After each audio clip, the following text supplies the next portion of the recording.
Seated. Good morning, everyone. This is the case of the people of the state of Colorado versus James Egan Holmes. Case number 12 CR 1522. The record should reflect that Mr. Holmes is present with his attorneys, Mr. King, Ms. Brady, Ms. Nelson, Ms. Spengler, and Ms. Higgs. And the people are represented by Mr. Bruckler, Mr. Orman, Ms. Pearson, Ms. Teach McGuire, and Mr. Edson.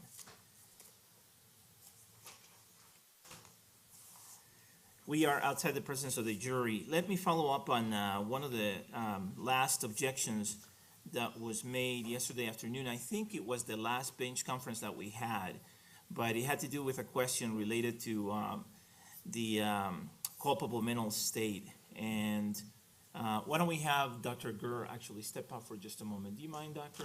No. Thank you.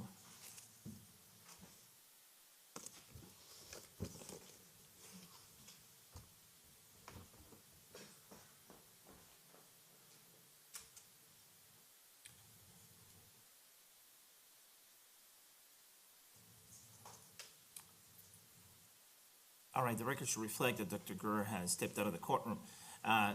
I believe the question had to do with the culpable mental state, the capacity to form the culpable mental state, or at least part of the culpable mental state of the crime of murder in the first degree, extreme indifference.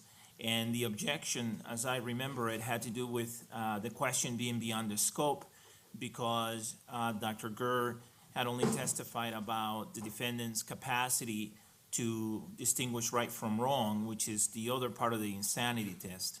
But not about necessarily about the culpable mental state or the capacity to form the culpable mental state of first degree murder, extreme indifference.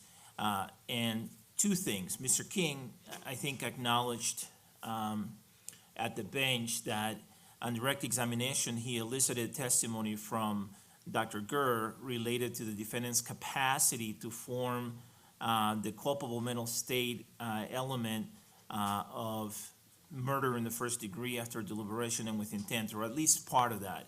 I think he said that he asked a question about intent and capacity to form intent or to act with intent.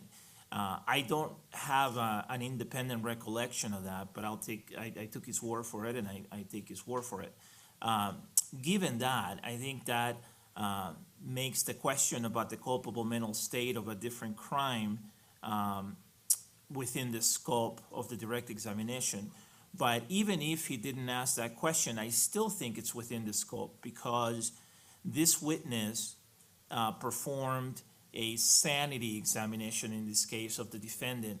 And even if she's only testifying about the one part of the insanity test that deals with the capacity to distinguish right from wrong, I still think it's fair for the prosecution to ask about the other aspect of the insanity test in Colorado.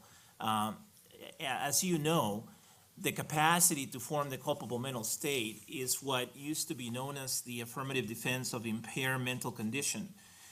That defense has now been incorporated into that subsection B of the test for insanity. That's what became that second part of the test for insanity under the current statute. And impaired mental condition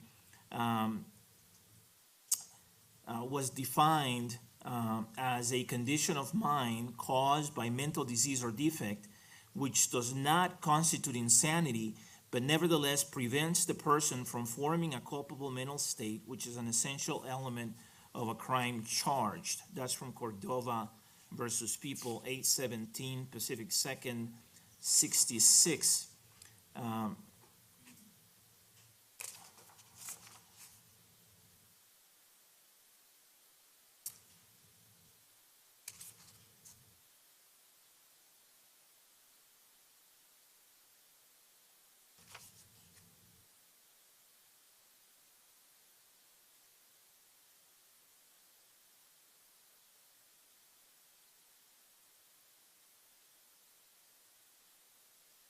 I believe it was in Cordova also that the court said that both the defense of insanity and the defense of impaired mental condition are defenses to are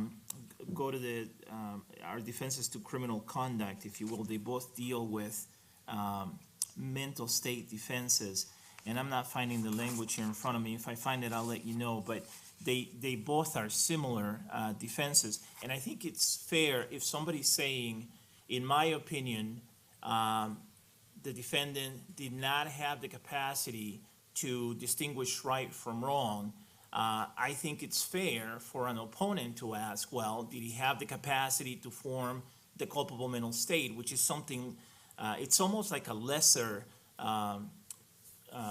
mental state, if you will, than insanity. So in other words, all right, doctor, I get that you're saying he had a mental disease or defect that prevented him from distinguishing right from wrong, but was this a mental disease or defect that also prevented him from forming the culpable mental state?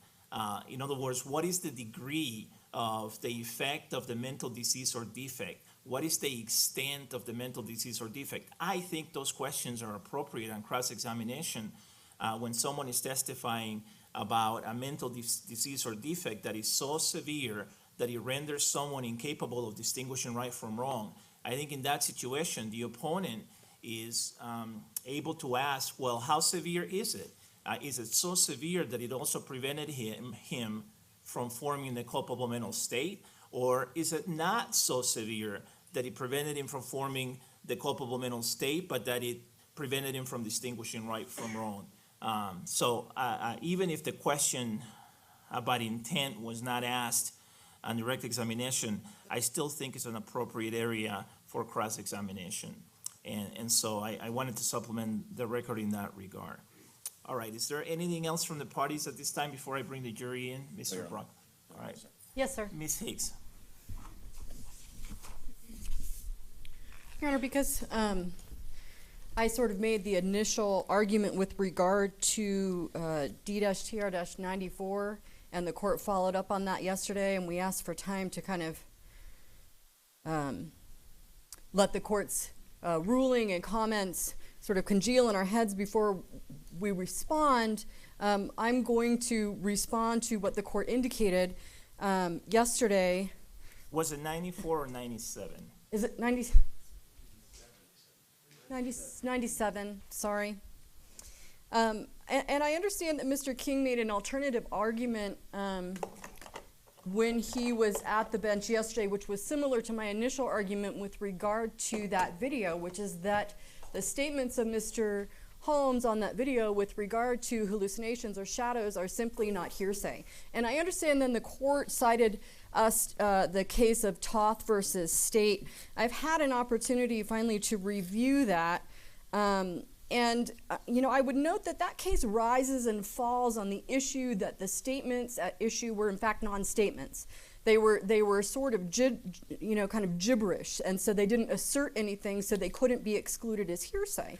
But I would note that that case does specifically indicate that nonsensical, which are the statements at issue there, or delusional statements may be as clear an indication that the utterer is not in his right mind as physical signs or symptoms of bizarre behavior, and they can thus be verbal acts or words of independent legal significance which are not hearsay. And so after reading that case that the court cited and seeing that language, and this is the case that Mr. King cited to the court yesterday, which is a case out of the High Court of New York called People versus Rico at 56 NY 2nd 320. And that High Court in New York addressed an issue that's directly on point with our case, Your Honor.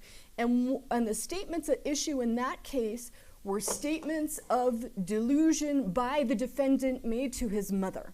And what the court found there was certainly those are not hearsay statements.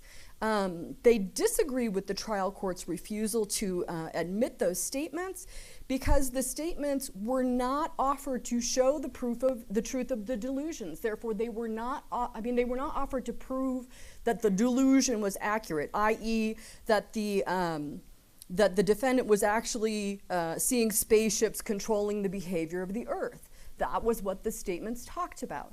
And since those delusions are not truthful, i.e. there are not spaceships controlling the Earth, the statements were not offered for the truth of the matter. That's what the court ruled. They simply were not hearsay. So it's different than the Toth case, which addressed whether the statements were assertions or not. This case dealt with whether they were offered for the truth, and they were not. And that is what we are offering Mr. Holmes' statements about shadows for. They are not offered for the truth that there were shadows.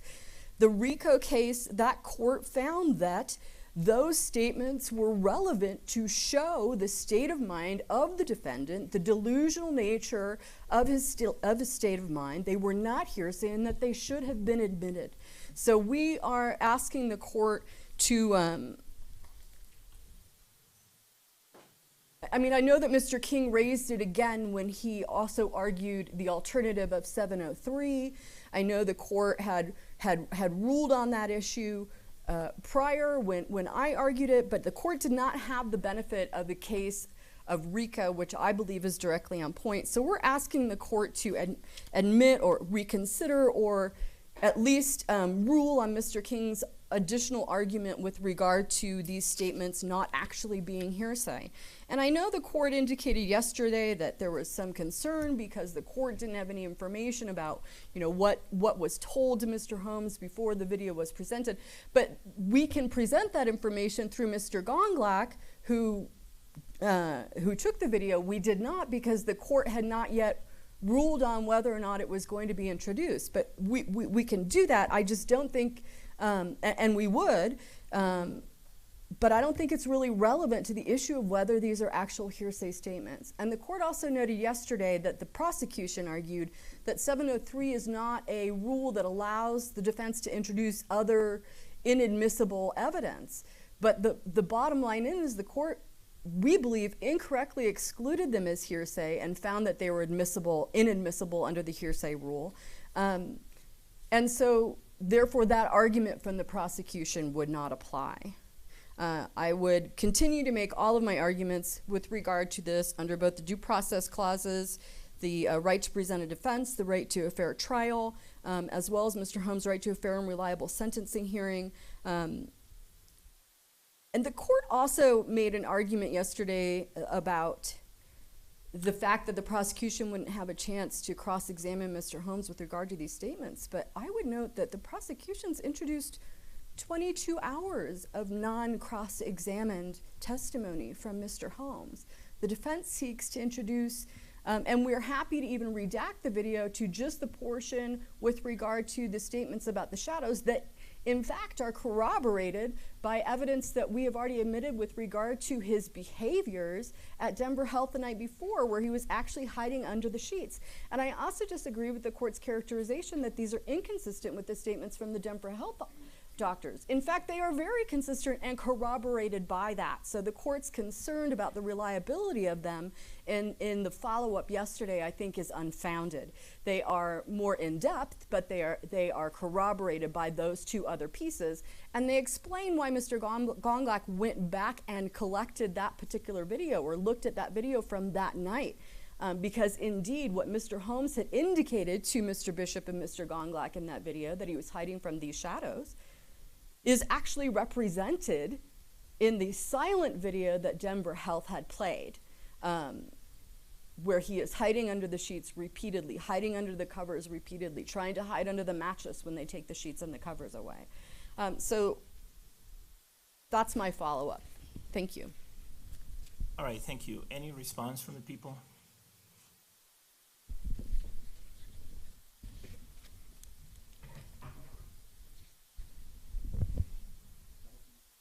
It's not plugged in. I'll just do it from the table then. Okay.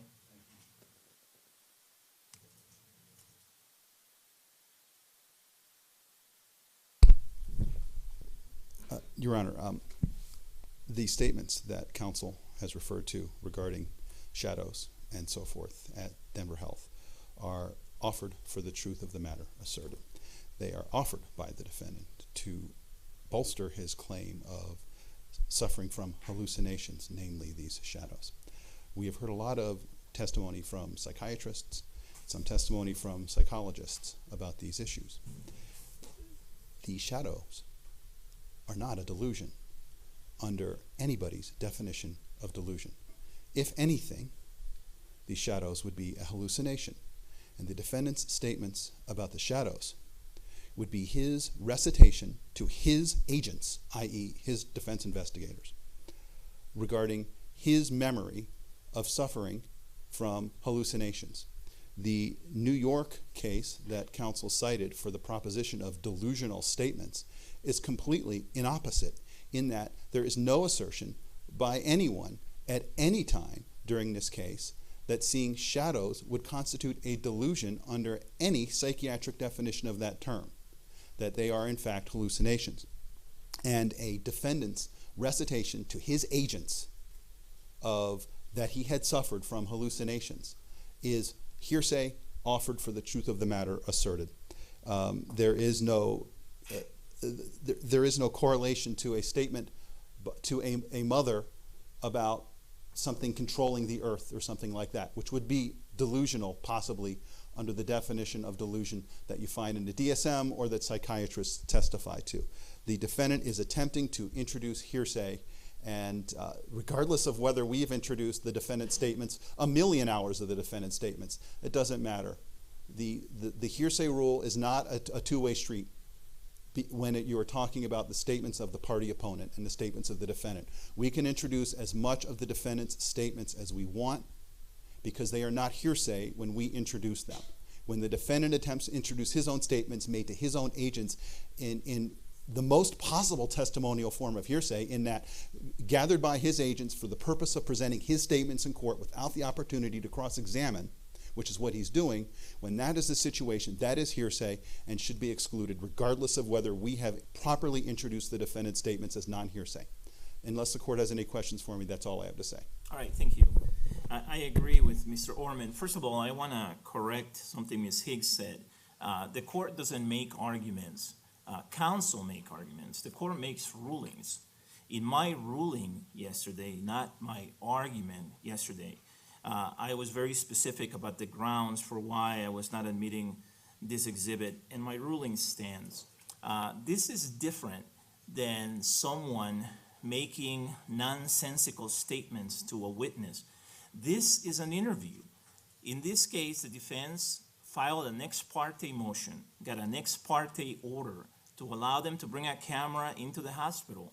And then the investigator sat down with the defendant and asked him, James, tell us about the shadows that yesterday, or tell us about last night. And then he started talking. That's not someone who's saying nonsensical things at the time that he's talking to the other person. That's an interview, allowing someone to talk about what happened before. That would be no different again than if it happened today. For example, the defense could come in today and say, Your Honor, last night after we left court, we had an investigator sit down with our client, and we had our investigator ask him more questions about the shadows, given what's been going on in the trial or what's been said. And the court should admit this testimony because it's nonsensical and therefore not hearsay. That's not what the Toth case was getting at. That's T-O-T-H. That's not what he was getting at. It's completely different, and it's different than the RICO case as well on that basis. We're talking about an ex parte order that allowed the defense to go to the hospital with a camera and interview the defendant and have the defendant talk about his experience the night before. And it's in that context that then he talks about these shadows. His statements are inconsistent with what he himself said to Dr. Reed. I went back and reviewed the statements that he made to Dr. Reed. Dr. Reed questioned him about the shadows. These statements on this video recording are inconsistent. They contradict what he said to Dr. Reed. They're inconsistent with what he said to doctors at Denver Health Medical Center at the same time, during the same time frame. The very same days that he was in the hospital talking to medical personnel about what he was experiencing and what he was seeing, this video recording contains additional details that are not in there. That's inconsistent. It's not just additional details. The fact that there are additional details, to me, tells me that it is inconsistent because he never mentioned those details to the hospital personnel, even though they were asking him questions about what he was experiencing, what was going on with him, how he was feeling, those kinds of things. Presumably, if he had said those things to them, they would have included them in their medical records, and they did not. So I do have major concerns about the reliability and trustworthiness of this video recording, and specifically the statements related to shadows. And that's what is most probative to the defense about this video recording. That's why we're all focusing on the statements about the shadows. But in ruling on the admissibility of this particular video recording under Rule 703, I have to look at the prejudicial effect. And I think the prejudicial effect includes the fact that I believe these statements are unreliable and untrustworthy for all the reasons I stated yesterday, not only because of the defendant's medical condition at the time, not only because the prosecution was not present, not only because this was an interview only conducted by the defense, but for all the other reasons that I have stated yesterday and today. I have concerns about the reliability and trustworthiness of the video recording, and it in my view, has no probative value, none, in assisting the jury to assess the reliability of or the opinions of Dr. Gurr. Now, if you want to get away from Rule 703 and talk about other rules of evidence, I continue to believe it's hearsay for the reasons Mr. Orman stated, for the reasons that I have stated, and furthermore, it is inadmissible under Rule 403 because the probative value of the evidence is substantially outweighed by the danger for unfair prejudice, confusion of the jury, misleading the jury, all those issues that Rule 403 concerns itself with, or is concerned with, I should say. It is true that the defendant was appears to be hiding under the sheets in a surveillance video that was taken by the hospital the day before, but that is in the medical records. That has come out already. That there's nothing new about the defendant saying that he was hiding under the sheets or the blankets because he was hiding from shadows. That has already been admitted. So to the extent that that's what the defense is interested in, it is cumulative. It has already been admitted. The other parts of the shadow conversation is what's inconsistent with the medical records at DHMC. And I'm not, again, I have the concerns that I have indicated. In terms of making redactions, that's not going to cure the problem because of all the things that I have stated. The issue is, or the concerns are in particular with the conversation about the shadows. But then you have all this other conversation in any event that includes the investigator's statements. But even if those were redacted, I would have the same concerns that I've talked about with respect to the conversation about the shadows. If the defendant wants to present this evidence, he can present it by getting on the witness stand. He's got every right to do that. He can take an oath and he can testify under oath about these particular statements. I have told him about his right to do that. No one can prevent him from taking the witness stand. I have advised him about that, and I will advise him again about that. The RICO case is in opposite for the reasons I stated. In that case, you don't have a situation where someone on the defense team sits down with a defendant with a camera and says, now, talk to us about what happened last night so that we can then admit this into evidence. It wasn't like that at all. So for all those reasons, my ruling stands. Is there anything else before I bring the jury in? No, Your Honor. Anything else before I bring the jury in, Mr. King? No, Your Honor. All right, let's bring the jury in, please.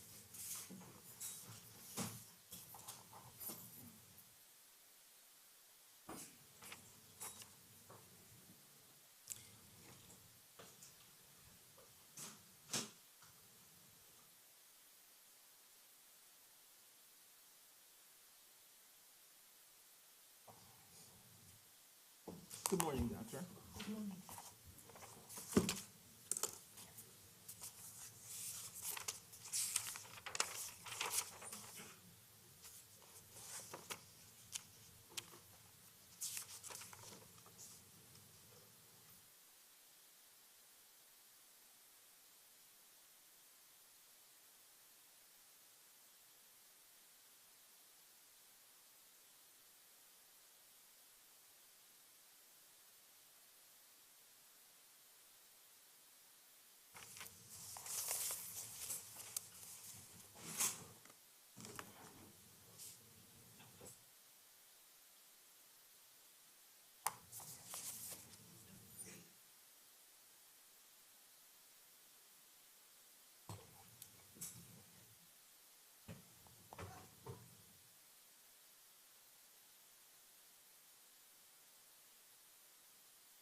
Please be seated. Good morning, folks. The record should reflect that the jury has joined us again. How's everyone doing? Good to hear. At the end of the day yesterday, Dr. Raquel Gurr was still on the witness stand. And doctor, I remind you that you're still under oath. Mr. Brockler was still in his cross-examination, and I think he was getting ready to wrap up. And so, Mr. Brockler, you may now complete your cross-examination. Thank you, Your Honor. Good morning, Dr. Gurr. Good morning. We left off as I was going through some of the evidence that you had gone through in the discovery, in the 100,000 pages of discovery that you factored into your decision making. Do you recall that? Yes. Where I left off with was asking you if you recall that you had testified that the defendant told you that he believed that the people that he shot in the theater did not mind and would not have minded being shot. Do you recall that? Yes. And you know that the defendant had told Dr. Reed on the videotape that you had watched that he believed that, in fact, from their point of view, they probably wouldn't want to be shot. That's a quote. And then, quote, they probably would mind being shot. Do you recall that? Yes. So I want to explore with you is some of the other evidence that it sounds like you may have gone over with the defendant, although not documented, and I want you to let me know if you did review this with him. Yes. That on the night of the shooting, the defendant did not park in front of the theater. Did you talk with him about why he parked where he parked? Yes. And the reason that he parked in behind the theater was because he needed an opportunity to change into the rest of his body armor. Do you remember that? Yes. And the reason he needed to change into the rest of his body armor was because had he walked into the front of the theater dressed in his body armor, people would not have continued on in their normal business going to sit in the theater, correct? Yes. He wanted to hide from them his intent or his thoughts as he went into the theater on that night. You agree with that?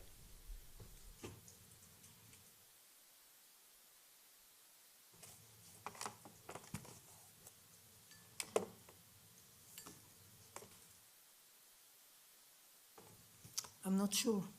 Well, let me ask you this. You can think of no reason why someone would need to wear different clothes going into the theater than they're going to use when they commit this shooting, unless it's to deceive the people around him as to what his ultimate goal is. You'd agree with that? Objection to relevance. Overruled. Go ahead, doctor. I see it as part of the mission. I understand. But part of the mission then was to deceive the people around him as to what his true goal was coming to the theater, correct? The mission was to come into the theater and complete the mission to the best of his ability. And Correct. it included having the armored clothes. I do not believe that its state of mind at that, during those minutes, what will the people sitting there think about? I don't believe that he was capable of going through a deliberate process. At that time, it was part of the mission. You leave at this time, you go this way, you dress, you park, you dress, you go in. I understand. You would agree that he took steps to not reveal to those who he shot what his plans were when he came into the theater that night. He took steps to accomplish his mission to the best of his ability, and part of the mission was to be dressed in the attire that we discussed yesterday. Well, and his goal was to maximize the number of kills he could accomplish. You'd agree with that, right? Yes. And if people saw him walk in through the front lobby in body armor, most presumably, and you must have asked him about this, they would have thought, maybe we don't go to the movies tonight. Correct?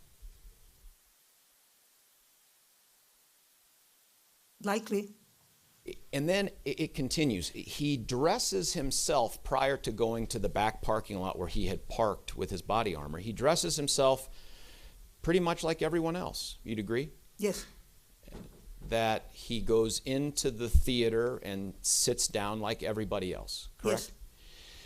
And that at some point he stands up and pretends to have a cell phone call. You agree with that? Yes, And there was no cell phone call, correct? yes, In fact, the cell phone he used was the cell phone stun gun, correct? yes, And that he does this to not draw any undue attention to him leaving out the exit door at the back of the theater. You agree? yes, And that he had made the decision that, and the analysis, that this door will lock behind me if I don't do something to prevent it from locking behind me, correct? yes, And so he had created a clamp off of something he purchased off of Amazon.com and manipulated to keep the automatic lock from happening. You'd agree with that? yes, And so when he leaves the theater, you agree that in part his goal is accomplished, that he has left the impression with the theater goers that they have nothing to fear from him, correct?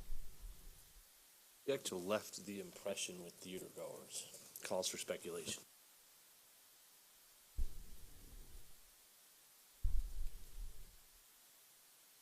I'll sustain it. Doctor, when he left the theater, you agreed that it was his intention not to cause concern with the other members in that theater right in there, correct? I don't think that he was going through a deliberate process of thinking it through. At that time, Mr. Joe or this person sitting there might look at me. So it was just an automated way of being on autopilot to accomplish his mission. Can the impression be, did he try to accomplish the mission?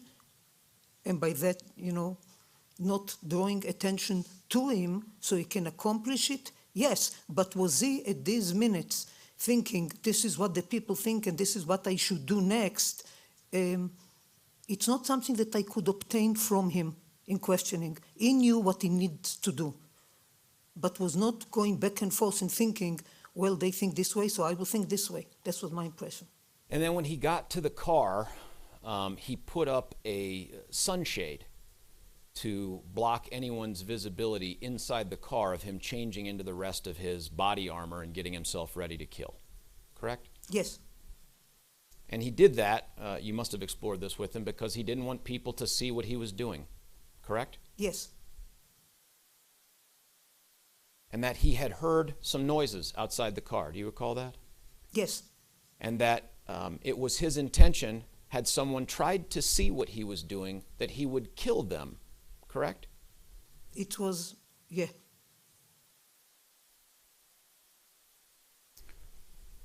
One of the other things that Dr. Reed, you'll recall, explored with the defendant, and you may have talked about this with him as well, was to discuss his indifference to the victims. Do you recall that?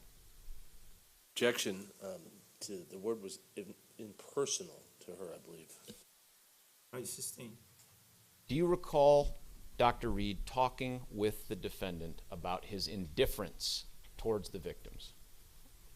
I remember, I'm not sure about the word indifference, but I remember the doctor, we discussed it, yes. Do you recall that when he talked with Dr. Reed about the events of that shooting at the time that we've just discussed, that the defendant said, quote, I never, when he talked about the victims being killed and whether they would mind it, that he said in part, quote, I never considered it.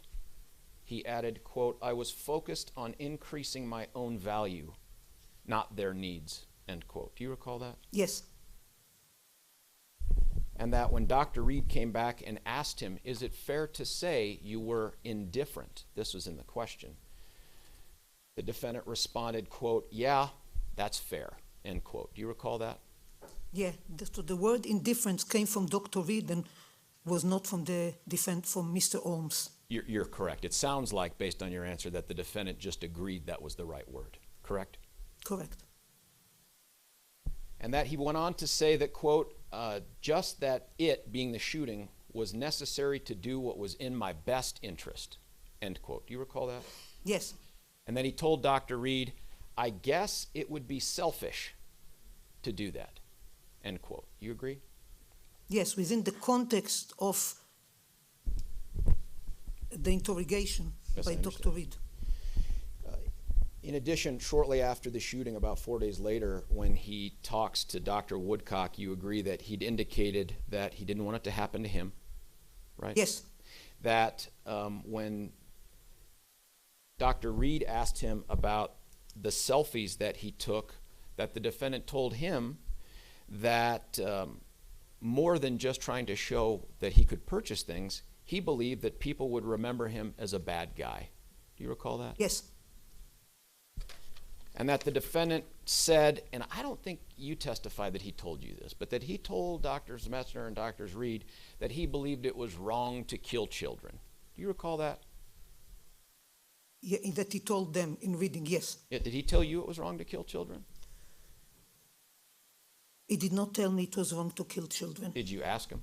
Yes, And what did he say? he did say that people have different values and that children have values and older adults have values and that the value of people depends on what they've accomplished in life and what is the potential to accomplish in life.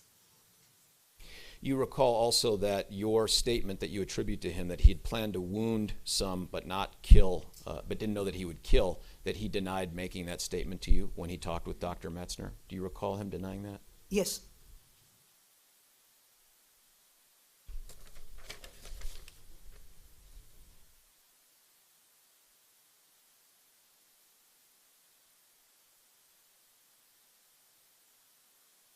You agree that although he told you that he thought he was, in essence, and this is a word we talked about, I'm not attributing it to him, that he was doing a favor for people by putting them out of their misery, that he agreed with later mental health experts, specifically Dr. Reed, that to kill a person without their permission would be evil. with Dr. Reed. Yeah, thank you.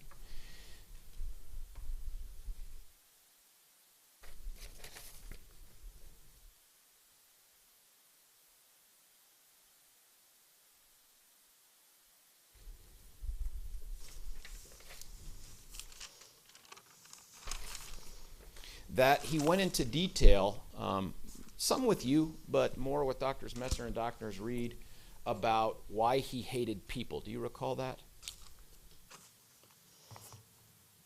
He didn't use the word hated with me. He used the word more anger. And when I explored anger, hate, a little hate, but I agree that with Dr. Reed and Dr. Metzner, he was talking more about hating people. To be clear then, in each of the interviews that you had, in the 13 hours before you opined he was schizophrenic and insane, and in the 15 hours you had after the first court-appointed psychiatrist opined that he was sane, he never discussed with you hatred of people? I brought up the topic of anger and hatred of people as I was obtaining information from him regarding the motivation for what he has done. He was afraid of people, he said, but he was not angry. Anger or hatred to people did not motivate him to kill people. It's his increasing his self-worth has motivated him. Did you have this conversation with him before or after the court-appointed psychiatrist found him sane? I had this conversation with him every session. And we've agreed from yesterday that nowhere in your notes or your reports do you indicate a conversation with him about anything regarding hate prior to you opining that he was insane and schizophrenic. Is that right? Please bear with me for a minute. Yes, doctor.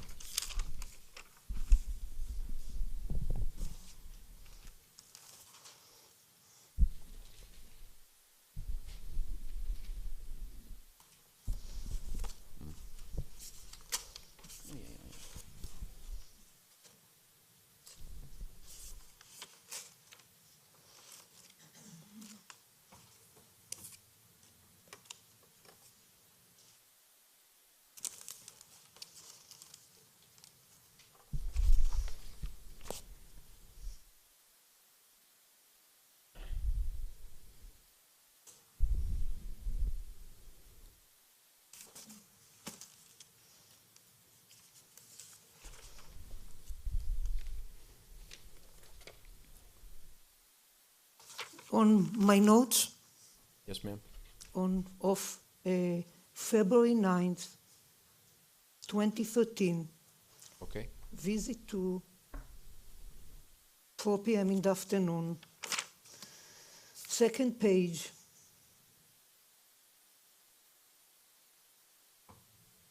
I'm reading from my notes. Yes, ma'am. A sense that something has taken over. Did not feel angry. Wanted to stop the thoughts that bothered him for years and intensified in high school at about age 14. So I know that was a long quote, Doctor. I did not hear the word hate or hatred in there, did you? he did not use the word hate. And- And when I asked, did you hate the people, I was not angry with the people. And as I stated yesterday repeatedly, I did not write question, answer, question, answer. The word hate was brought up by me because anger, as you know, is associated, can be angry and hateful. It did not express to me hatred toward the people that he shot in the theater. It was impersonal. He didn't know the people. You asked him specifically about his quote to Dr. Woodcock 4 days after he shot those people where he said, quote, "I hate everybody." You asked him about that? I do not remember asking him specifically. I do not believe that I had Dr. Woodcock's notes with me. It took a while for Dr. Woodcock at that interview to provide his notes. Do you I recall- believe weeks. Oh, sorry. Sorry, Doctor. I'm sorry, it took weeks for him to get his notes? That's what I think. I can check, but I did not have his notes before the visit. Before every visit, in the gap between, during the period, as I got information, I reviewed it, and I did not recall going over that, over Dr. Woodcock's notes that were available to me for February 9th. I might be mistaken, but I do not remember that I had it. And you'd agree that those notes purportedly were taken on the 24th of July, some 4+ months, 4.5 months before you saw the defendant? Correct. Okay. You recall going through the discovery, and I want to ask you if you do, and if you talked to the defendant about statements he made to Ben Garcia about disliking the world and the world needing to suffer. Yes. And what did he say? I don't remember the exact words, but they do convey just what you said, that he had difficulty with the world. And I did discuss with him his fear of people and avoiding people and not profound anger with people that permeated on a day-by-day basis. Most of his time was devoted to protecting himself and moving forward, and was not directed until the period building between July 20th, 2012 was more directed towards self. What can I do to continue with graduate school? What can I do to move on with my life? To get a PhD in neuroscience. It was not spent at all from my questioning of what his thoughts about hating people. And I do not believe that this was the major motive and a major theme in his delusions. Doctor, you agree that one of the things that was prominent in his discussions with Dr. Reed was his interest and belief that he would be remembered for what he did, correct? During the questioning, yes, it's something that he was questioned about repeatedly, and it's something that he said, it did not convey that to me. Understood. Also, the compulsion that you've tried to describe here, first off, you would agree that that compulsion was something he was able to keep at bay until he'd had his complete plan in place to go commit that crime on July 20th. Fair?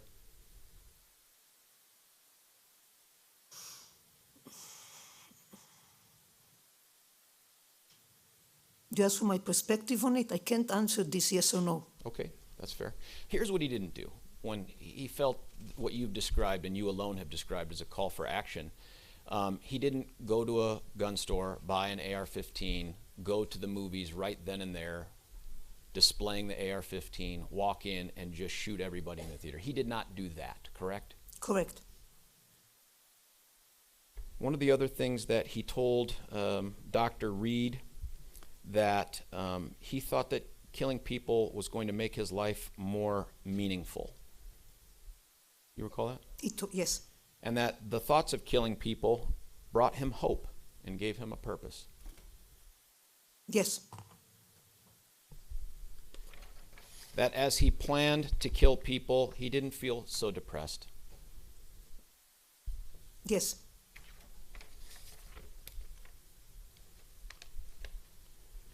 That Dr. Reed specifically asked him about this idea of a master anything, moving him in a particular direction to do things, and that the defendant replied, quote, "No, I'd say it was my own authority," end quote. You agree with that?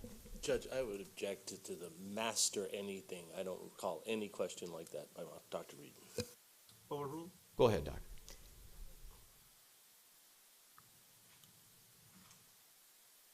I do not remember the word master as well, but I trust you that it is in the record. And I will say to that a consideration needs to be made on the fact that he was now medicated for 2 years and stable, and the information that I obtained from him was much earlier in the course of his illness compared, and by the time he met Dr. Reed, he has gone with multiple professionals over the same information again and again, and was on a stable dose of antipsychotic and antidepressant medications. And this needs to be considered in the responses as stated repeatedly by Dr. Reed himself. You met with him in November of 2014, correct?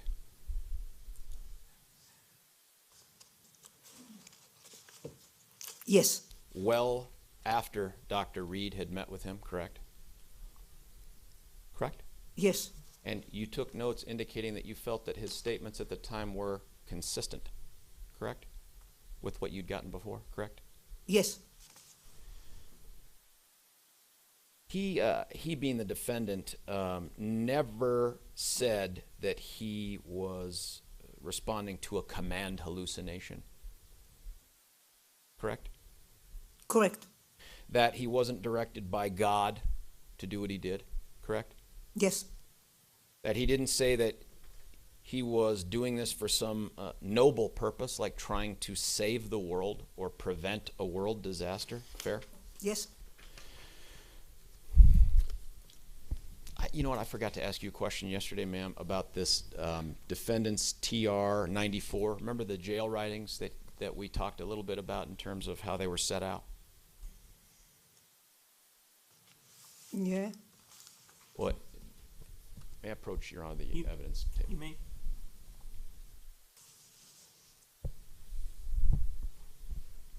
I'm handing you, ma'am, that exhibit. Do you recall thank you. that? Yes. You'd agree that that was written by the defendant after he was arrested? Yes. When in jail. When in jail? Yeah. By the way, do you know when he wrote that? I do not recall. It was after he'd been arrested for these significant crimes, correct? Yes. And at a time when it would be obvious to anyone that they were facing significant criminal proceedings for their conduct, correct? Correct? Yes. And that it wasn't a secret to him that things that he generated might be seized from his cell, correct? Correct? Might be, yes. Or in this case, generated and provided to defense counsel by him. Do you recall that? Objection. That misstates the evidence, Your Honor. Overruled. Go ahead. So I was not aware that it generated a war. I mean, when you ask, might they be, might he be asked to provide them when his cell is checked or can be looked at? Yes, but I was not aware that I was not aware the defense counsel has asked him to write and produce this document. No, what I'm asking you is, he would be aware that he was able to generate writings and provide them to counsel, or that they could be taken from his cell, that sort of thing, while he's awaiting charges and criminal proceedings. You know that, right? Judge, objection. May we approach? Yes.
All right, Mr. Bruckler, you may proceed. Thank you.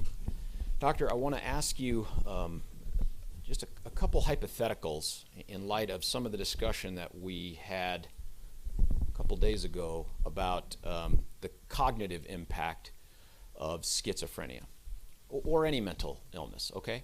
Yes, Now, you'd agree with me that we infer brain function from behavior, correct? yes, And that the behavior, complex behavior, is a product of brain function and we infer it by observations, correct? in the clinical setting, yes. Sure.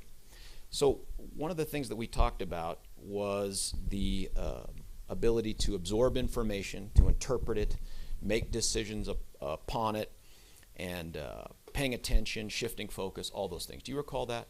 Yes, And you would agree, and we've heard testimony from the state, actually even the defense psychologist, that those functions are the highest order of brain functions that we have, those executive decisions, correct? yes, So I want to give you a hypothetical and ask if this supports the idea that someone has the ability to do all these things, okay? yes, Guy's driving in the mountains. He gets pulled over by the police. In the course of the contact, the officer that comes up to the side of the car looks in the back window of the guy's car and he sees guns, gun cases. And he asks the guy who's driving about them. That guy doesn't want people to ask him questions about the guns in his car. He goes home, he gets online and researches window tinting laws for Colorado, goes out and buys window tinting, applies the window tinting to his car, and now no one can see the guns in his car. With that hypothetical, those facts, you would agree that that is indicative of someone who has a pretty high level of executive functioning based on the definition we just read out of your book. Judge, I'm going to object that this calls for speculation and is irrelevant. Overruled? Go ahead, It Doc. is, the objection on relevance is overruled. The objection as to calling speculation is overruled because it's a hypothetical opposed to an expert. Go ahead, Doctor.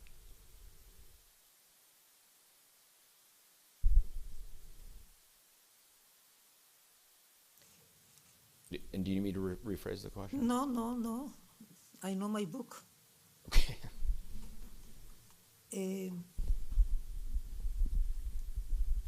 It does reflect on the ability to plan, but I will not to plan, but I will not call it. I mean, you were describing it as I heard it, that this is the highest level of complex behavior.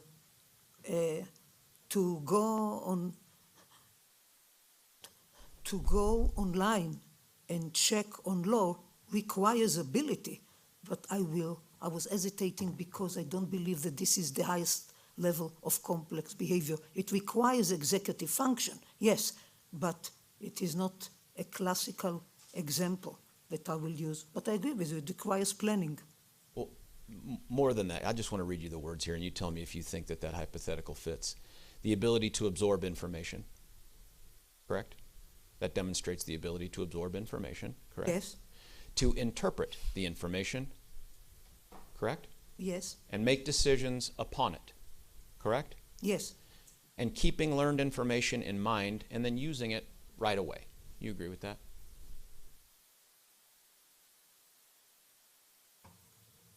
possibly, Okay. the last part, yes, Let me give you another hypothetical. yes, Guy wants to have something happen at his apartment with fire. You can call it incendiary, explosives, whatever.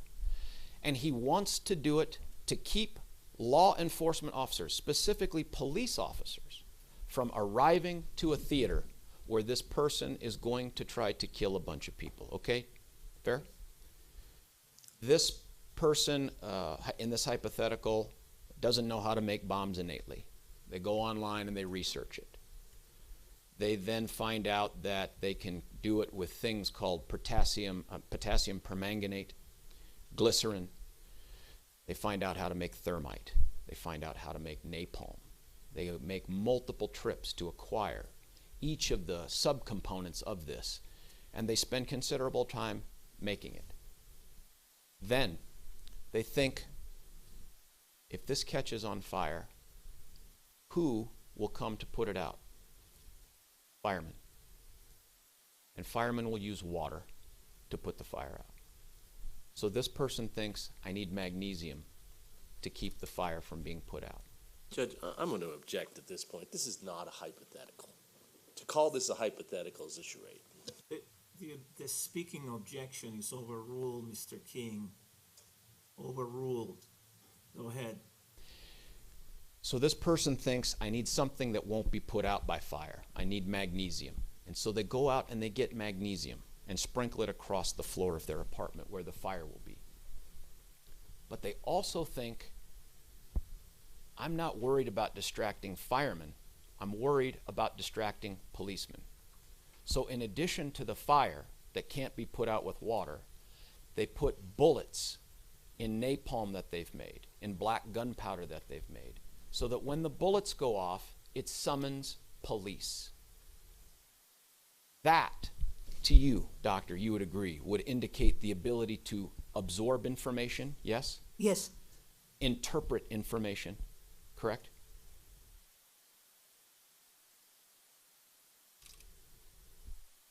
yes, if you mean in the sense of being able to read off the internet and follow directions. Well, and more than that, even more than this definition, that hypothetical indicates a person who has the capability to think 2, 3, 4 steps down the road in terms of cause and effect. You'd agree with that? Yes,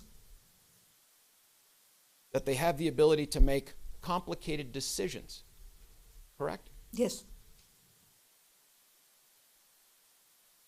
And then to add into that hypothetical, they then decide that it is important enough to want this fire, this explosion, this event to occur, that they don't rely on one method to trigger it, but they have 2 separate methods to trigger it. You would agree with that? yes, All of that is suggestive of someone who has a very high level of executive functioning, correct?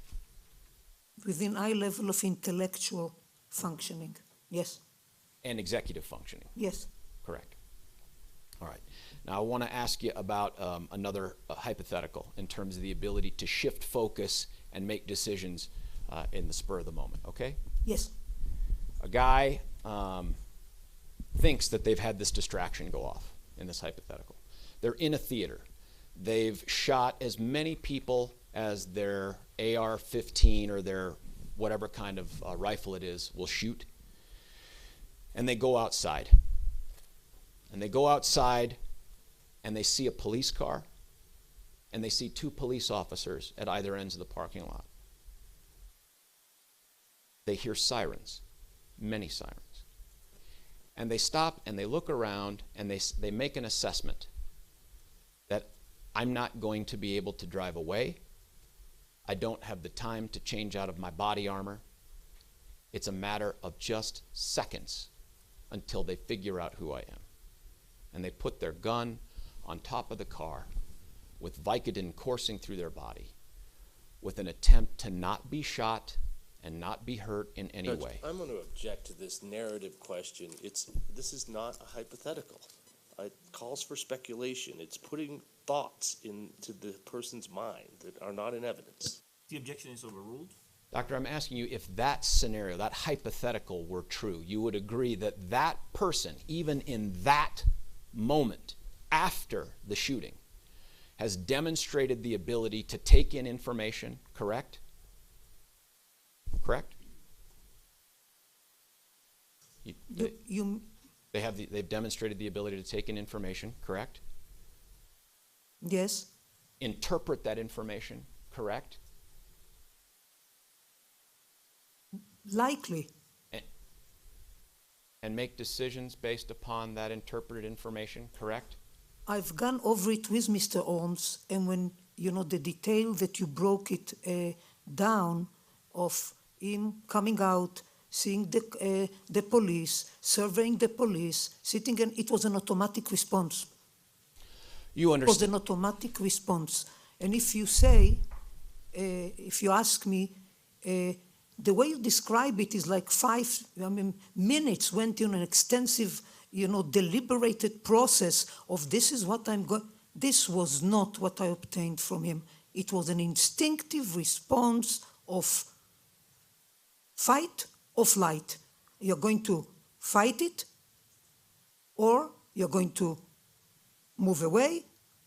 You're going to lift your hands up and surrender. But in the hypotheticals that you gave me, I thought that the two previous examples, it's now the third, were more reflective of a process over time that takes the ordering, the preparation, the reading, the information. I do not see this last decision that you provided as reflecting of high-level executive processes. You would agree that none of that appears in your notes or your report of June 2013? Objection, Judge. This is a hypothetical question. How could it appear in her notes? I'll sustain it to the form of the question. You remember that you've just told us that you had a conversation with the defendant about his decision-making process when he left the theater. Did you just testify to that? Yes. Now, that's separate from the hypothetical I asked you, but I want to make sure before I move back to the hypothetical I asked you, you agree you don't put in your report of 2013 or in any of your notes that discussion that you had with the defendant? We have discussed already the nature of my report, and we have spent a day of you saying what I didn't put in the report, rather than what did I put in the report, and that's why I'm here, to present and explain to the best of my ability, under oath, what is the information and what was the basis for my clinical decision. So we can go over what did you put and what you didn't, and we'll save a lot of time to the court. Did you understand my question, Doctor? I understand your question. And the answer to my question is no, I didn't put that in my notes or my report. Is that fair? Correct. In fact, what you want to say is I picked and chose what I thought was important to put in the report, and that's what we spent yesterday going over. Is that fair? No. You did not pick and choose what you put in your report. It put itself in there. No. I mean, of course, I wrote the report, but what I chose to put in the report is what I was trained to do, provide the basic information briefly. We don't weigh the report on the scale. This is heavier. It means that it is more veracity. And it was relying on over 30 years of my professional experience in evaluating people. So what I put in the report was a condensed communication that I believe will convey to the court what is pertinent from my perspective, and the rest I can answer. So I didn't write, as I said, repeatedly, and I can answer it from now on if you ask me what is there and what is not. Yes, no, yes, no. We can. Doctor, in answer to the hypothetical question, you'd agree with that hypothetical question, that person in that hypothetical, given the facts that I've given you, that person would have demonstrated a high level of executive functioning, correct? For the third example, no. And it's not an hypothetical. You're asking me a question that I went over with Mr. Holmes. Your Honor, I'm going to move for the admission of People's Exhibit 1260 and 1261 into evidence. May I have a moment? Yes.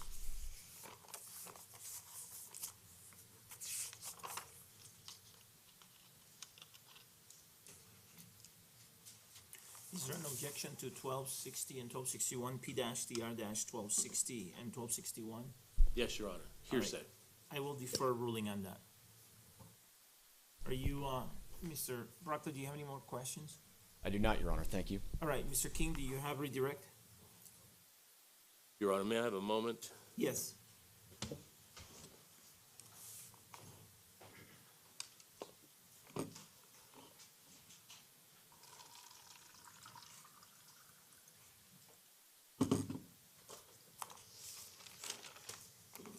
While Mr. King is doing that, members of the jury, let me just remind you of something.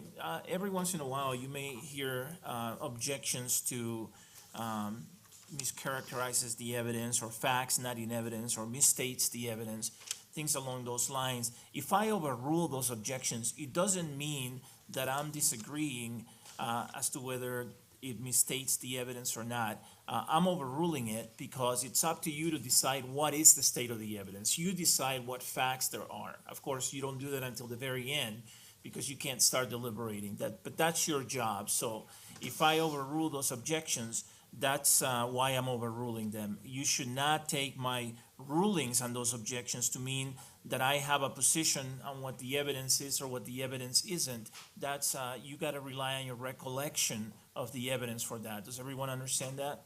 Okay, and everyone's saying yes and nodding their head yes. All right, thank you. Mr. King, you may proceed with your redirect examination of Dr. Gurr. Thank you, Your Honor. Doctor, that last couple of questions reminded me of something. A large portion of the questions Mr. Brockler asked you yesterday began with the phrase, "You would agree with me." Do you agree with the way Dr. Brockler, do you agree with the way Mr. Brockler is framing these issues? Sustain. Do you agree with Mr. Brockler about these issues? Objection to the form of question about how I'm framing it. Well, this one is a different question, but I'm gonna sustain the objection as to the form of the question. I'm not sure what it means. So rephrase your question, please, Mr. King. Is Mr. Brockler a psychiatrist? Objection to relevance, Your Honor. Overrule. If she knows, I don't know whether she knows or not. Do you know whether? She knows. He's not. In order to render the opinions that you're rendering here today, how long have you been practicing psychiatry?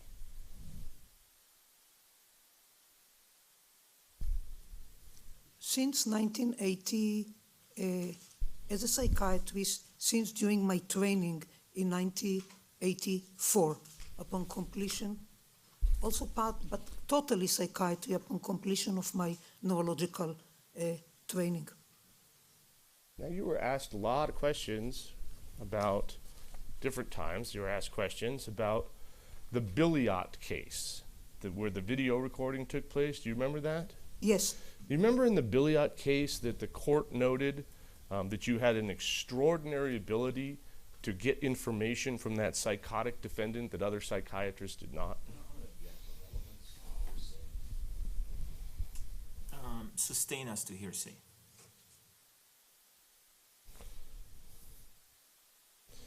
I want to ask you some questions about your work that you did on this case and about the documents that you presented. And in doing so, I would like to focus not on form, but on substance. Not on grammar, but on what your actual opinions are about this case, if I may.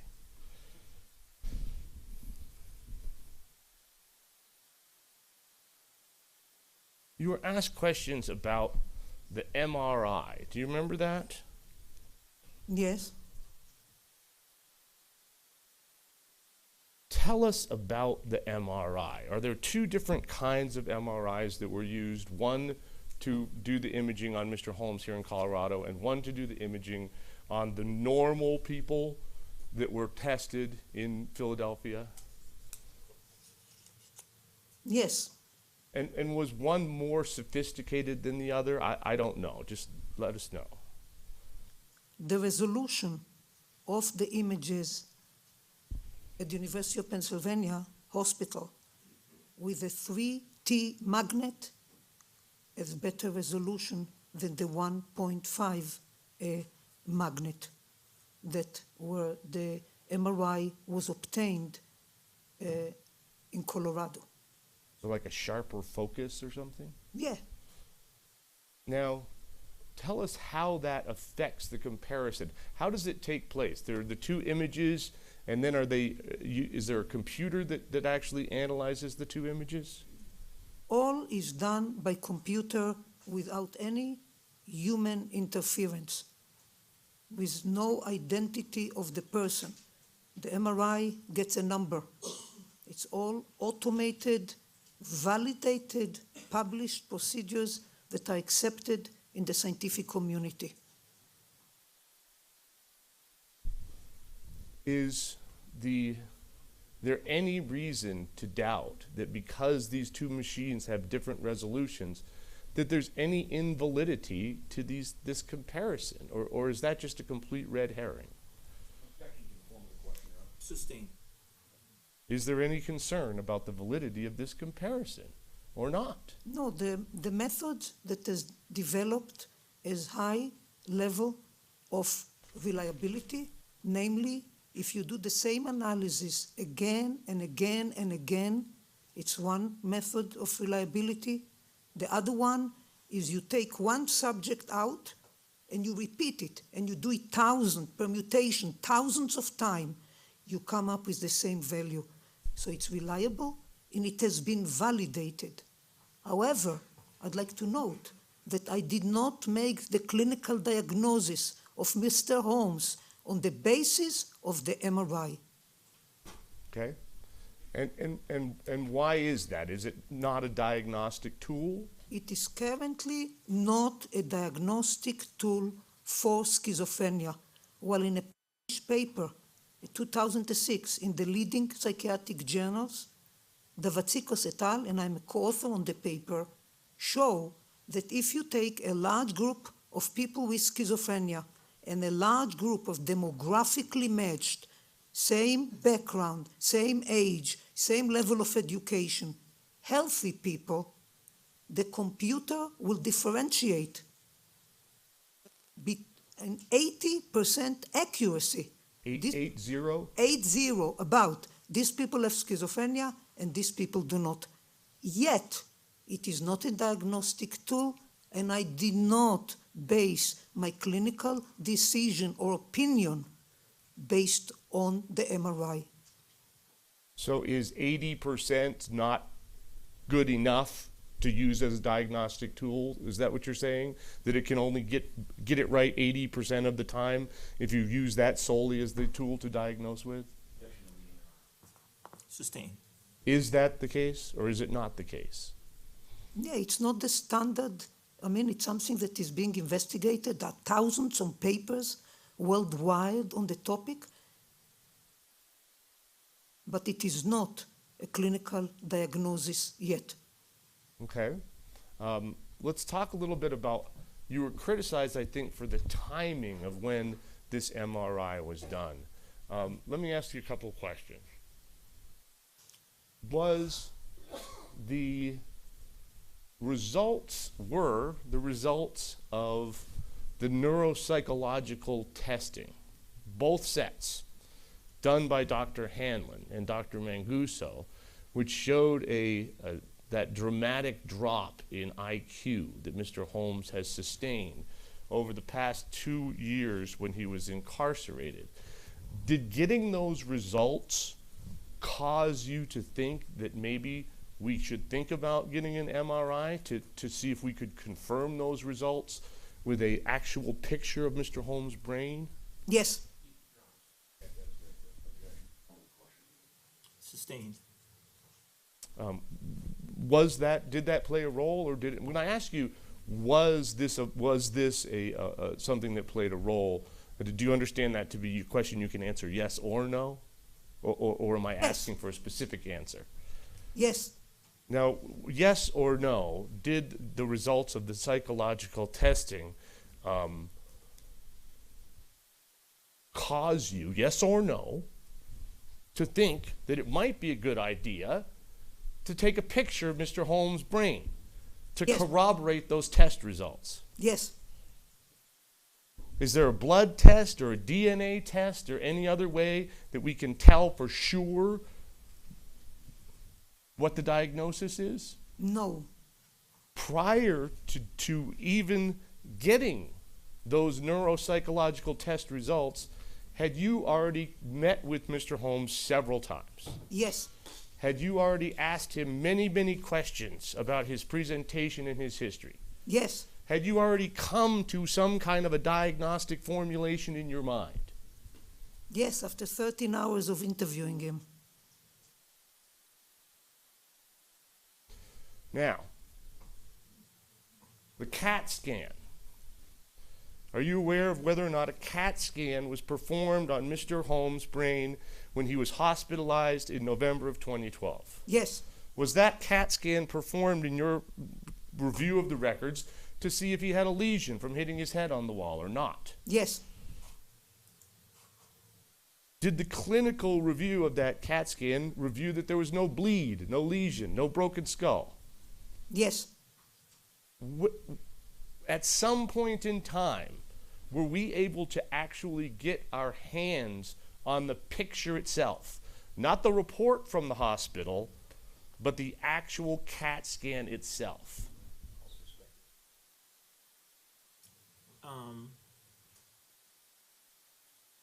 Overruled. You can only answer if you know. If you know. I don't know if you know the answer to the question. Don't speculate. I know. Yes. Previously, was it the information that you were operating under that there was no picture that existed, but they'd written a report and the picture had been deleted? It's a possibility. Hospitals do not store all,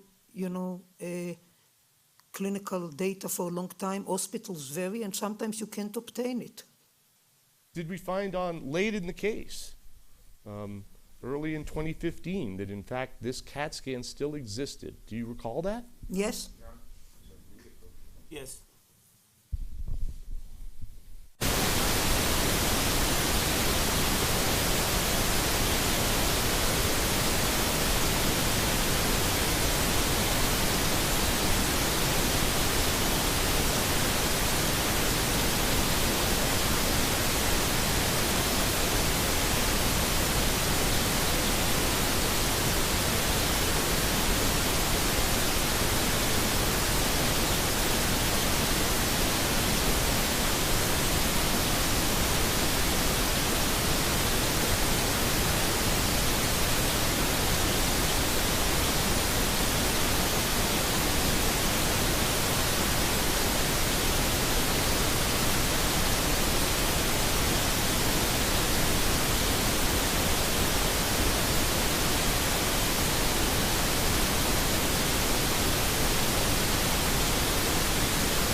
Mr. King, you may proceed. Why don't you ask the question again, Mr. King, so that Dr. Gurr is clear on what the question is.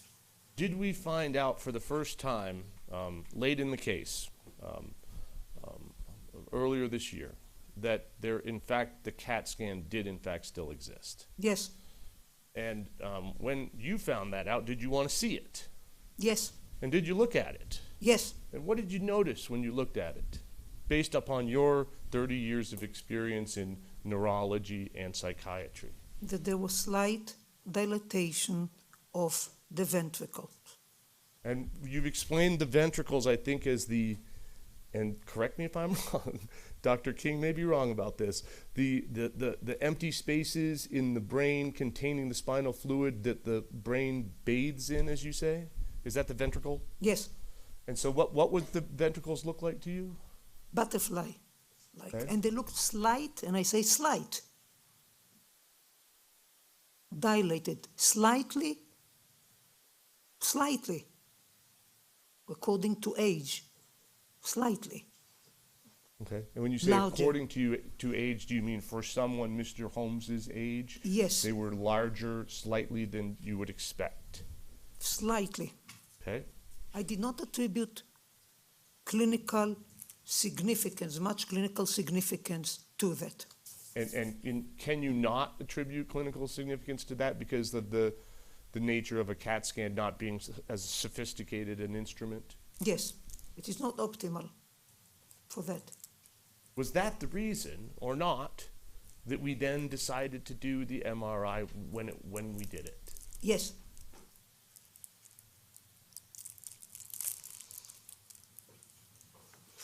You were asked a lot of questions about your reports and your notes. You were asked about grammar, you were asked about quotation marks, and you were asked many, many questions about when you wrote what on which piece of paper. Does any of that affect any of your opinions in this case? not. Were you ever under the impression, or would you ever operate under the thought that your reports or your notes were the way you were going to deliver your expert opinions to this jury No, or this court? no, Did you always think that the way that you would, or not, did you always think or not that the way you would deliver your opinion to this court would be in the form of live testimony? yes, Did you anticipate that as a result during that live testimony that Mr. Brockler would have the opportunity to ask you any question that he wanted to about your findings, about the substance of what you're saying was going on in Mr. Holmes's brain? Was that your understanding? yes. How many questions do you remember from yesterday that actually related to the substance of your opinions? Sustained. Do you remember any questions about the substance of your opinions from the course of our proceedings yesterday? Sustained. You know, I was not. Hold on, I sustained the objection, Doctor. Sorry. Go ahead, Mr. King. Thank you. Does anything about the way you wrote your reports, or what you put in your notes, or what you did not put in your notes, or the punctuation that you used, affect what Mr. Holmes' mental illness is somehow? No, Does that mean that he's faking his mental illness? no, Does that mean that you're making something up and lying to this jury about No. what your expert opinions are? no, Would you do that? Abs- Would you stake your reputation and put it on the line and testify falsely in a case of this magnitude? absolutely not.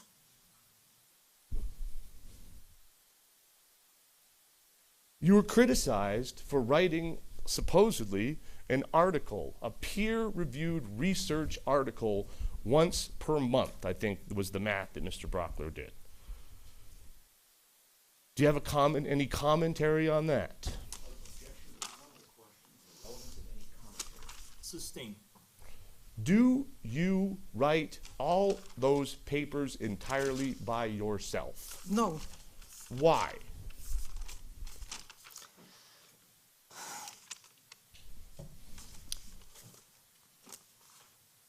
The process of publishing a scientific paper in a refereed journal follows very strict guidelines. The journal dictates the length of the paper, brief, the number of words, the formats, and for each author on the paper, a justification and a signature of that author as to what they have contributed to the publication. Between 2005 and 2015, when records, national records are available, and I have the link if you'd like to, I've published 209 peer-refereed papers.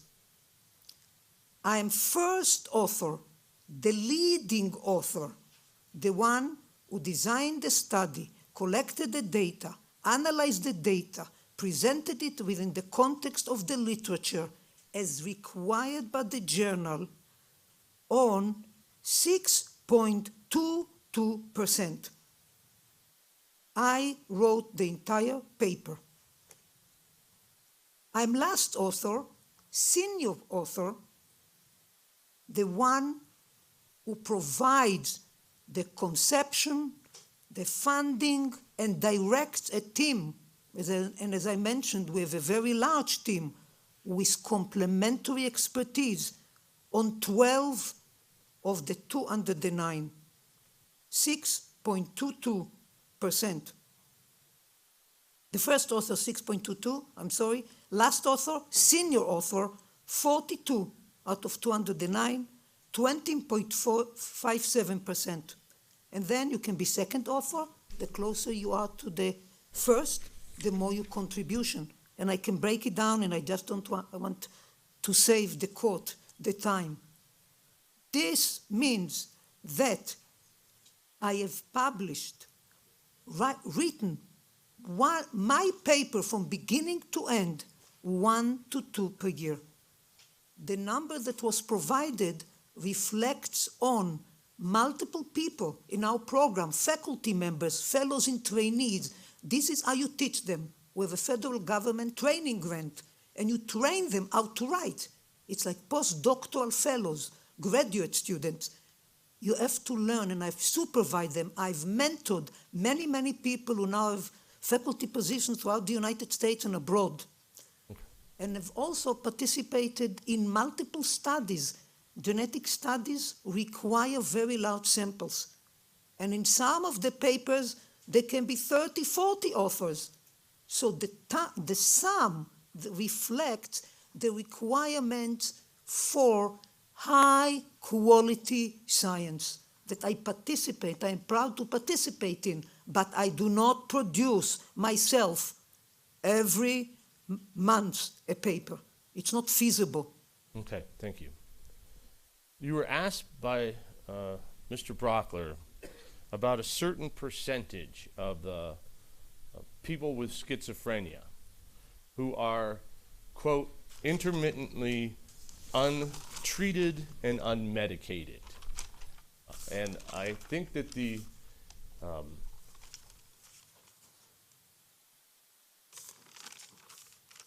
is that true, that there are a certain percentage of people with schizophrenia that are intermittently untreated and unmedicated?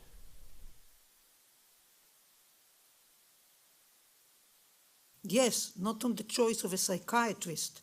It's people do not adhere to the medication and take themselves off the medication.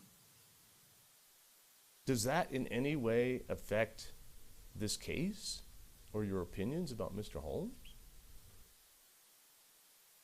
No, it doesn't. Ma-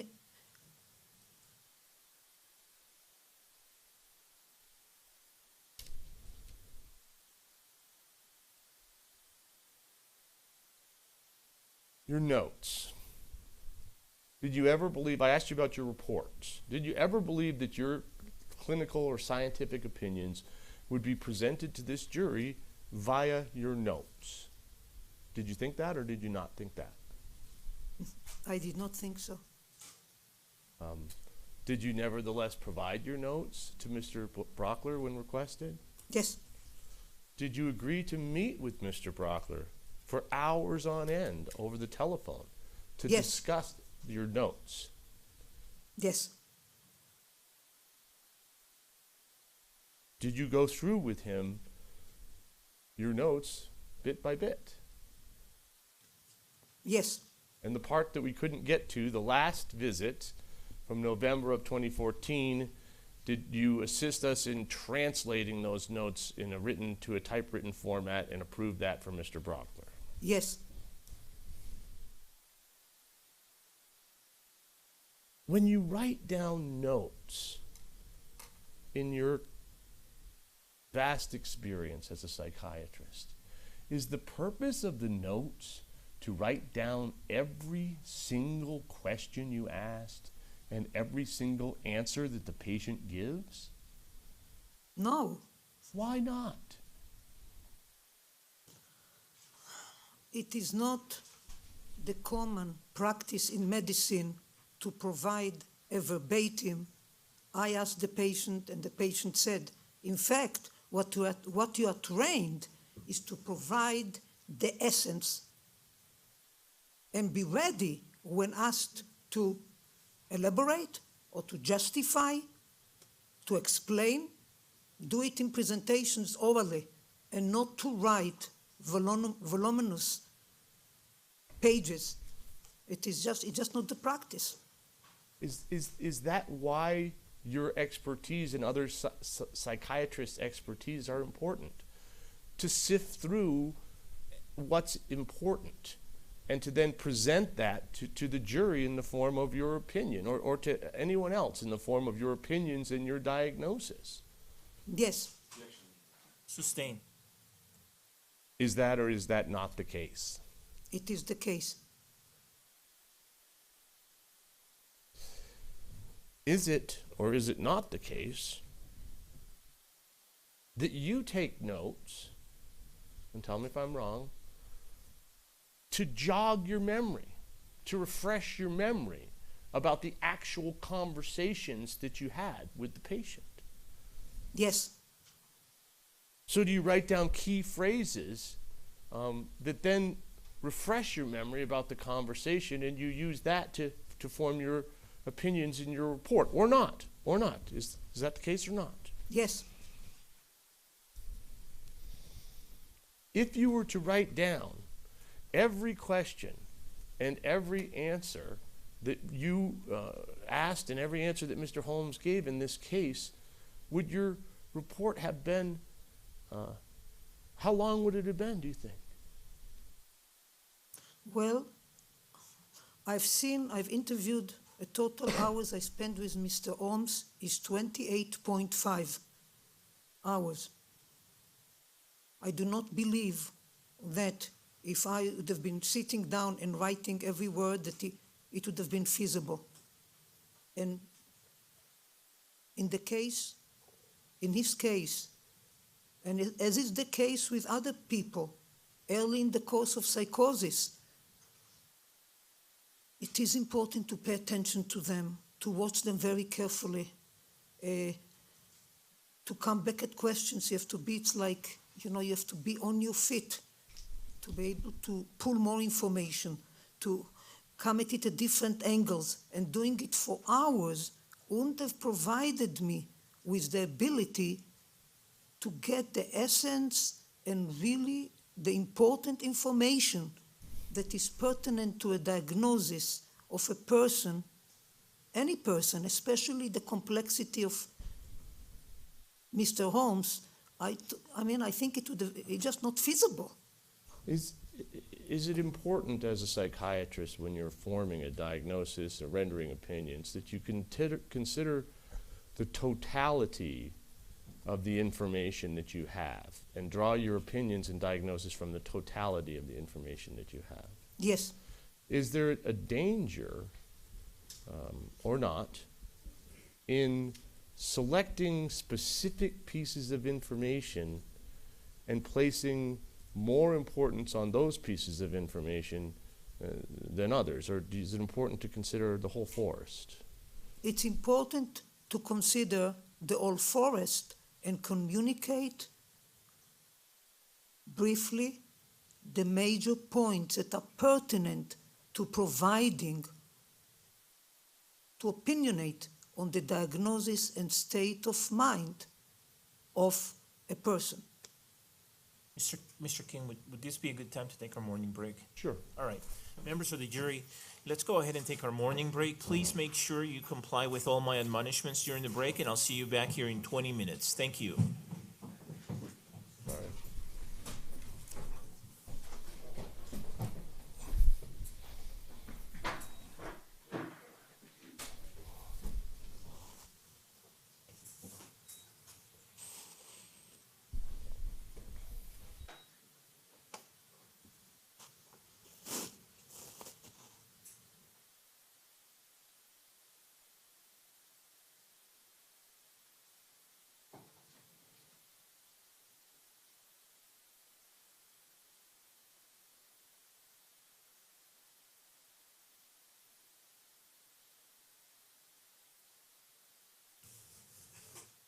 The record should reflect that the jury has exited the courtroom. Everyone may be seated. What's the people's response to exhibits P-TR-1260 and 1261, and specifically the objection on hearsay grounds? Your Honor, twofold. One, this is being offered under 703, but beyond that, the court will recall yesterday that the witness testified that this was something she believed that she had reviewed and considered. She did think it was relevant, although she didn't put a ton of weight on it, on the issue of whether or not the defendant was making efforts to initiate social contact even during the period after his leaving grad school and breaking up with his girlfriend. It also serves, though, the additional purpose of impeaching her competence and the level at which she investigated this particular issue of his efforts to maintain social relationships in spite of the fact that she concluded he was withdrawing from society, because she indicated despite having this, despite seeing this, she did not go into it with the defendant because she did not think it was important. So, Judge, under 703 and beyond that, to impeach her, in essence, with 703 is why we believe it's not applicable. It's just simple hearsay. All right, thank you. I don't think that sufficient foundation was established with respect to Rule 703, and I incorporate by reference my discussion of Rule 703 and what is required from yesterday. So, and that was from my ruling on D-TR-97. As to impeachment, it sounds that that is anchored in Rule 703 as well, the argument with respect to impeachment. And again, the foundation is lacking. I do think it was appropriate to ask her questions and to attack the reliability of her opinions by using the information on the exhibits, which she indicated she was aware of and had reviewed, but that doesn't make the exhibits admissible. So the objection on hearsay ground is sustained with respect to both of them. All right, enjoy the break. I'll see you back here in 20 minutes. The court will be in recess. Thank you. Yeah, of course. Do it later. Thank you.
Please be seated.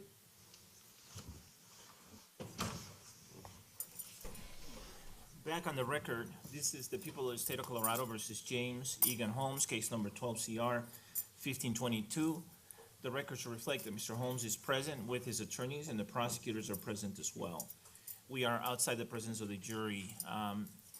We took a little bit of a longer break, again, just as we did this morning, because we're making arrangements to change some of the jury rooms in anticipation of deliberations, and so that takes planning and it takes time, and so that's part of what we're dealing with. So, all right, are you ready for the jury, the people? Yes, Your Honor. Yes, Your Honor. Okay, okay, let's bring the jury in, please.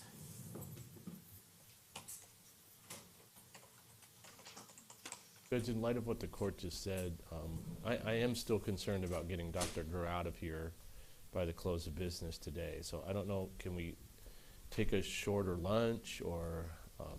We'll take an hour, but part of this depends on you and part of it depends on Dr. Gurr I as understand. well, depending on how the questions are answered, so.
Please be seated, everyone. The record should reflect that the jury's back in the courtroom. Dr. Gurr, I remind you that you're still under oath. Mr. King, you may proceed with your redirect examination. Thank you, Your Honor. Dr. Gurr, forgive me for jumping around a little bit here. This morning, you were asked some questions that came from the Dr. Reed's videotaped examination of Mr. Holmes, and you reviewed that entire videotaped examination, or have you not? Yes, I did.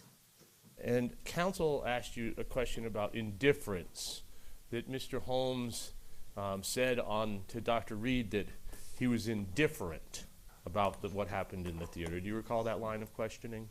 Yes. Do you recall in the video that it's actually Dr. Reed who says indifferent, that Mr. Holmes says impersonal, the same as he said to you and to Dr. Metzner, but then Dr. Reed says, no, I think it's indifferent instead, and suggests that to Mr. Holmes. Do you recall that? Yes. Ma'am, can I please have a video clip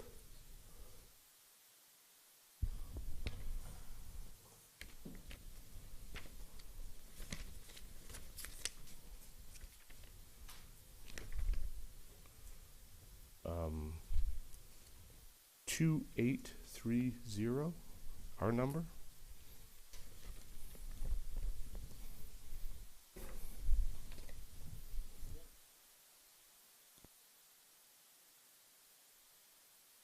Why don't you two confer for a minute?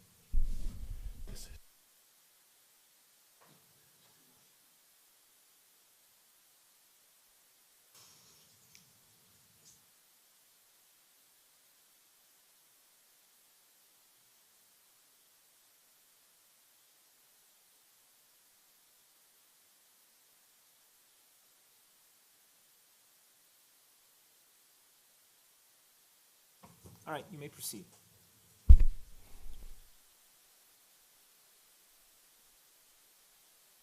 A little earlier in our talk this morning, I used the word indifferent in place of impersonal once or twice.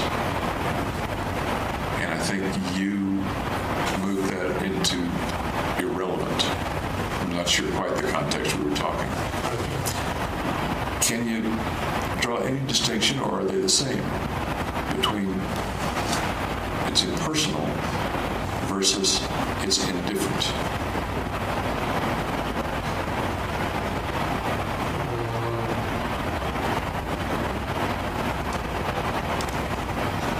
They're pretty similar. Did you hear at the end where he said they're pretty similar to me? Yes. Let me ask you, in general, is it a potentially problematic for a psychiatrist to suggest answers to someone that they're interviewing in the course of an examination, or is it preferable to ask questions and get the language and the words that the person is the content of the person's own communications? The second.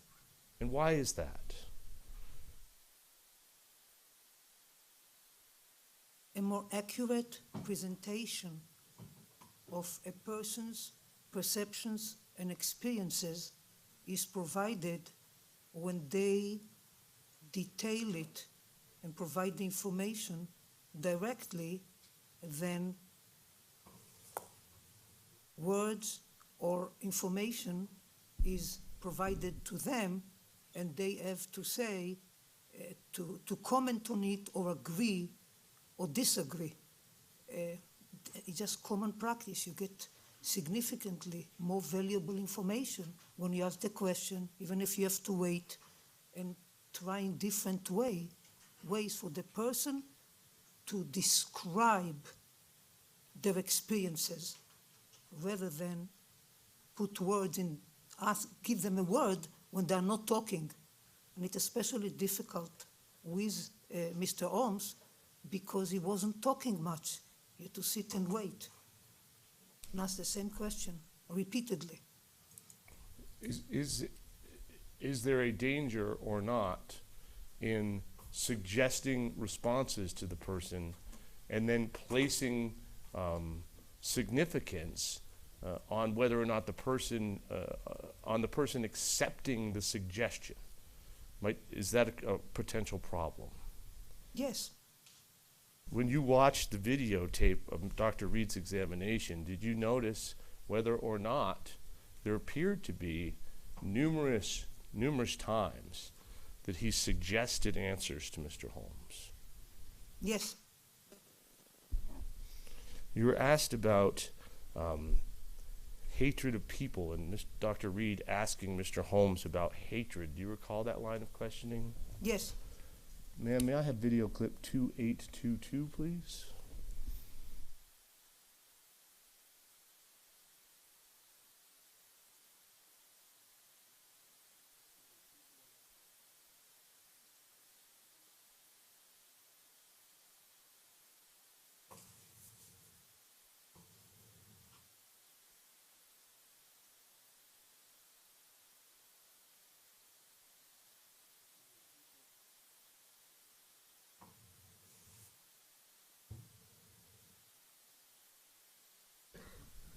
I guess we have a problem with freezing. Were there people over the last few months or so leading up to July 20th of 2012, people that you told you were angry? Oh, no, I never told anybody I was angry. Okay.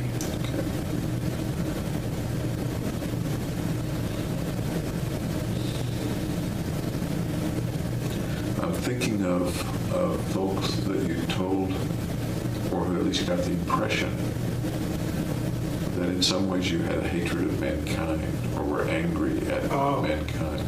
I wrote hatred of mankind in the notebook. Okay. To you, does that translate to very angry, or is that different from very angry? To me, the hatred's kind of like hating broccoli or something. Not a fiery, angry, passionate hate. Okay. It's kind of an aversive hate. Okay. Like hating broccoli versus a fiery, passionate hate.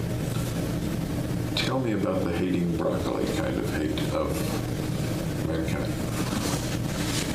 Well, I just don't want to eat broccoli, so I kind of avoid it, be averse to it. Instead of being like angry at broccoli and like chopping it up or something. Ma'am, is that inconsistent or consistent with how he described to you his feelings towards other people in general? It's consistent with regard to a feeling aversive and feeling frightened from people, and he used the word when we were exploring anger. We did not talk about broccoli. Okay. Didn't come up. And that brings up an important point. When you're analyzing different statements made by a patient, is what's important the exact quotation, the exact words that they use the exact words every time they talk about a similar topic? Or is the content of what they're conveying the more important aspect? The consistency of the content that can be expressed in different words depending on the time of the interview and the status of the patient. Were there any inconsistencies that you thought meant that Mr. Holmes was malingering his mental illness or faking his mental illness? No. Is there anything about what Mr. Holmes said, or any of the testing, or any of the information that you have that make you think that Mr. Holmes is being manipulative or deceitful in the way he presents the events that took place in surrounding this case? No. Is that consistent from your review with the opinions of every other doctor, psychiatrist, and psychologist that has examined Mr. Holmes through the pendency of this case? Yes. Are you aware of anyone who has suggested in any way that Mr. Holmes is faking, malingering, or is not being forthright about what happened or what was going on? No.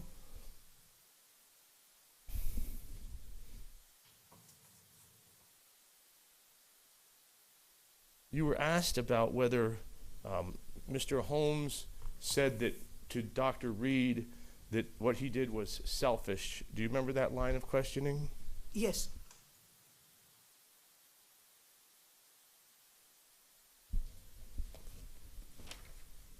Ma'am, can I please have clip 2843?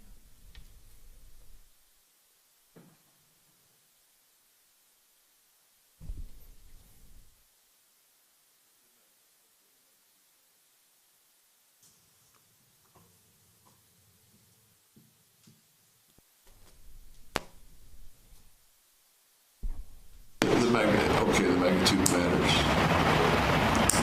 Given that magnitude and the number of other lives affected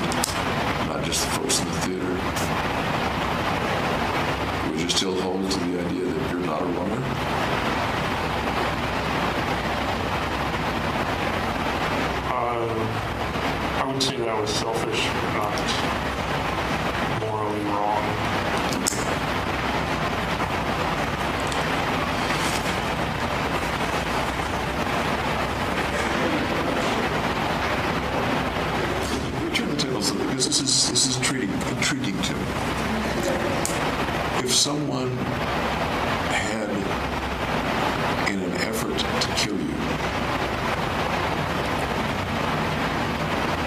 cut off your leg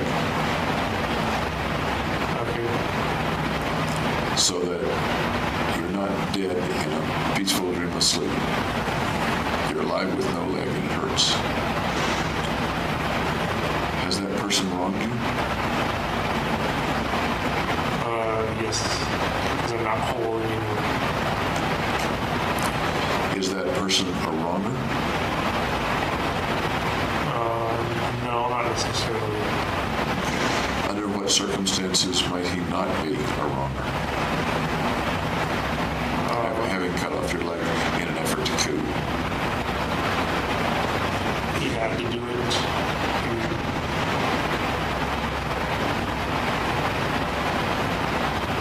He had to do it too. If he had to cut off my leg for some reason or another. Or else there were other consequences to not doing it. What if he was simply trying to kill you and didn't succeed? And he was trying to kill you in order to get a point for himself? What do you mean by a point? The same kind of points that you made. Value? Yes.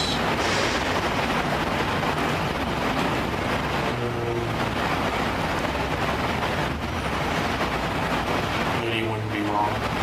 You would not be wrong. Okay.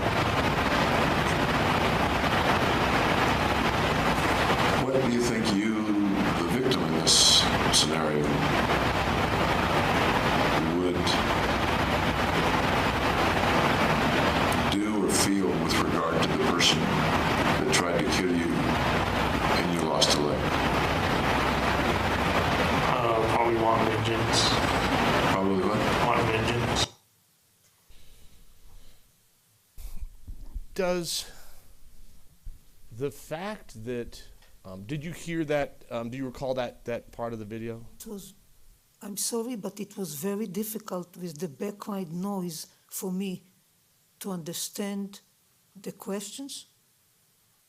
So it's hard for me to comment. Do you on remember? responses.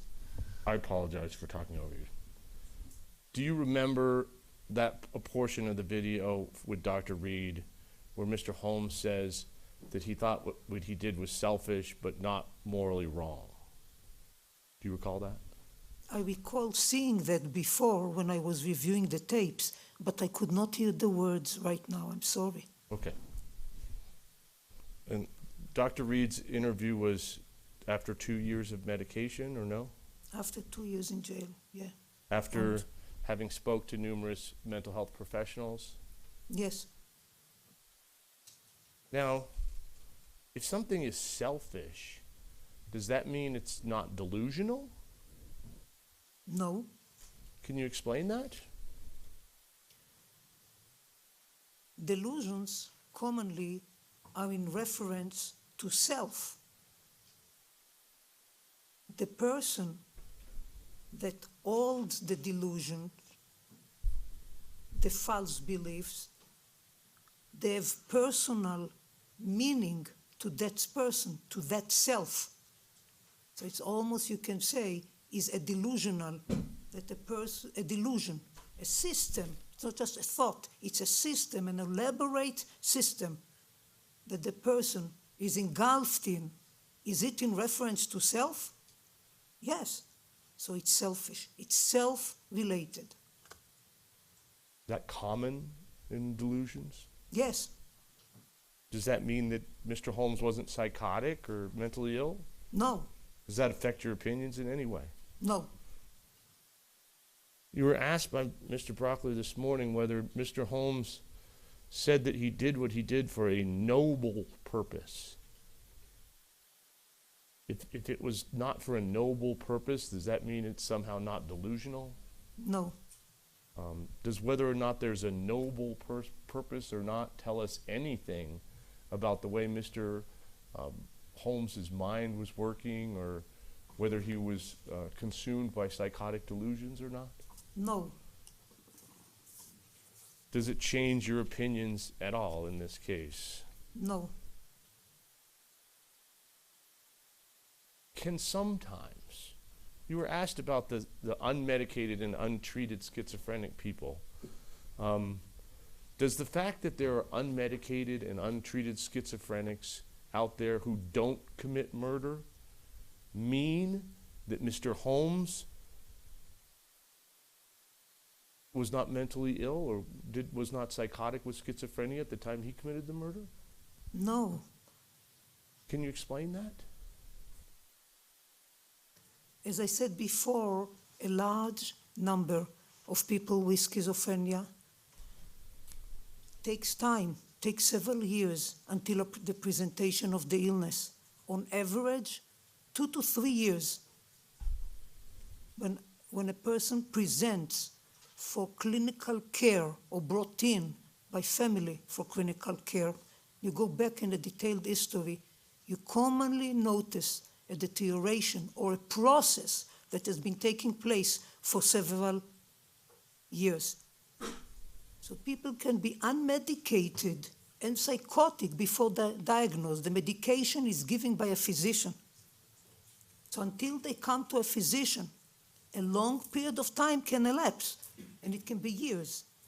In addition to that, when people who are diagnosed with schizophrenia and the proper treatment that may include medication is indicated, many people with schizophrenia, when they get a little bit better, take themselves off the medication.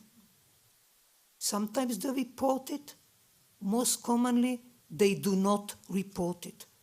People with schizophrenia, a good portion of them, do not adhere to treatment. They believe that they will be okay, and they do not like the treatment, sometimes the side effects of the treatment.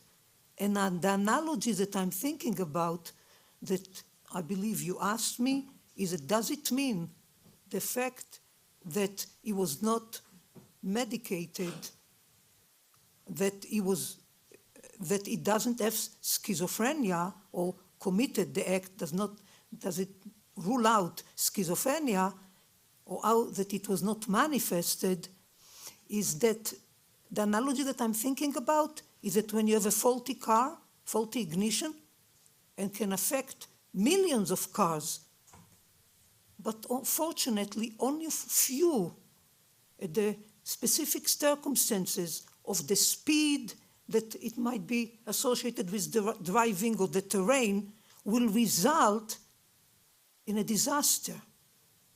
Few will be dead as a result of that from the faulty ignition. But it does not mean that when this occurred, it is not related to the faulty ignition. Not every faulty ignition results in that. So fortunately, only a minority of people who have schizophrenia commit this type of act and crime. The majority do not. And is it or is it not true that people with higher intelligence tend to have more bizarre delusions than others who are not so intelligent? And might that affect how this case unfolded? This is correct. It can take longer to present, for them to reveal symptoms. Denial of illness is extremely common in schizophrenia. People are not born with an S on their forehead, and it is difficult for them to accept and admit that they are different and that they have a serious mental illness. Extremely difficult. And in your opinion, was that difficult for Mr. Holmes? It was very difficult for Mr. Holmes. He went through years of trying to distract himself from the thoughts that initially, not on a daily basis, but later on frequently, will go through his head of kill yourself and then kill others. It was a process, and he worked at it and tried to find ways of putting the thoughts down, putting them away. And we all do. When we sometimes have unpleasant thoughts, not related to suicide or homicide, but that we don't like, it's a natural reaction. And when these thoughts are so severe and extreme to a young person, why do they come? What's wrong with me? Extremely overwhelming. And he did not disclose it to anybody to a professional, until he presented in student health, verbalizing that he thinks about killing others. So we're talking about years of him trying to deal with it by himself until he could no more. In graduate school,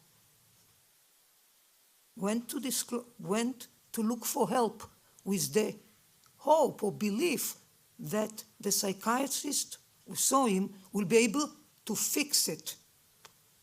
And that was going to be my next question is it significant then, psychiatrically in your opinion or not, that despite that, Mr. Holmes voluntarily went to a psychiatrist and told them he was having thoughts of killing lots of people?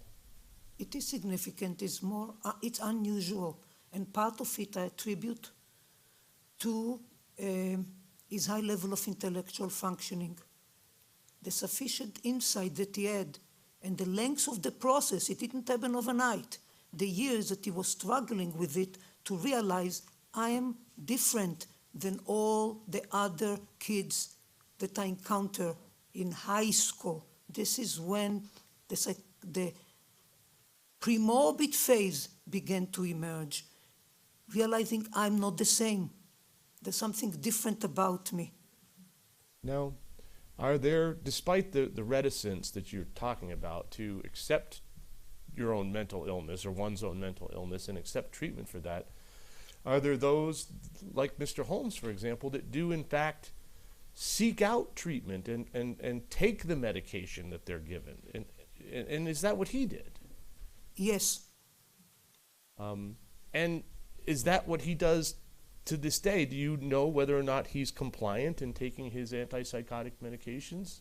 He's compliant, and he reported, and it's in my record, I believe, that the medications have been helpful to him, and he wished to have had them before, that the antipsychotic medications are helpful to him.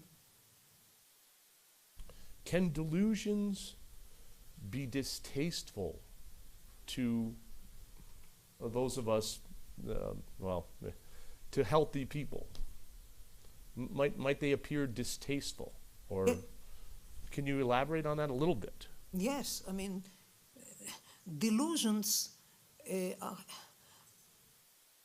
when a person who does not experience the delusions and does not know a person who is going through that, listens to it, establish trust with a client or a patient and listens to it, it's overwhelming to listen to it and see how it can encompass and take over a person's life. For me, after listening to so many of it, it's part of my profession. But for other people, including family members who are not familiar, when we disclose it, they are shattered by it.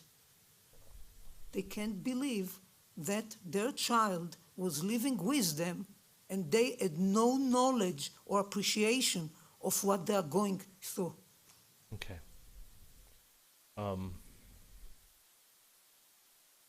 Did Mr. Holmes choose the delusions that he suffers from? No. Now, you just talked about him struggling with this for many years. In your opinion, did he find the delusions distasteful? Yes.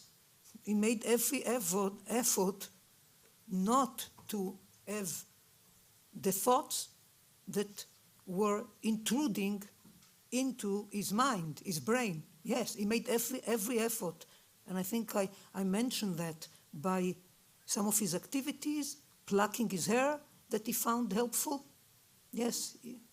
And in this struggle over many years, did he win for a long time? Was he able to suppress these delusions?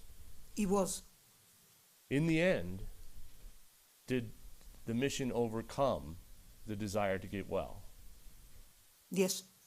In your opinion, is that or is that not part of the psychotic process? It is part and parcel of the psychotic process. Now, you were asked some questions by Mr. Brockler yesterday about how important it is to interview the parents of your patients. Do you remember that line of questioning? Yes, read from my book. And that was your little book, and do you recall what's the name of that book that he was quoting from? I mean, there were two books. I'm not sure which one he was quoting for. It was commissioned by the Annenberg Foundation that was making an effort, Annenberg School of Communication at the University of Pennsylvania, making an effort to increase public awareness of mental illness. And there were different commissions for that. I was the chair of the Schizophrenia Commission. Many experts from across the United States, leading academic institutions participated. It resulted in a big book, and then the Annenberg Foundation asked me to put a book that describes simply, the focus was on adolescents, early onset of symptoms that will be available, and we distribute it freely to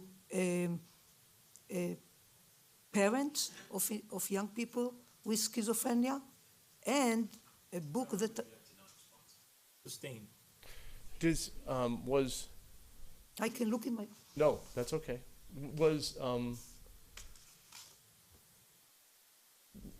Mr. Brocker read you a quote from that book about the importance of interviewing parents. When you wrote that, was that or was it not intended for dealing with young children who are showing signs of schizophrenia, who are living at home with their parents? Correct. And in this case, they're brought in by their parents. I haven't seen an adolescent comes in of his or her own volition and saying, this is what. It's the parents who become concerned about the behavior and come in with the child and sign the papers as well. These are minors. Okay. And in that context, would the parents have a tremendous amount of information about their child because they live with them? Yes. Sustained. Would they have a tremendous amount of information because they lived with them, or would they not? They will. They observe them on a daily basis, going to school, during meals, during family activities, and that's the information that we obtain from them. Now, this went on for a long time yesterday, where we talked about, your interview with the parents in this case. And let me ask you this. Did you have information before you even went to see Mr. Holmes that he was not living at home with his parents or not? Where was he living during the events that led up to the July 20th, 2012? He was living on Perry Street, I think it's 619 Perry Street in Colorado. And where were his parents living? His parents were living in San Diego, California. And did you have any information about the amount of contact that had gone on between Mr. Holmes and his parents? Limited contact. It preferred not to communicate by telephone and to communicate by email. Now, before you talked to Mr. Holmes, did you get a chance to tell investigators that worked for our office the questions that you would like answered by the parents? Because at that time, or not, were you able to provide questions that you wanted answers that were of significance about his childhood? Yes. And did you get answers to those questions through interviews that were done by those investigators? In January, I believe it was the end of January 2013. And you were subsequently able to interview his parents, were you or were you not? I was. Was that in November of 2014, or when was that? In November, I believe 19th, 2014. When you did interview the parents, did you find out that the information that you got directly from them was identical in nearly every respect to the information that you got from the interviews that were provided to you? Correct. Were they identical with the information that Dr. Metzner received from the parents when he interviewed them? Yes. Excuse me. Were they identical to the statements received by Dr. Reed when he interviewed the parents? Yes. Did the fact that you didn't personally interview Mr. Holmes's parents more early in the process have any effect on your opinions whatsoever? No, Does it change Mr. Holmes' mental illness or not? it does not. Is it irrelevant, in your expert opinion, to this jury's determination? Yes. Were you given, and there were some questions about information and records provided to you by the defense. Do you recall that line of questioning? Yes. Were you provided with interviews that were done by the defense? Yes. Were you provided with videotapes, home videos? Yes. Were you provided with photographs or not? Yes. Were you provided with records, Yes. actual records that documented what happened? Yes. Do you have any reason to think, or not, that those were doctored, manipulated, specially selected in any kind of way? Absolutely not. Did you receive, through the course of this case, all of the disclosures that were made to the court-appointed experts, Dr. Metzner and Dr. Reed? Yes. Did they receive the identical information that you received from both sides? Sustain us to lack of foundation. Did you receive the entire file from the Colorado Mental Institute Health at Pueblo that contained every piece of information that those doctors received? Yes. Was it consistent with the information, the same information that you received, or not? Yes.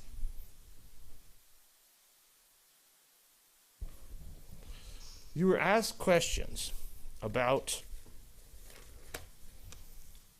when your report of June 17th, 2013. Do you remember there were a lot of questions about that? Your first report? Yes. And there were many questions about what was written in that report and what was not written in that report. Do you recall that? Yes. Many questions about what you had to review before that session. Do you recall that? Yes. Let me ask you this. Were you ever operating under the principle that you had to complete your evaluation by June 17th, 2013? Was that the end? No. Did you intend or not to continue to see Mr. Holmes over time? Yes. Was the 17th some kind of magic date? I believe that some filing with the court needed to be done, and that I was asked by the defense team to provide a report. Okay. If you had not had enough information, if you had not seen Mr. Holmes and obtained enough information from him, would you have rendered an opinion in the case, or would you have said, no, I'm not ready to do that yet? I would have not rendered an opinion. If you had not received sufficient documentation or other information, would you have refused to render an opinion at that point? Yes. Did you render an opinion at that point? When you rendered your opinion, did you or did you not feel that you had sufficient information that you felt confident in your, to a reasonable degree of scientific certainty based upon your experience in the conclusions and the opinions that you rendered? Yes. Did you, in fact, continue to see Mr. Holmes many times after you issued that report? Correct. Did the information that you received from Mr. Holmes subsequently, as well as the information you received from other sources subsequently, change or not change your diagnostic formulation? Did not change. Did it change or not change your opinions about Mr. Holmes' mental illness or the degree of it? Did not change. Did it change or not change your opinions in any way about whether or not Mr. Holmes was had the capacity to distinguish between right or wrong from a societal moral view on July 20th, 2012? It did not. If you had changed your opinion or seen anything that affected your opinion or changed your opinion, would you have issued a report indicating that that was the case? Yes. When you issued your second report, did you indicate in that you had the same opinions and the reasons why you felt that that was reinforced by all of the information and contact you've had with Mr. Holmes since then, or was that not what you said and what you meant? No. No. No, I mean, I think it was maybe a complex, is that yes, I was consistent. I did not change my opinion. Or maybe I didn't follow your question. Maybe I asked a really bad question. It's probably the more likely. You were asked a lot of questions about when you had the notebook and when you didn't have the notebook and when you went over the notebook or didn't go over the notebook. Did you have the notebook before you wrote your report on June 17th, 2013? I did. When did you receive the actual notebook, a physical copy of the notebook? On February 13, 2013. Previous to that, in November of 2012, before you saw Mr. Holmes at all, were you able to review the notebook for about an hour, but unable to take actual possession of a copy? Correct, on November 28, 2012.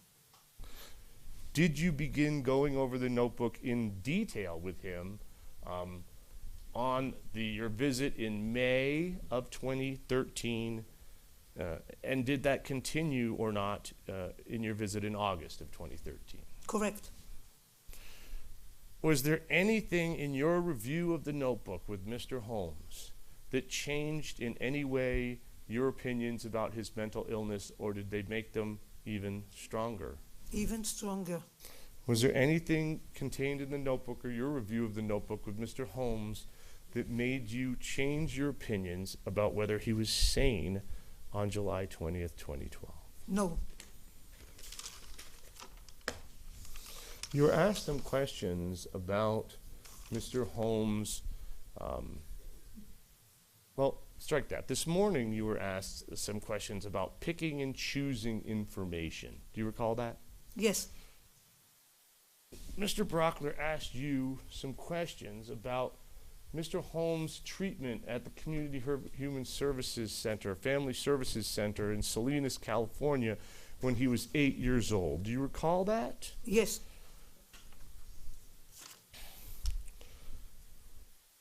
Mr. Brockler pointed out to you that one of the appointments that the Holmes family had with this counseling center, do you recall Mr. Brockler pointing out one of the visits? Yeah. Were there in fact only one visit? No. How many visits were there? Do you remember? 4. Okay. Now, Mr. Brockler mentioned that the social worker noted that Mr. Holmes was, quote, mute and avoided eye contact, that she noted that in her notes. Do you recall that line of questioning? Yes. Now, as it turns out, what was her name? Do you remember? Was her name John? What? John Adams? Was that the name of the social worker? Do you remember? Yes.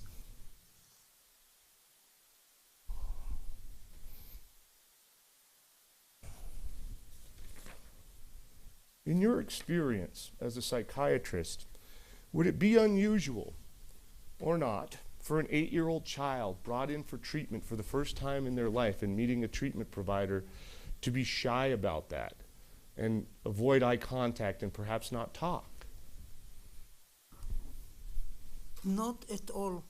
Can you explain that briefly, please? I want to put it, may I put it in context? Yes, ma'am. If you could briefly, please. I'm an adult psychiatrist. My PhD is in clinical developmental, so I've seen children as part of my training in psychology. In the past few years, since 2009-10, I've been directing a large project that deals with children from age 8 on. And I'm currently, in the past few years, I've been working with Children's Hospital, where I do see children from age 8 on. Children, and for those of us who have children, when they're brought in to an unfamiliar setting, brought in by the parents, because there are some issues or problem, many times do not talk and sit quietly, and for somebody as shy as Mr. Holmes, this is quite common.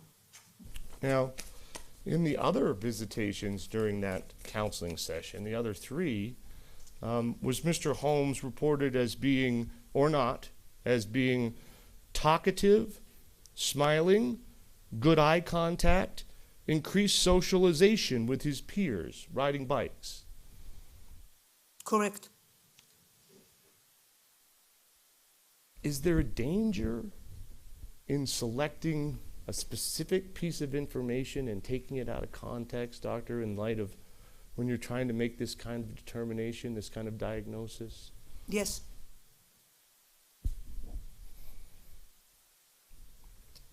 Do you recall whether the final determination in that counseling was that it was Mr. Holmes' parents that needed some help with parenting in the end?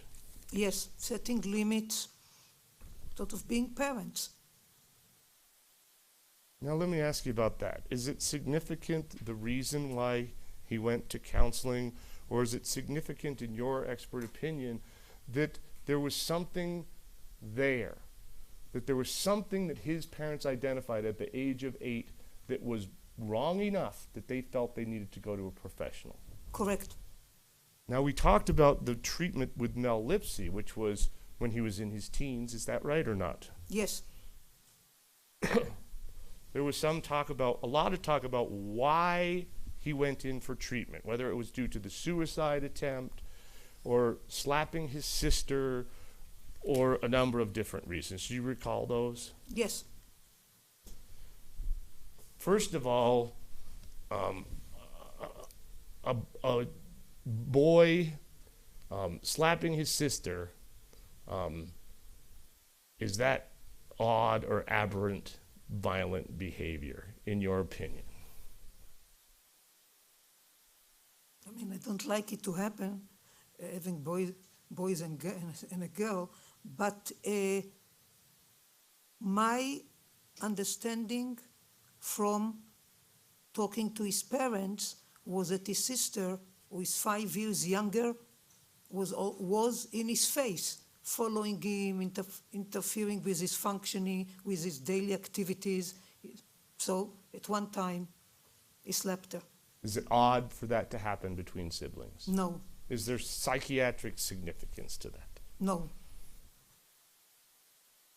Now, is it important in your opinion, psychiatrically important, the reason why his parents initiated the treatment, the specific reason, whether it was the suicide attempt or not? Or is it more psychiatrically significant to you the fact that they again determined when he was in his teens that there was something wrong that needed to be identified and helped by a professional? Correct. Do we know whether or not he saw Mr. Lipsy several times or over a period of like a year? Yeah, I believe there was 16 sessions, but That's what I remember at multiple sessions. Do we know or do we not know what the content of that treatment was, or have all the records been destroyed? We do not have the records.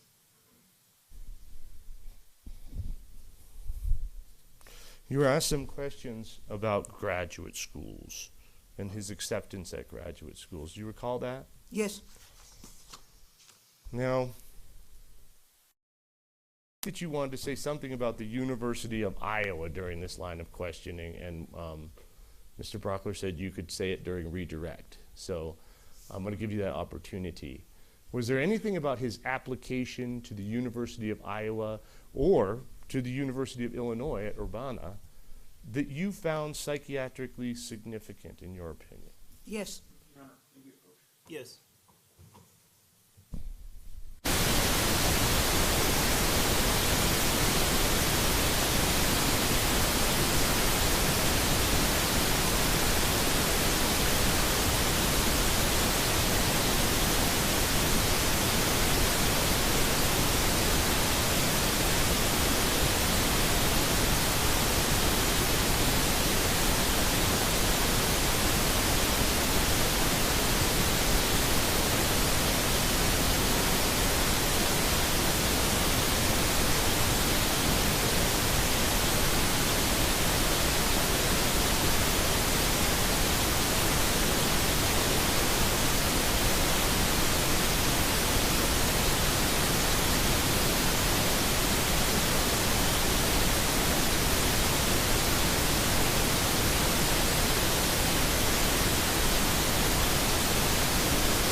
Okay, the objection is overruled. Mr. King, you may proceed. What psychiatric significance in your... Oh, are you? Okay, we'll give you, can we give him a new one, Yep. please? Can you hear me now? I can hear you now. What happened with his application at the University of Iowa that was significant to you, ma'am? I don't have it in front of me, but what I recall when I reviewed it was a note from one of the faculty member who is part of the admissions committee saying, do not admit under any circumstances. And with other commenting that is poorly interviewing and doesn't talk much and looks different. With regard to his childhood and the suggestion that he has always been the same, do you have well, first of all, did you receive not just the information from Family Services Center, but a huge amount of information from family members, teachers, classmates, and friends from Mr. Holmes' childhood? Yes, And did you receive similar information from when he was in high school and in college? yes. In your opinion, was he always the same in terms of the social aspect of his life, or was there a change that took place around the time they moved back to San Diego, in that he became more withdrawn. Yes. I'm sorry, that was a choice question. I don't think it can be answered yes. So why don't you repeat your question? Okay. Was there a change, based upon all of the information that you got and the many, many interviews that you reviewed, was there a change that took place around the time of the move in that he became more withdrawn, or has he always been the same? Against the background of a shy, quiet child, but fully engaged in school and in friendships in the community, there was a change after they moved to San Diego.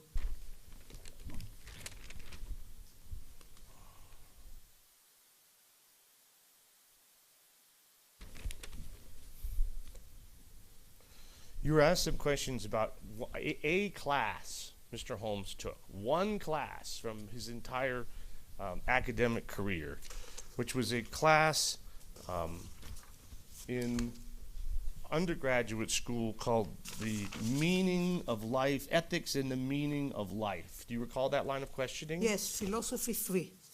And you were asked about the books that he read in that class. You don't specifically, do you specifically recall the books that he I read don't in that recall, but I picked it up. class? Okay.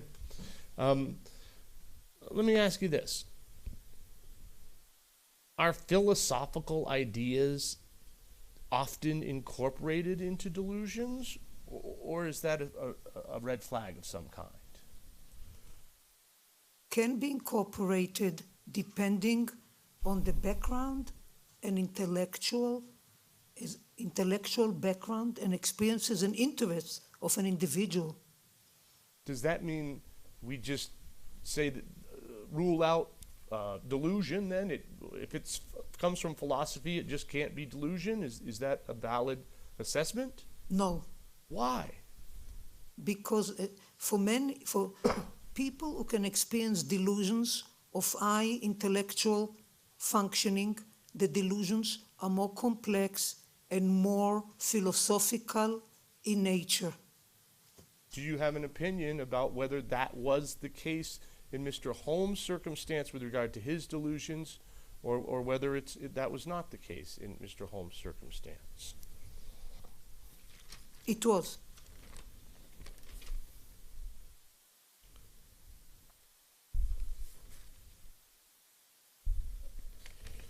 Does the fact that Mr. Holmes took a class when he was in college called the Ethics and Meaning of Life affect in any way his mental illness as you saw it develop in 2012?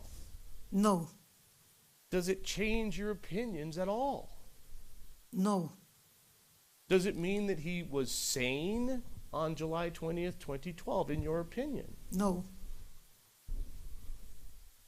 Does it have any meaning from your clinical perspective as to the issues that are relevant in this case? no,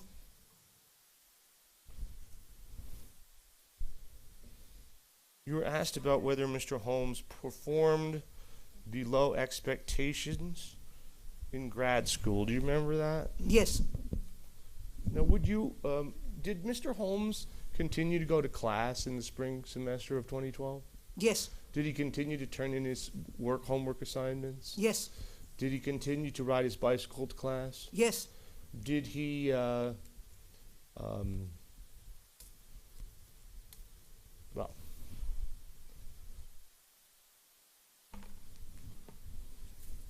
did he eventually drop out of school? yes, in June 2012. May I approach the exhibit, Your Honor? You may.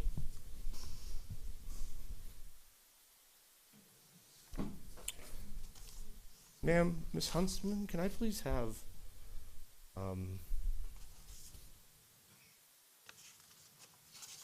People's Exhibit PTR 1195?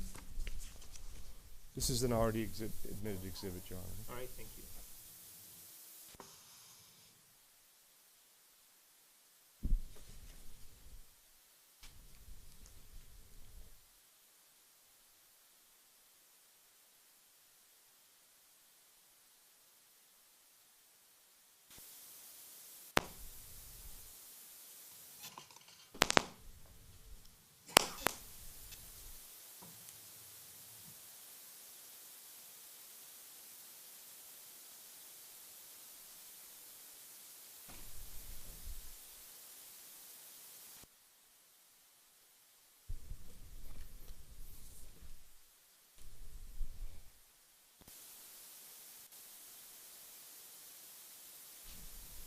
it's not working. Apparently not. I'll just move on without it. Okay. Did you, if I could approach the witness and Yes. show these to her? Do you see these documents here, which are admitted exhibits PTR 1195 and 1197? I see the document. Okay, are those rotation lab work assessments from two of the labs that Mr. Holmes was involved in? Yes, And this one, 1196, is this also a lab assessment? yes,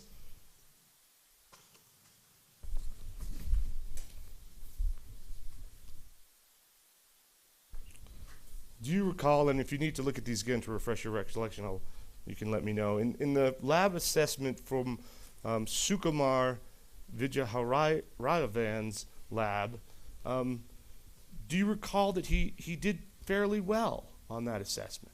yes, That it indicated that he had an adequate approach and that his data was analyzed appropriately? yes, Do you remember whether or not in his presentation he had slides that were organized, yes, that his comments added value to the slides? Do you recall that? yes, That he got a medium grade on responding to comments from the audience? Do you recall that? yes, When you looked at People's Exhibit 1196, though, which is the Mark Delacqua's lab from 2012, is there a marked decrease in performance there? yes,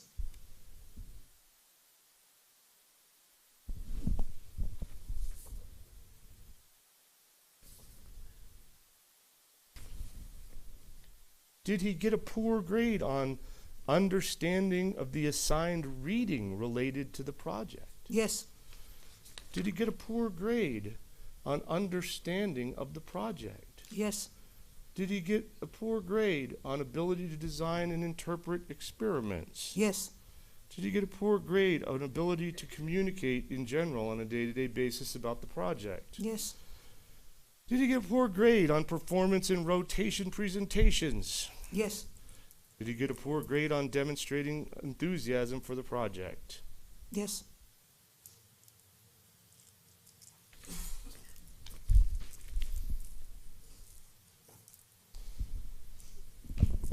Do you recall in Dr. Metzner's report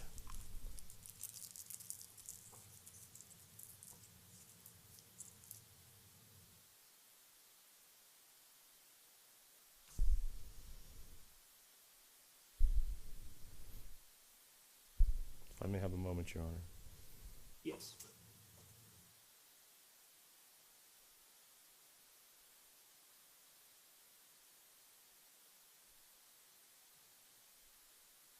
Do you remember in Dr. Metzner's report the following quotations about his final prelim? Professors report that James was unable to get from A to G in a timely, organized manner in his answers. They stated that they were concerned that he might not have more than a superficial knowledge of the material, or that he simply knew the words to use without understanding the concepts. They stated that he performed poorly uniformly, not on one particular portion. Do you remember that? yes,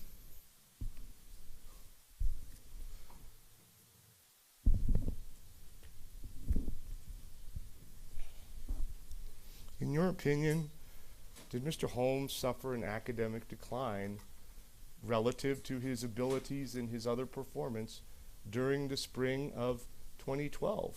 Or was he the same as he had always been? decline, Did he get accepted into a lab or not? no, In his perception, from the statements you got from him, what was his perception about whether he was succeeding or failing in graduate school? failing, Did that achieve kind of did that have psychological or psychiatric importance in your opinion, and how so? yes, How so? Going to graduate school and being a neuroscience major and becoming a neuroscientist was a major aspect of his life. It kept him going while he was already serious mentally ill. It's something that was very important for him.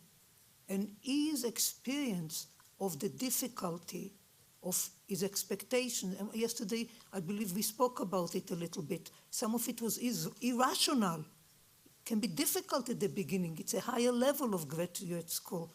But his experience, I'm a failure. I will not be able to accomplish it, to accomplish the goal of my life, has affected him significantly. There's nothing to live for. The sense that something is really wrong with me became more intensified, and there was no future. There's no meaning in life. It was, for him, a devastating experience, regardless of the fact that he didn't get an F. In graduate school, if you are not admitted to a lab rotation, sometimes you are terminated. You get the PhD through working in a laboratory. And no laboratory after the rotation admitted him to be somebody who will perform under a professor's supervision. It can be corrected, and some students correct it. He did not experience that. I want to ask you a couple questions about his romantic involvements, and what your opinions about the level of social performance those reflect, if I may. You were asked some questions about the fact that he sent an email to Gargi asking for her phone number initially. Do you recall that? Yes. Do you recall whether or not he actually asked her out first, though, or whether she asked him out? She asked him out. So he was able to send an email asking for her phone number. For a 23-year-old man with a superior intellect who's in graduate school, is that an appropriate, or is he fully socially interactive in a romantic way at that point? No. Was he trying very, very hard to be socially interactive at that point in his life? Did he tell you about that? Yes. Now, you were asked about in the springtime whether he was increasingly isolated. Do you remember that line of questioning? Yes. And Hillary Allen was brought up. Do you remember her? Yes. And you were asked about the relationship, and I'm using air quotes, that he had with Ms. Allen. Do you recall that? Yes. What did that relationship consist of? They went on a hike one time. Okay. And did they send a series of text messages back and forth intermittently or not? Yes. Did she ever, to your knowledge, express a romantic interest in Mr. Holmes? No. Did they ever have a second date?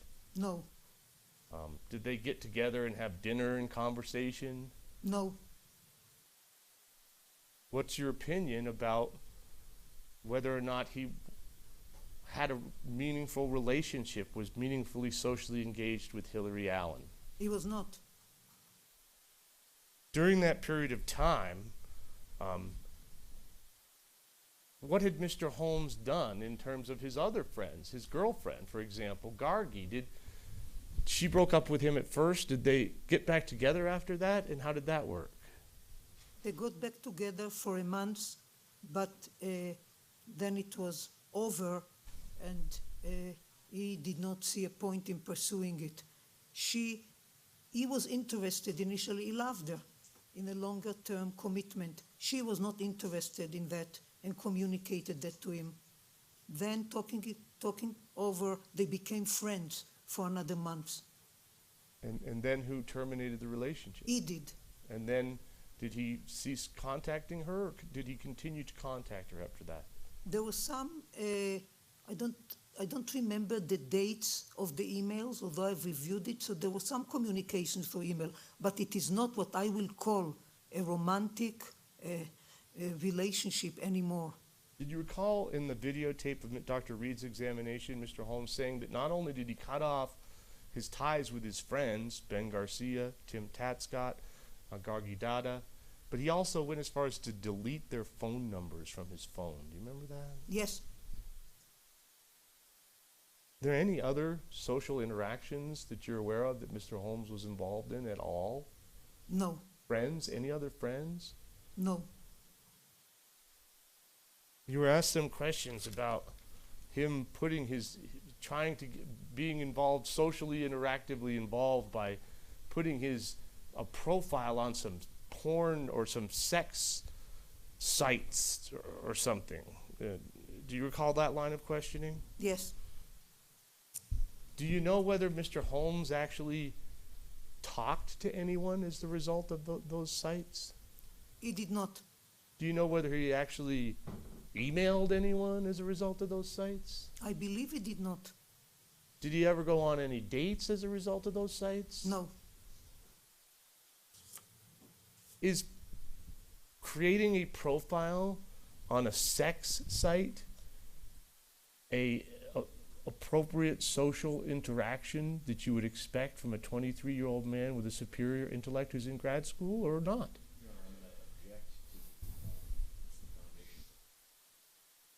Sustained.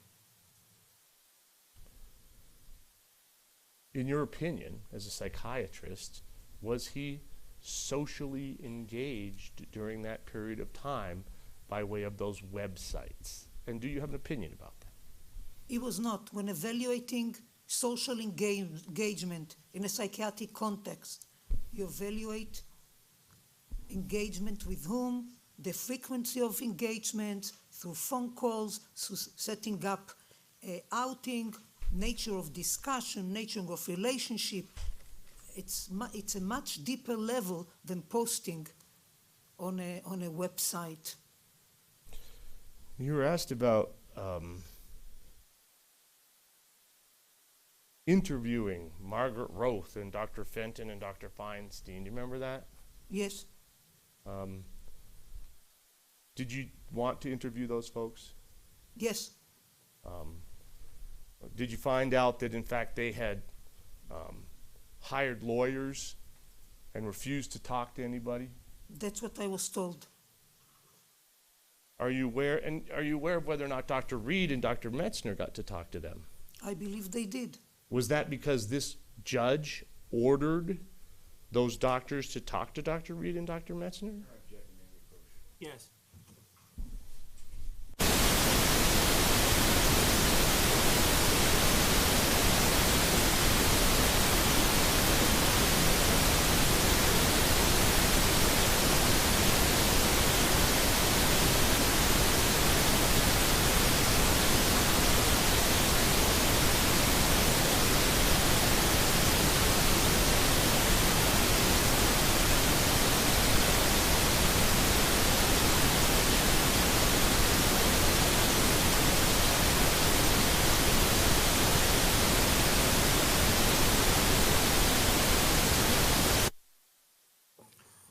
All right, the objection is sustained.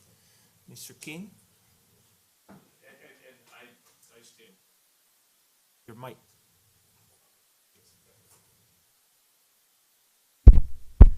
Thank you.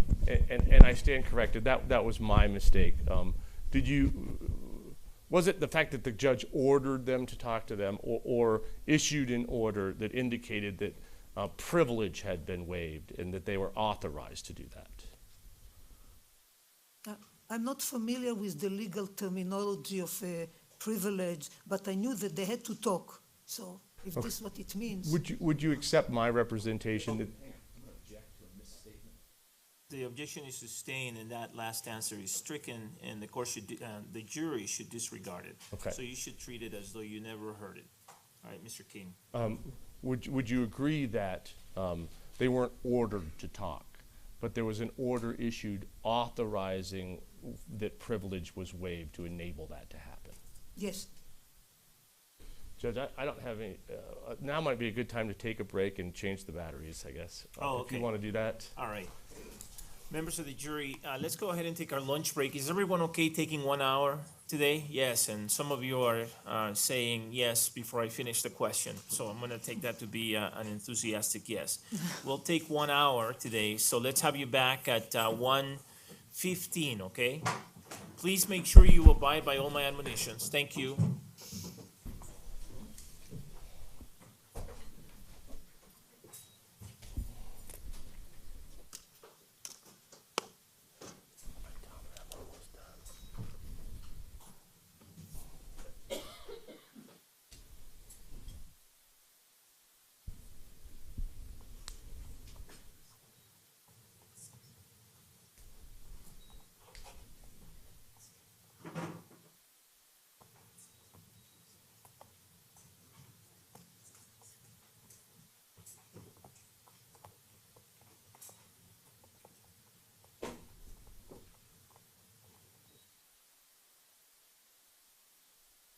The record should reflect the jury has exited the courtroom. Everyone may be seated.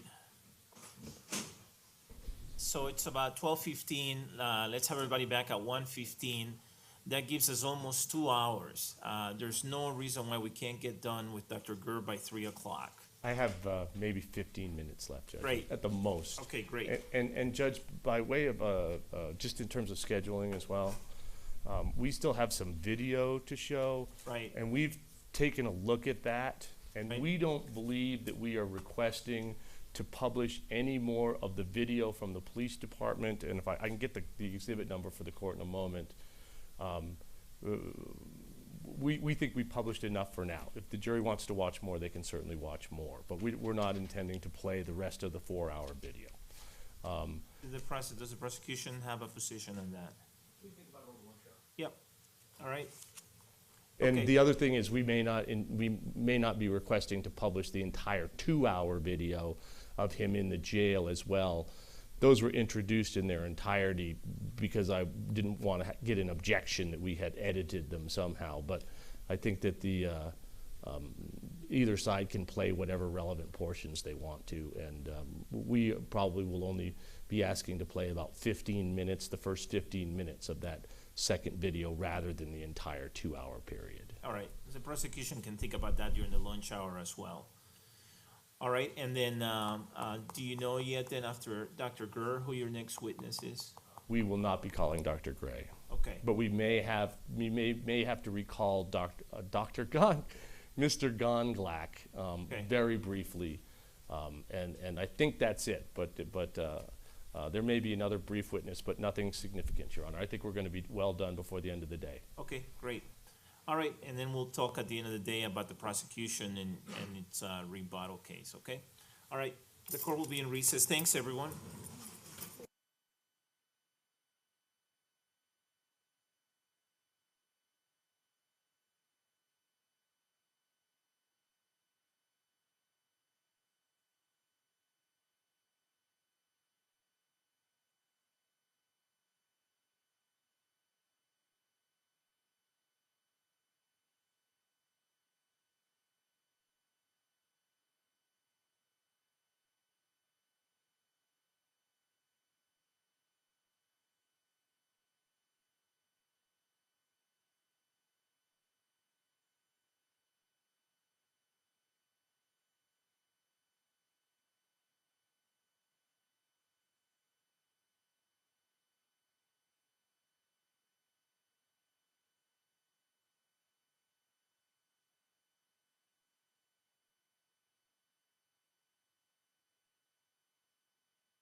seated.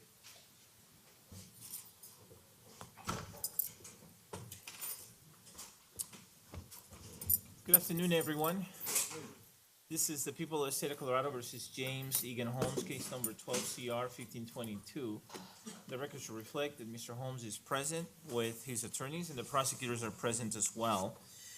For the record, the prosecution has marked People's Exhibits P-TR-1260 and 1261 as C-TR 84 and 85. Respectively. And I mentioned that I sustained the hearsay objection, and I said that the foundation required by Rule 703 had not been satisfied. I also find that the probative value of these exhibits in assisting the jury to evaluate Dr. Gurr's opinions does not substantially outweigh the prejudicial effect of these exhibits. Here you go. Thank you. Have the people had enough time to think about the defense's proposal in terms of publication of video recordings that have been admitted? Your Honor, the defense, I think, should be able to play whatever portion they think is appropriate, and I guess if we think it's misleading, we would have the opportunity in rebuttal to play the other part, but I doubt very much we'd do that. Okay, I think that's exactly right. So without objection, that's how we'll proceed. And Mr. King, if you want me to tell the jury or to inform the jury that with respect to the one exhibit, that's all you're seeking to publish, then I can do that, or you can do that, either way. I'm not requiring it, I'm just saying they haven't been told that it's only going to be partially played. We played part of it, and then I think it was the end of the day, and we had to adjourn, and so they may wonder about the rest of that video, so. I can say it, or the court can say it, I don't have a preference. I think they should be told one way or the other. But I agree. if you, perhaps, is the court gonna take a break when we're done with Dr. Gurr, or do you wanna roll right into that portion, or? Well, if you're gonna call your investigator, what I thought we would do is I would ask you if you, to call your next witness, have you call your investigator, and then take a break at that point. Does that make sense? That makes perfect sense. Okay, let's do it that way. Okay.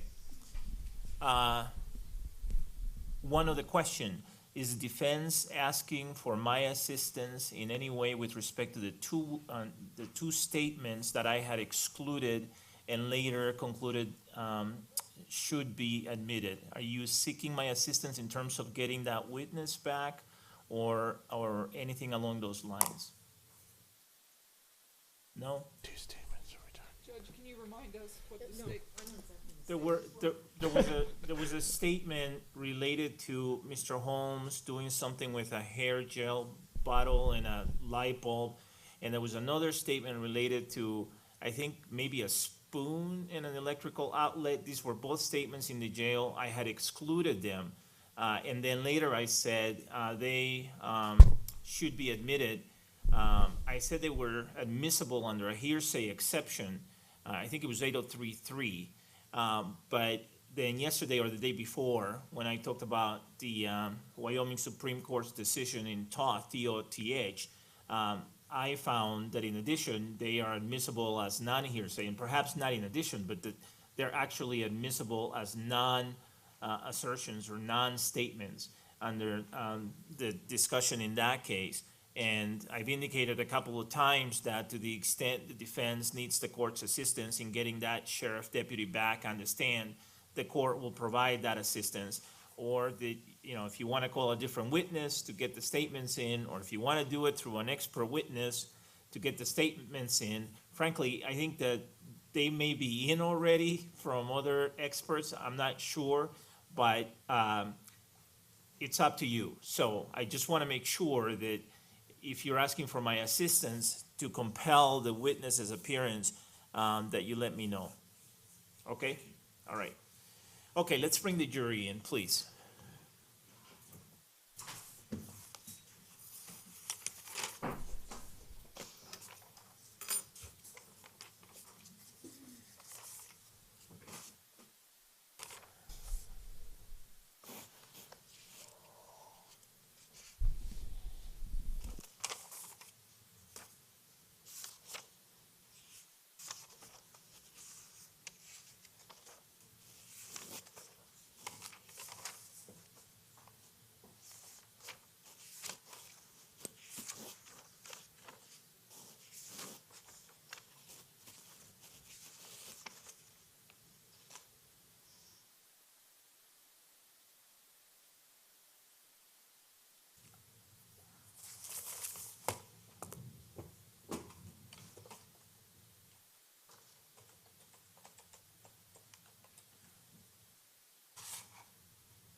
Please be seated, everyone. The record should reflect that the jury's back in the courtroom.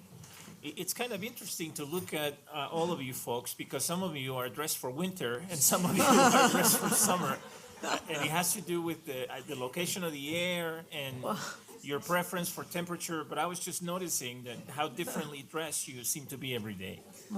All right, it's good to have you back in the courtroom. Dr. Gurr, I remind you that you're still under oath. And Mr. King, you may proceed with the rest of your redirect. Actually, Mr. King, before you do, let me inform the jury that with respect to P-TR-1260 and 1261, or is it 1261 and 1262? 61 and 62. I sustain the objection to those two exhibits. Okay, with that, Mr. King, you may proceed.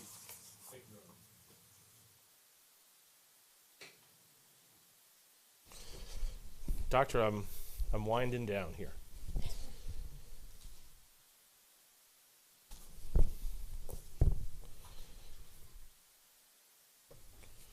Doctor, you were asked some questions about words that Mr. Holmes used and whether or not they came from him or not. Did Mr. Holmes ever say to you that he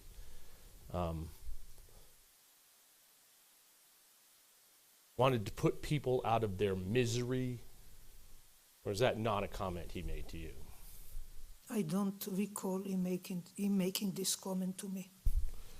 Mr. Brockler also talked a lot about doing them a favor was the phrase that came up a lot, that Mr. Holmes was doing the victims a favor.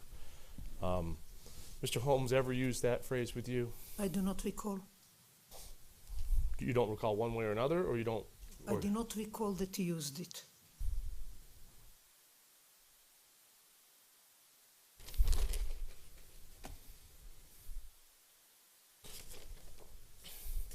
Now, we talked some about freezing, and you talked about how that worked yesterday. And I just wanted to ask you a question about that. If this freezing fear of other people was so intense, how is it that Mr. Holmes could, have a girlfriend for 4 months and have, a few friends and talk when called on in class? Do you have an opinion about that? Yes.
Okay, the objection is overruled. Mr. King, you may proceed. Do you remember the question, doctor, or do you want me to ask it again? He asked me about freezing and how compatible is the freezing that he described with graduate school experience and having a girlfriend. And having friends and being able to answer in class, things like that. So the freezing experience was intense during high school. This is when it started. And he was in a high school of about 4,000 kids. And he described it, and this was the time that I detailed, I think yesterday, or the day, I don't remember, I think yesterday or the day before, that when walking down the hallways, he will feel very fearful of other and describe the experience as freezing, with shortness of breath and feeling like a doom sense will come over him. When in undergraduate, in the first year, he lived in a dorm, and the social activities were initiated commonly by other students, not by him. And he was focusing on his education, on getting good grades. When he moved off campus, he spent more time by himself, avoiding social interactions that made him extremely anxious. In graduate school, according to him, he made a decision. I made a decision that the academics are less important and that I'd like to focus more on socializing. It's a small group in the neuroscience graduate group. A few people admitted a year, and he was, while anxious before seeing the people, he got used to them. So among people that he knew already and had contact with, were familiar, he felt less anxious. So I believe that while the freezing anxiety was intense in a large crowd of graduate school and was reduced if undergraduate, in high school and undergraduate, and was less intense during his first semester in graduate school with familiar people. Thank you. You were asked some questions about the selfie photos that Mr. Holmes took and the reasons for those photos that he gave you and Dr. Reed. Do you recall that? Yes. And what was the reason that Mr. Holmes told you he took those pictures? And I believe it was on your interview on August 5th, 2014, that he gave you that information. Do you recall what he said about that? That it was so that, I don't have the words, although it's in my note, but the essence of it was that to show that he could have obtained the weapons without being detected or without being stopped. I have the exact wording if you want me to look for it. Why don't you look for it real quickly if you could? Because I don't want to misstate it. Okay, and that's in... August 5th, 2014, I believe. Page 22. August 2014.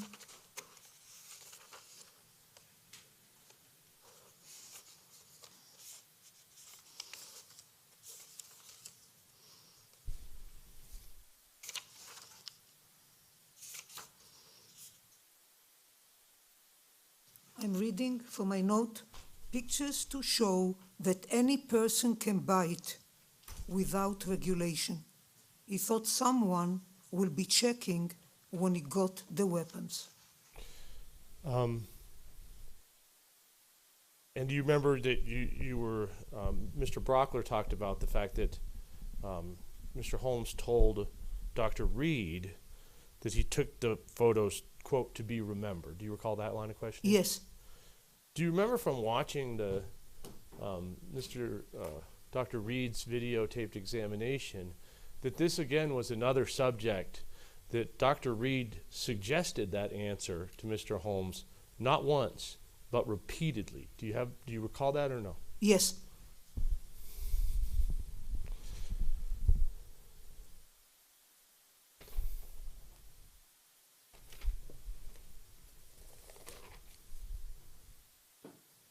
Now, you were asked about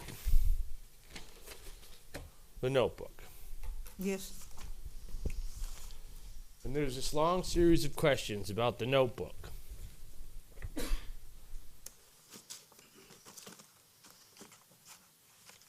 About whether Mr. Holmes, do you remember it being asked whether Mr. Holmes wrote from left to right in the notebook? Yes, I didn't teach him to write from right to left. That he wrote on the lines? Yes. That he wrote in words? Yes. That he didn't scrawl in the margin? No. That he drew lines and boxes and kept his writing within the lines and the boxes? Do you recall that line of questioning? Yes. Did any of those things have any psychiatric significance with regard to this notebook? I don't believe so. Is it the content of the writings that is psychiatrically significant about this notebook? Yes. Can you please explain to us what your opinions are about the psychotic content of these writings?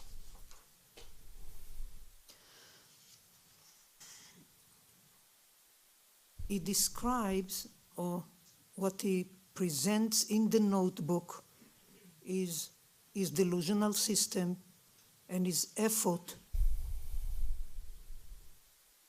to describe it, to detail it, to taking it out from his head, from his brain, and put it on paper. So he provides the symbols that characterize his delusional system, the infinity symbol, some of the things that we went over yesterday. A lot of it is difficult to understand because it makes no sense. A graduate student with his level of IQ, this is not a typical notebook that somebody will take or describe unless it is related to intensive experiences of his delusions. I mean, if you look at it page by page of why does the value of a person even matter? Justice. If people are ultimately good or evil in value, then more may suffer from injustice. If life has no values, this is one sentence leading to another sentence. I had to read it several times to try to connect the points that if I read a written effort of multiple pages from somebody with an IQ of over 120, I don't expect that. It reflects, regardless of the neatness, by that time somebody like him can write on lines. He's been writing on lines all his life, and he has been writing legibly in his work. But to produce the content that has no relationship to reality, a belief that is not shared by anybody else, and is rambling in nature while putting, a label on it, doesn't make it a normal verbal expression of thought processes that are common to all of us as human beings. It's unique to him. It describes a depth of an extensive delusion that has permeated his life and he's been adhering to. Is the same true of the writings that he made in the jail after his arrest? Yes, but there is writing in the margins, and I don't attribute to it any significance. Is it the content The again? content is delusional in nature. If you read it, you can tell me that you have met any other person that writes these bizarre thoughts, nihilistic in nature. It just doesn't exist. Normal people don't write things like that, especially people with this level of intelligence, unless they're really sick, mentally deficient and defective in a psychotic process. And that's what it reflects. Thank you. You were asked some about an incident in the jail where Mr. Holmes tried to remove a bar from inside his cell. Did you review those police reports ever? Yes, I did. Okay. And when the deputies asked Mr. Holmes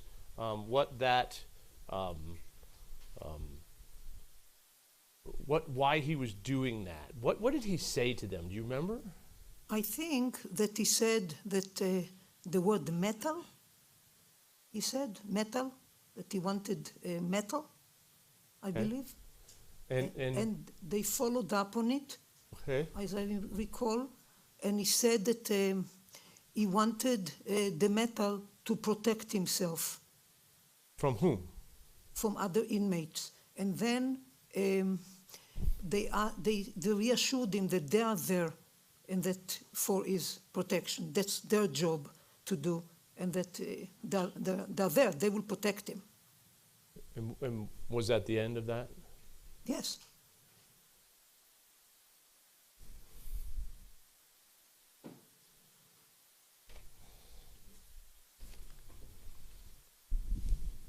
In this case, well, first, Mr. Brockler questioned you quite extensively about planning. And he did that yesterday, and he did it today. about planning actions that took place prior to July 20th, 2012, and actions that took place on July 20th, 2012. How do you square that with your opinions that Mr. Holmes was not legally sane at the time? If he's insane, how in the world is he able to plan and carry out such a complicated, seemingly complicated act? Perhaps I can make 2 points. One is the activities that he carried on were within his delusional system that he had to complete a mission, that once he said it, it had to be done no matter what. So all of those activities were within his delusional system to maximize the success and his ability to carry it out.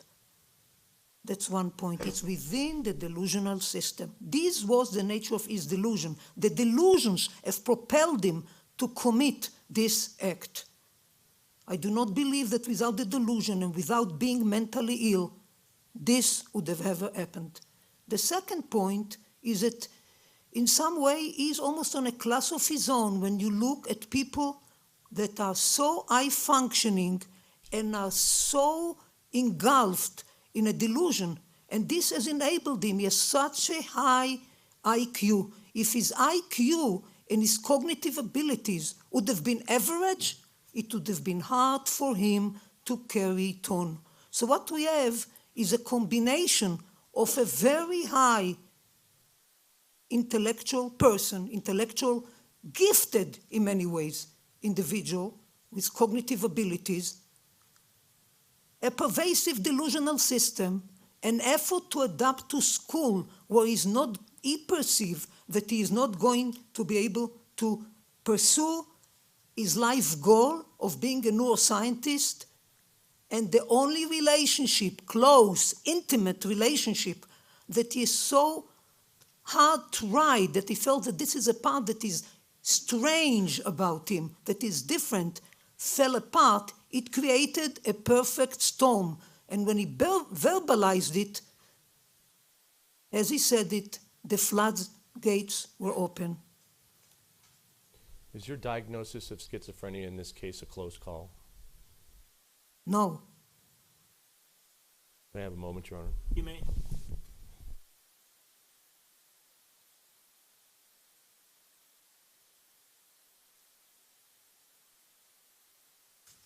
That's all I have. Thank you, Your Honor. Thank you, Doctor. Thank you. Do you have recross, Mr. Brockland? I do, Your Honor. Thank you. All right, you may proceed. Doctor, one of the things that you were asked a lot about on redirect was how you viewed your report. Do you recall that? Yes. And whether or not the details in the report matter in terms of the quotes. Do you recall that conversation? Right before lunch? Yes. Okay. Yes. Now, one of the things I thought I just heard you tell Mr. King is the defendant did not tell you he wanted to put people out of his misery. Did you just confirm that he didn't say that to you? I think that it did not. He did not tell you that? That I didn't put. I don't remember that it's in my report. Now, I don't want this to sound crazy, but I am looking at page 9 of your report. If you could get there, that'd be super. The third paragraph below visit number 2 that begins, he described. Just let me know when you get there, ma'am.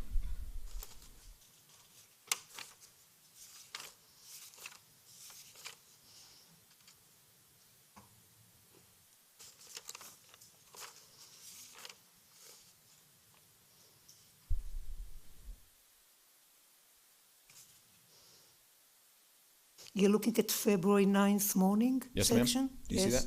I want you to go down to that third paragraph that begins, he described himself. Yes. And I want you to find the sentence, and you check me if I'm misreading this.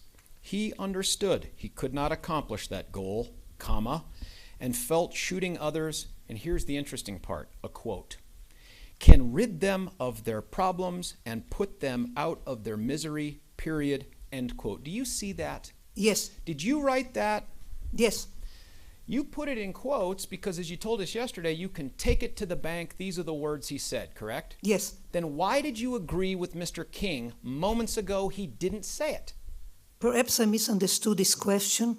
Do you feel like it was a tricky question? No, but I do not recall every sentence that I put in That's in the interesting. report. Thank you, because you seem to recall the details of jail log notes about a metal bar that was removed back in the first part of 2012. Do you recall that conversation you just had? Yes, Tell us how much time you spent prepping with Mr. King between my cross-examination and the redirect that you went through this morning. How much time? talking to Mr. King, Or anyone on the defense team to prepare yourself for this morning. Maybe an hour. Okay, so you got yourself ready by preparing the documents you would be asked about by Mr. King for this afternoon, correct? Correct? Not for some of the question, that specific question, yes. There's some other things you agreed to with Mr. King that I want to go over. Do you remember when, right before lunch, Mr. King said, you recall reading in the reports that the defendant pulled away from his friends Ben Garcia, Gargi Dada, and Tim Tapscott in 2012. Do you recall that? Yes, Yeah.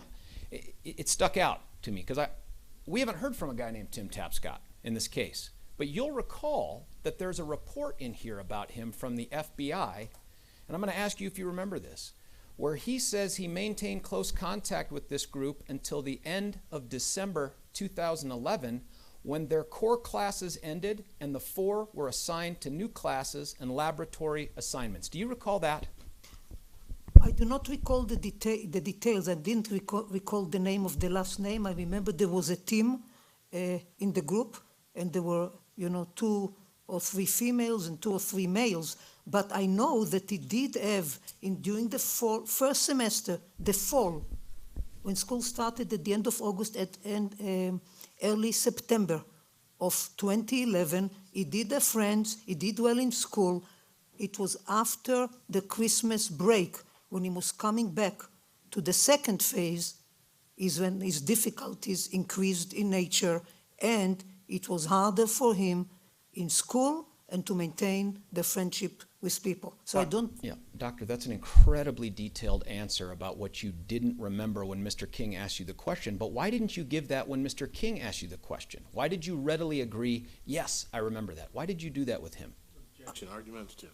I'm not... Hold on, overruled. Go ahead, Doctor. I'm not sure what you're asking me. Why did you agree with Mr. King that the defendant broke up with or stopped seeing or pulled away from Tim Tapscott in 2012, if that's not true? Is it another detail that you didn't remember? No, he did decrease his interactions with other people. He did not maintain close contact and socialize with the same group of people as 2012 Doctor, proceeded. did you understand Mr. King's question to include the name Tim Tapscott? Did you remember him saying that? I don't remember the last name. So now we're just going to agree to things that sound right. Is that fair? Objection, argumentative. I'm not sure what you asked. Hold on. Sustain us to the form. It says we. You can rephrase. Doctor, is it fair to say then that some of the answers you gave on redirect were just answering to the gist of the question, not the details of the question? If you mean by the detail, if I remembered every name of a person and Mr. King said the names and said that the last name, I assume that the last name of Tim is what it is. But I know from the interviews and all the information available that into the second semester, 2012, was different from the first one. And I was asking in general, were there changes? Was he decreasing his relationship? And the answer was yes. Doctor, did you understand Mr. King's question, giving 3 specific first and last names, to be a question about in general? Is that how you understood the question? About his relationship with graduate students. There were very few graduate students in the class. I don't see the relevance of it. I bet. Let's ask, though, about, aren't the details to all of this... I'm going to object to the commentary. It's argumentative. Sustain, but also the statement by the witness that she doesn't see the relevant is improper as well. So, next question. Doctor, the details are important, aren't they? It depends for what. Okay. Well, let's talk about, for instance, the book. Do you remember that Mr. King asked you about the section of the book on if your adolescent has schizophrenia that we talked about, where you emphasized the importance of contacting directly family members to get input on the life of the potential schizophrenic? Do you remember that? Yes. And the conversation you had with Mr. King, the gist of it was, hey, that's misleading because that's a book about adolescents who live at home and the same rules don't apply to everyone else. Do you remember that? I don't believe I said it in these words, but Well, you tell me the words you think you want to apply to that then. Is it just as important with an adult to have contact directly with the family as it is with an adolescent? Yes or no? it depends. Okay.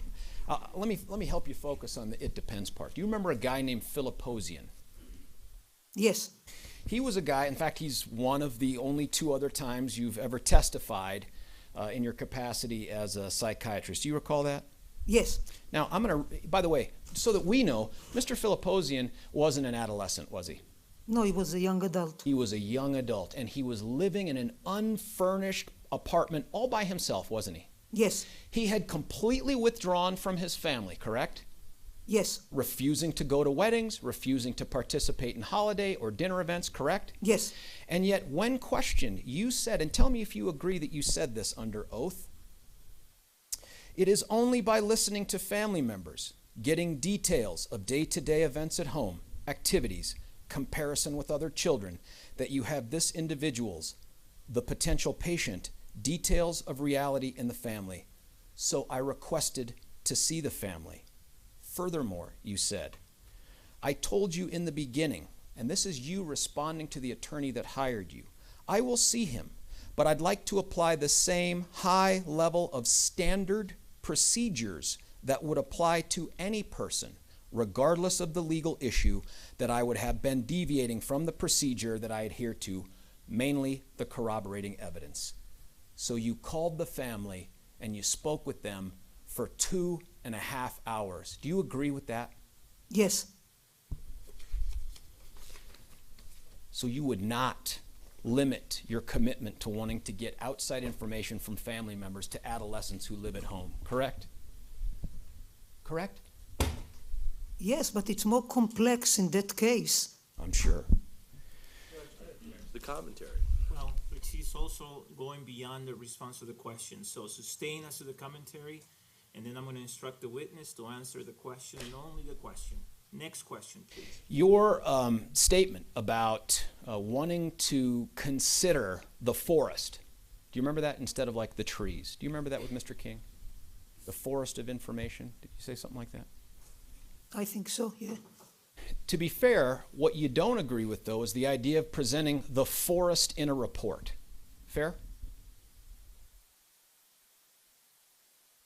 I believe that the report I provided is the forest, is the big picture, without writing down every detail. The details are not part of the forest. They are. That's how the forest was made. It's made out of trees. Okay. The and details. And frankly, you'd agree you saved a bunch by writing a 14-page report. Agreed? Objection to saved a bunch. Sustain. All right, doctor, let's do this. When you wrote that report, you said, hey, I thought that I was just writing a report to capture my thoughts on this, some things I thought were important, and I'd have the chance to come here and testify. Do you remember that? Yes. The reality is that your June 17th, 2013 report was written after you knew that Dr. Jeffrey Metzner, the court-appointed psychiatrist, had been appointed on June 4th to conduct an independent sanity evaluation of the defendant, right? I don't remember the Relevance, Your Honor. Overruled. Right? I don't remember the dates. Because of the nature of this case and the fact that you knew that the defendant had entered a plea of guilty of not guilty by reason of insanity. Because of that, you knew that your report wasn't just going to set you up to come testify, that other mental health professionals would be reviewing that report, correct? Yes. And the difference between the report you generated and the one generated by two board-certified forensic psychiatrists was in detail, and the detailed statements and the detailed corroboration supporting their opinions. You'd agree with that? Yes. In fact, when we talk about the forest is really contained in large part in 23 hours of videotape by Dr. Reed, isn't it? Right? You got to see every question, every answer, every facial reaction, every follow-up, correct? Yes. All the things that were omitted from your reports and your notes, right? Not all the things. There were other things that were omitted? No. Okay. What I mean, okay. And frankly, ma'am, your ability, to say nothing about your willingness to want to critique a board-certified forensic psychiatrist on his interviewing techniques, is only possible because he recorded every single interaction he had with that guy right over there, correct? Right? Yes. And on top of that, he still generated a nearly 60-page report detailing every conclusion that he came to and the evidence that supported it. You'd agree with that? Yes. And Dr. Jeffrey Metzner, whose practice it has never been to videotape, generated a 120-page report. Agreed? Yes. And part of that report was him going line by line through the notebook with the defendant in like a 30, 40, 50-page addendum. Do you agree with that? Yes. And because they were able to do that, you, as a mental health professional, were able to go through and scrutinize the information they got, compare it to the information you got, and determine whether or not you agreed with their opinions, correct? Yeah. They did not have that ability to do that with you, did they? They had the ability to talk to me and interview me over the telephone and discuss with me And in what fact, were my impressions, what were my conclusions, how did I derive them, and I provided it to them totally openly. Furthermore, there's remarkable consistency. hey, doctor, you've already said this several times. I get it, okay? That was not my question. Let me follow up with you on this, though. One of the things that writing a short report and having few notes permits you is the ability to sit here, doesn't it, and tell everyone in this room, I considered everything, even if I didn't write it down. And he told me all these things, even if I didn't document them. And I remember them all. Doesn't that permit you the ability to do that? Under oath. Yes, I understand, under oath. Doesn't it permit you to do that? Yes. If the purpose of the report is to simply signal to other people, I analyzed everything, I talked about everything, he's schizophrenic, and he's insane, why not just send in a postcard? Because the information we send reports as a standard of any evaluation, and as I said before, the standard for neuropsychiatric evaluation is different than a forensic evaluation, and my report is not a postcard. It is 14 and a half pages with documentation that followed standard neuropsychiatric evaluation and provides sufficient details that I can explain in the court on the psychiatric history of Mr. Holmes and his presentation to me during, by that time, 13 hours of interview. Doctor, you'd agree, too, that you took more written notes after August of 2014, after Dr. Reed had interviewed the defendant, than you did prior to writing your June 2013 report declaring the defendant insane and schizophrenic. You agree with that? The notes are longer, partly because while sitting with him, and I knew him already, and he felt comfortable with me, and I could just more easily, while observing him, take notes. Is the answer to my question yes, you produced far more notes after Dr. Reed interviewed the defendant than you did before you came up with your insanity opinion? Yes? I didn't tie it to the date, but if it looks like the date is after, yes. Okay. You agreed with Mr. King something here when we're talking, and we can talk about it with report writing too, I suppose. Is there danger in selecting specific pieces of information and just relying on those? They can be. Okay. The quotations matter, don't they? That's why you put quotes on them. They matter. Yes. The accuracy of them. Agreed? Yes. And as you've testified already, you'd agree you made some mistakes in your report about some of the things you attributed to quotes. You agree with that? Yes, I think one that we went over. One of the things that Mr. King asked you about was there any evidence or anything that gave you the indication that the defendant wasn't telling you, being credible or forthcoming or something with you about all of his symptoms and everything he was going through? Do you remember that? Yes. Didn't you say yesterday when I was cross-examining you on some of the things that he said that never show up again afterwards, that you said, I didn't take him at his word, I didn't believe everything he said? Didn't you say that? In reference to wounding people, and when you were questioning me, did you think that he went in really believing that he will just wound people? And I say no. And that later on when we spoke about it, we were discussing his plan to kill people, which was part of his delusion. Thank you. You would agree then that there was some indication that he was not being completely candid, forthcoming, and accurate and consistent with you, right? Because you didn't believe it, right? I knew it was, I knew what were the consequences and how he harmed himself and what he planned to do. So my interpretation, and it's an interpretation can be wrong, is that he felt more comfortable telling me at that time that he wanted just to wound people, but it's something that I pursued. One of the other things that you were asked about was, didn't Dr. Reed talk with the defendant more than 2 years after he'd been medicated and all that other stuff? Do you recall that? Yes. And all that other stuff, Your Honor. The long question, Judge, I can't remember it.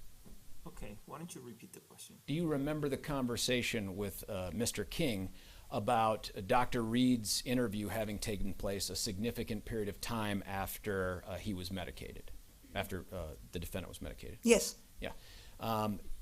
You went and interviewed the defendant 2 more times after that, didn't you? Correct? Yes. And you developed, as we've just said, more notes from those meetings than you did before, correct? Right? For some of the meeting, yeah. And you considered what he had to say after he met with Dr. Reed in formulating your opinion as well, correct? Consistent with the previous formulation. Oh, so it was consistent with your previous formulation. Bless you. I got it. One of the things that you had mentioned, and this is just sort of the order in which these questions were asked, so you'll have to forgive me for less organization. One of the questions you were asked is about, or you stated was, schizophrenics typically have a denial of illness, a denial that anything is wrong, correct? They can have a denial of illness. It's actually pretty common, as you've testified to and as appears in both your books, correct? Mm-hmm. Is that yes? Yes. In fact, you've previously testified that it is common for schizophrenics after a first break to not only deny that there's anything wrong with them, but to accuse others of having the problem, correct? Yes. Yeah, now in this case, we don't have that, do we? Right? I'm not sure what you mean. Well, how about a guy who writes down in a notebook all the different things he thinks may be wrong with him? That doesn't feel like denial of illness, correct? Correct? In this case, he knew that he was mentally ill and that he has been ill for some time. Yes. Yeah, not consistent with what is a pretty common feature in schizophrenia according to your testimony and publications, correct? Correct. In fact, he even goes and sees a psychiatrist at the school to talk to them about his anxiety, correct? Yes. This guy's not in denial about something going on with him, correct? Yes.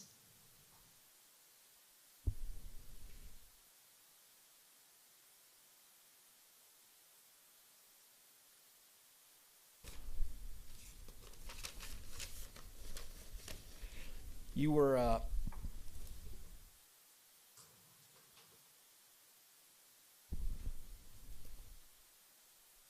you were asked about the Salinas 8-year-old thing by Mr. King. Do you remember that? Yes. And that led to his question about, isn't it dangerous to just pick and choose information? Do you recall that? Yes. All right. Now, first off, you don't put anything other than taken to counseling for outbursts in your report or your notes at any time about that incident with Salinas, correct? Yes. So today when you testify, hey, there were 4 different meetings and none of that made it into your report, correct? Correct. And the truth is that statement that he lacked socialization, that he was showing introverted behaviors, and that he was Nintendo-oriented, those weren't by observations by any man or woman named Jack. Those were complaints by his parents, correct? They were part of him, yes. Again, the details matter, don't they? Don't the details matter? At times they do.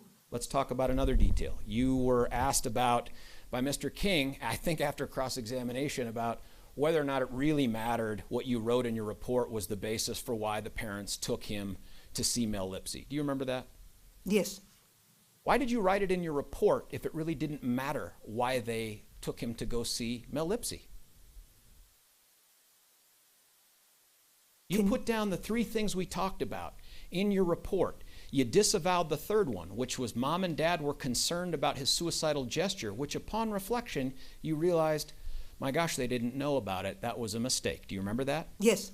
Why list any reason why the parents took him to go see Mel Lipsy if, as you answered with Mr. King on redirect, the real reason doesn't matter? All that matters is that they took him. Objection, compound question? Overruled? Go ahead, doctor. I don't remember that that's our, or that this was the nature of the question or my response. Okay. Also, may I? Go ahead. Is that the change in his behavior was associated with moving back to San Diego, when at that time he experienced more difficulties with friends, were playing more with computers, and was having just difficulties overall, and appeared sad and less happy than he used to be when they lived in Northern California. So because it was a change in his behavior compared to before, I emphasized that in my report. Doctor, one of the things you testified to on redirect was that his sister had gotten in his face and he had slapped her. Do you recall that? Yes. Yeah. Now, what you know is, from having reviewed Dr. Woodcock's notes from whenever they were provided to you, is that is not what he told Dr. Woodcock, is it? Correct. He told Dr. Woodcock what? I don't remember. He told Dr. Woodcock that she'd thrown a basketball in his face. Ah, right, I remember now. Thank you. She threw a basketball in his face, right. The details, right? Remembering the details, correct? That's tough. But it's not different than what I said, that he had difficulty with his sister. She was, 5 years younger. And when you mentioned the basketball incident, there were multiple other incidents where he had difficulties with his sister without, a physical touching her. So. But you testified that the reason he hit her, he slapped her, I wrote it down, was because she'd gotten in his face. Mm-hmm. Right? Aren't the details of what you're testifying to here, aren't those important to get right? Or is it the gist of what you're saying? I provided them right. She was getting in his face. You mentioned more during a basketball game. Yes. She hit him in the face. She hit him in the face. Yeah. That's the same thing. That's the same thing. Similar. I got it. One of the other things that Mr. King asked you about was the Iowa Graduate School interviews, and he read some quotes to you from some report, correct? I provided the quotes. You provided the quotes, thank you. And he asked you, that's psychiatrically significant, correct? Yes. Yet that psychiatrically significant event appears nowhere in your reports or your notes, does it? As I stated repeatedly, Doctor, it does not. Thank you.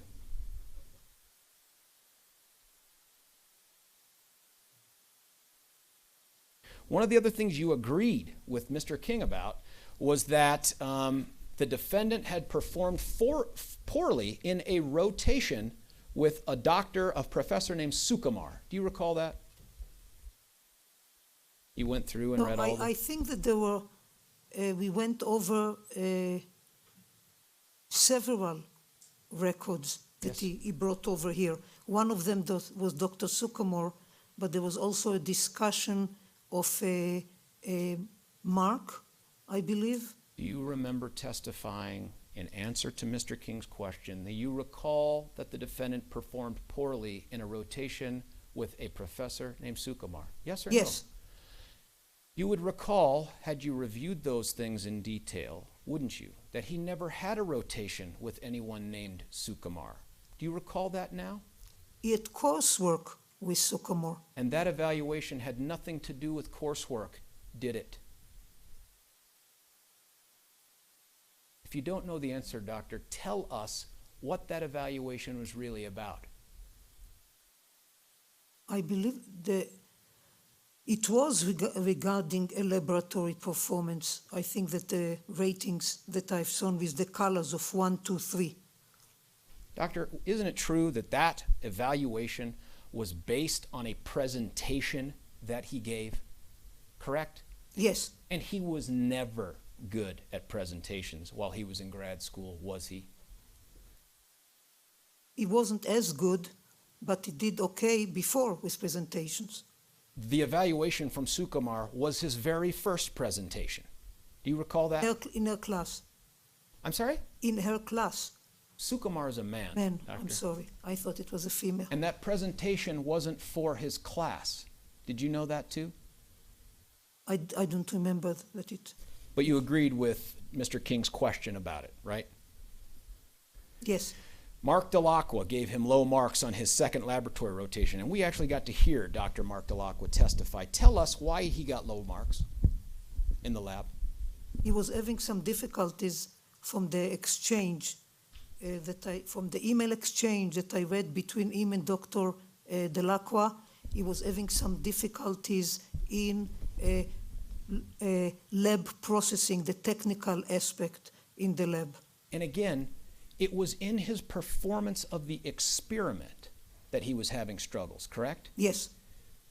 Now, what you noticed is after that second lab rotation, according to his grades, that in every class that required a written product, that guy was knocking it out of the park, wasn't he? He was doing well. And that was consistent start to stop, wasn't it? Across the courses. Yeah. And the thing that you attributed to him failing was another presentation called the prelim exams. Recall that? Yes. And when Mr. King read to you the descriptions that the professor, I think, and we heard from this guy too, I think, Dr. Sather, you would agree that those statements are also consistent with someone who'd spent the preceding month not studying, but planning to commit a crime at the Century 16 Theater. Agreed?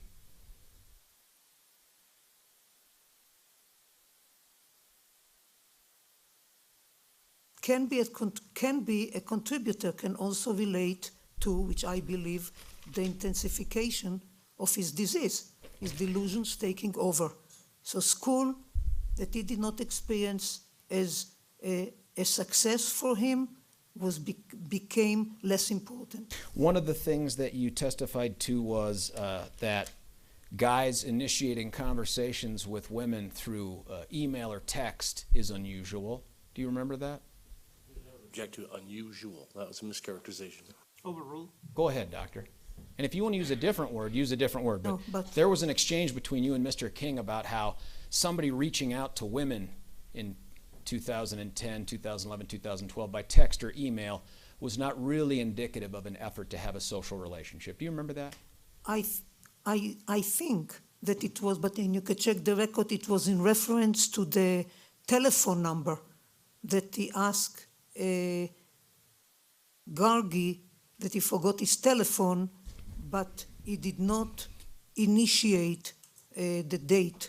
She is the one who initiated. I think that was the context. You would agree in April of 2012, the defendant initiated by text the hiking date and all of the other banter before and after with Hillary Allen. You'd agree with that, The right? hiking date that we, yes, Yeah, that's all because of him, isn't it?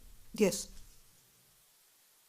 And in fact, when you were asked to dismiss that as not a very meaningful or social relationship, do you recall whether or not the defendant flirted openly with Hillary Allen over the texts? Do you recall that? Yes. What were the issues that led you to conclude he was flirting with her? I think that I believe that the exchange was that that you might be referring to, that she was wearing shorts and he was telling her, texting her during class that she's distracting him. That's right. So this wasn't just some benign, I'm a girl, you're a guy, and we're just talking back and forth about nothing. He's trying to pursue something more than hiking. Don't you agree?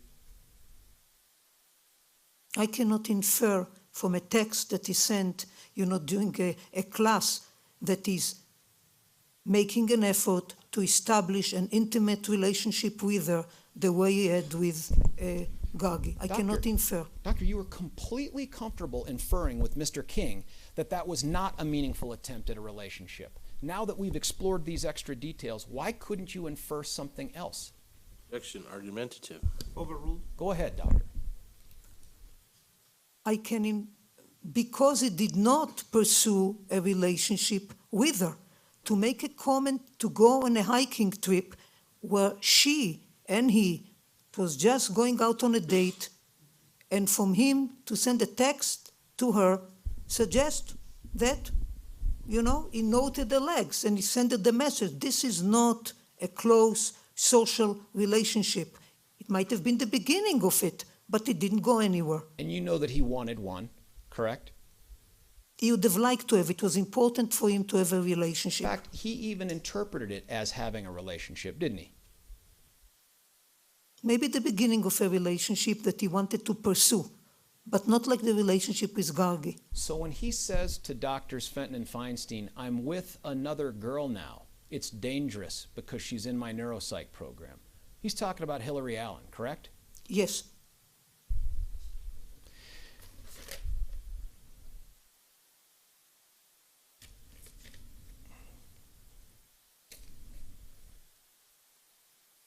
The statements that you got from the defendant in August of 2014, Mr. King asked you about regarding selfies being just a means by which he could show how he could obtain these weapons. You recall that exchange? Yes. You also recall that those statements he made to you came after the statements he made to Doctors Metzner and Doctors Reed about why he took those selfies? Yes.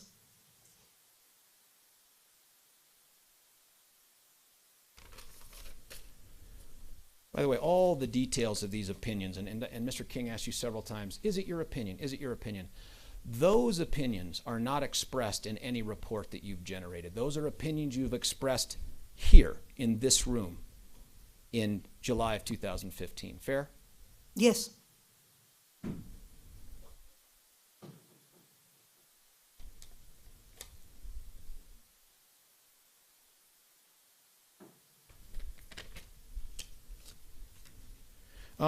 Regards Dr. Reed asking questions and coming up with words and stuff, and the risk and the danger you described with Mr. King about that. As we've seen from the video, and I'm asking you if it's consistent with your experience, if someone were to suggest to the defendant something with which he disagreed, he readily disagreed with it, didn't he? At times he did, and at times he was quiet and did not agree somewhat, but not fully disagree. And finally, as pointed out by Mr. King, you had all of the exact same documents and information available to you that Doctors Metzner and Reed had available to them, correct? I believe so. They took the extra steps of calling a ton of people before they issued their opinions in their written reports, correct? Yes. And both of them are inconsistent with you on the issue of sanity in this case, correct? Correct. I have nothing further, Your Honor. All right, it looks like the jury has a lot of questions. So, members of the jury, I'm going to send you out. Stretch your legs, get a little rest, and then I will bring you back maybe 10, 15 minutes, okay? Please make sure you comply with my admonishments as usual. Thank you. And Dr. Gurr, I'll have you step out as well, Okay. please. Thank you.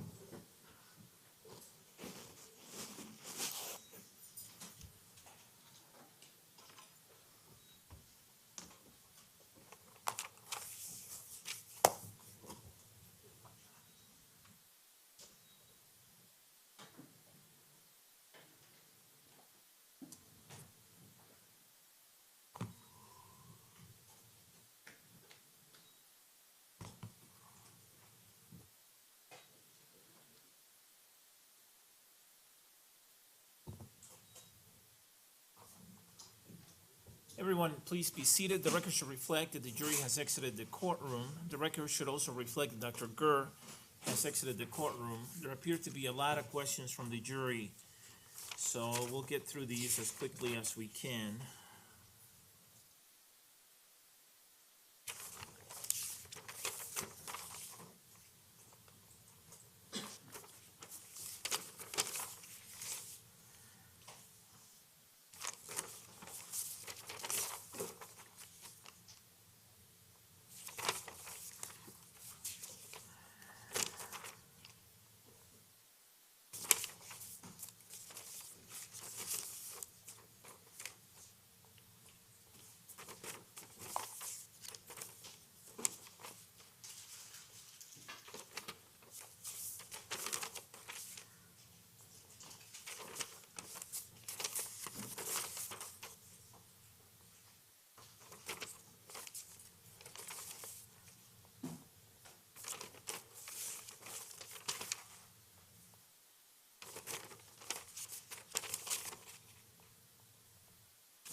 Okay, here we go. There are a bunch of questions. I have numbered all the forms.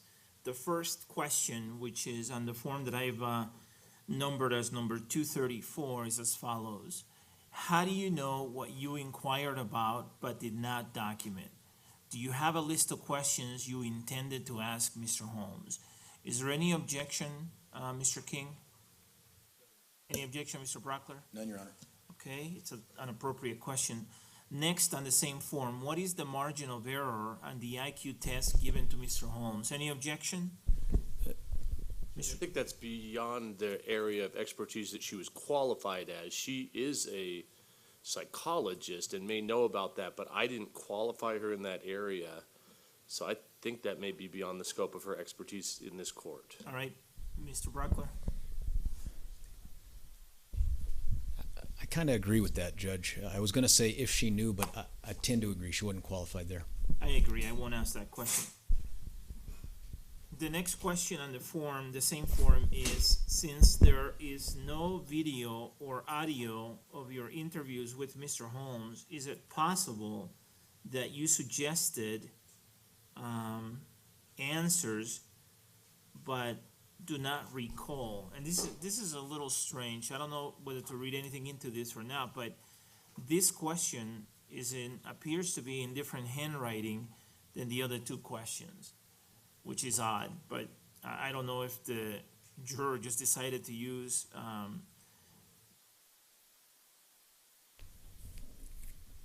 a different form of font or what's going on. But, is there any objection, Mr. King?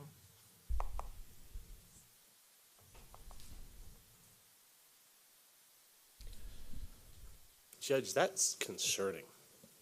That sounds like pre-deliberation to me. If these jurors are asking questions together, that's a problem. Well, I'm not saying that they are. I don't know what's going on with this form, and I can ask him about it if you want, but it appears to be a different handwriting than the handwriting on the other two forms, so. No objection, Your Honor. Mr. King?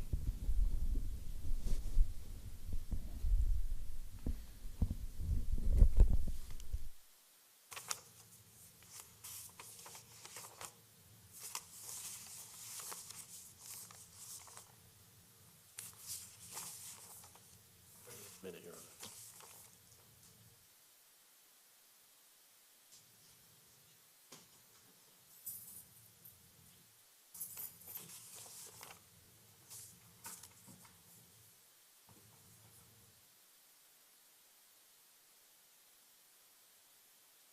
Maybe you could just inquire by a show of hands whether two people wrote their questions on the same form.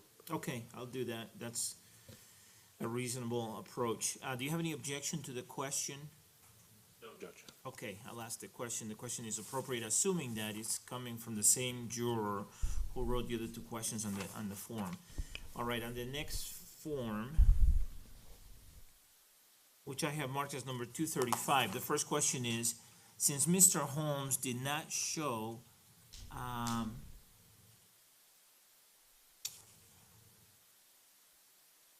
neurocognitive deficits across the board, is this a contraindication of schizophrenia?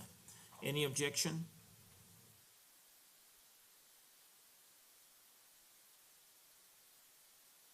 Struggling because he did show neurocognitive deficits across the board. So I guess we need to clear that up. So no, I don't object to the question. Mr. Bruckler? No, Your Honor. Okay, I'll ask the question, it's appropriate. The next question is, as a doctor, what are the effects of Vicodin? Any objection? No, Your Honor. Any objection? If she knows, Your Honor. I'll add if you know. The next question is, you mentioned that schizophrenia has an onset period of 2 to 3 years. Do you find the fact that Mr. Holmes had delusions of murder for at least 10 years prior to the murders a contraindication of schizophrenia as a diagnosis? Any objection? No. Any objection? No, sir. I will ask it, it's appropriate. The next question is on the form that I've marked as number 236. The question is, what was Dr. Mel Lepsey's diagnosis that you referred to regarding Mr. Holmes? Any objection? I don't think that there was a diagnosis because we don't have any of the records as she indicated, Your Honor, so we don't know. But I guess I have no objection to that question then. Mr. Brockler? I have no objection. All right, I'll ask it without objection. It's an appropriate question. The next question on the same form is, did you ask Mr. Holmes about why he went to such elaborate means via his gear at the movie theater to protect himself if there is no meaning to life? For example, helmet, neck guard, leg protection. Any objection? No, sir. Any objection? And Your Honor. I will ask it, it's appropriate. The next question is, did Mr. Holmes discuss with you why he chose to commit the murders at the Batman movie? Did his decision have anything to do with the content of that movie? No objection. No objection. All right, the two-part question is appropriate, I will ask it. The next question is on the form that I have marked as number 247.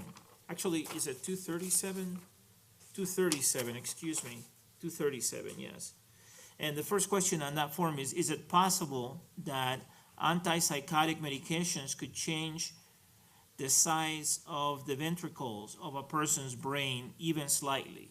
Any objection? No, Your Honor. Any objection? If she knows, Your Honor. All right, I will add if you know.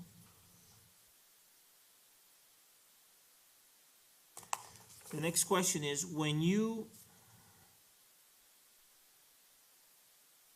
reviewed information from the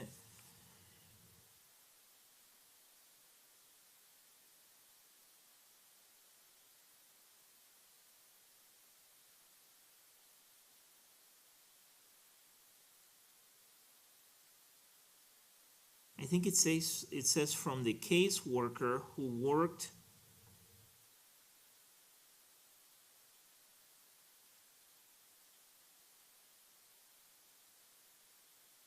it's hard to read.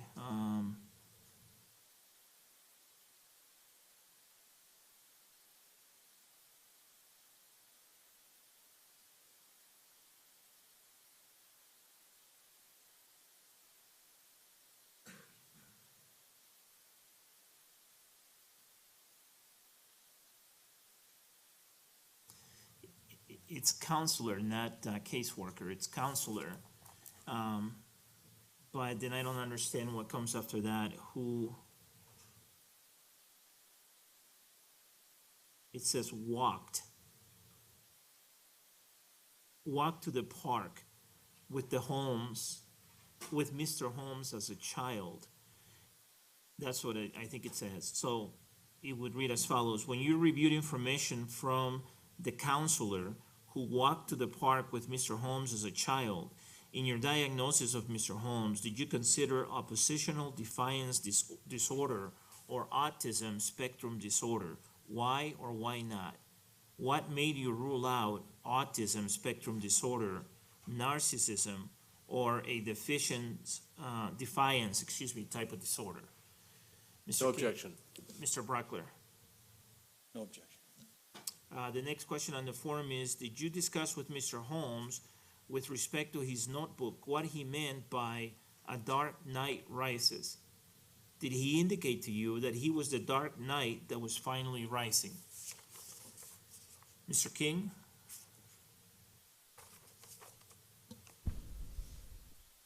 No objection. Mr. Brockler? No objection. I will ask it, it's appropriate. I will ask all the questions on that form, the form 237 as they are appropriate, and there's no objection. The next questions are on the form that I have marked as number 238, and there appear to be 6 questions. The first question is, given your testimony regarding your interest in an experience in schizophrenia, did you consider any other potential diagnosis for Mr. Holmes? If so, which one? That's actually 2 questions. Any objection? No, sir. Any objection? None, Your Honor. All right, next. On what basis did you rule out other diagnosis? Any objection? No, sir. No, sir. Could some of the 5 domains of schizophrenia spectrum disorder also be included in other disorders, for example, disorganized thinking? Any objection? No, Your Honor. No, Your Honor. The DSM-5, as shown to the jury, says schizotypal disorder is a personality disorder. What does that mean? Any objection? No, sir. No. Thank you, Your Honor. Because Mr. Holmes always had anxiety regarding oral communications with other people and never had issues of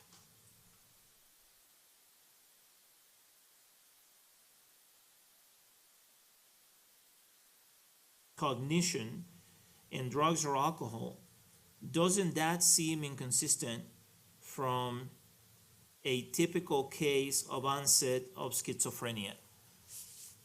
No objection. No objection, Your Honor. All right, I will ask all of those questions that are on Form 238. That was the last one on Form 238. That's without objection, and because they all seem appropriate.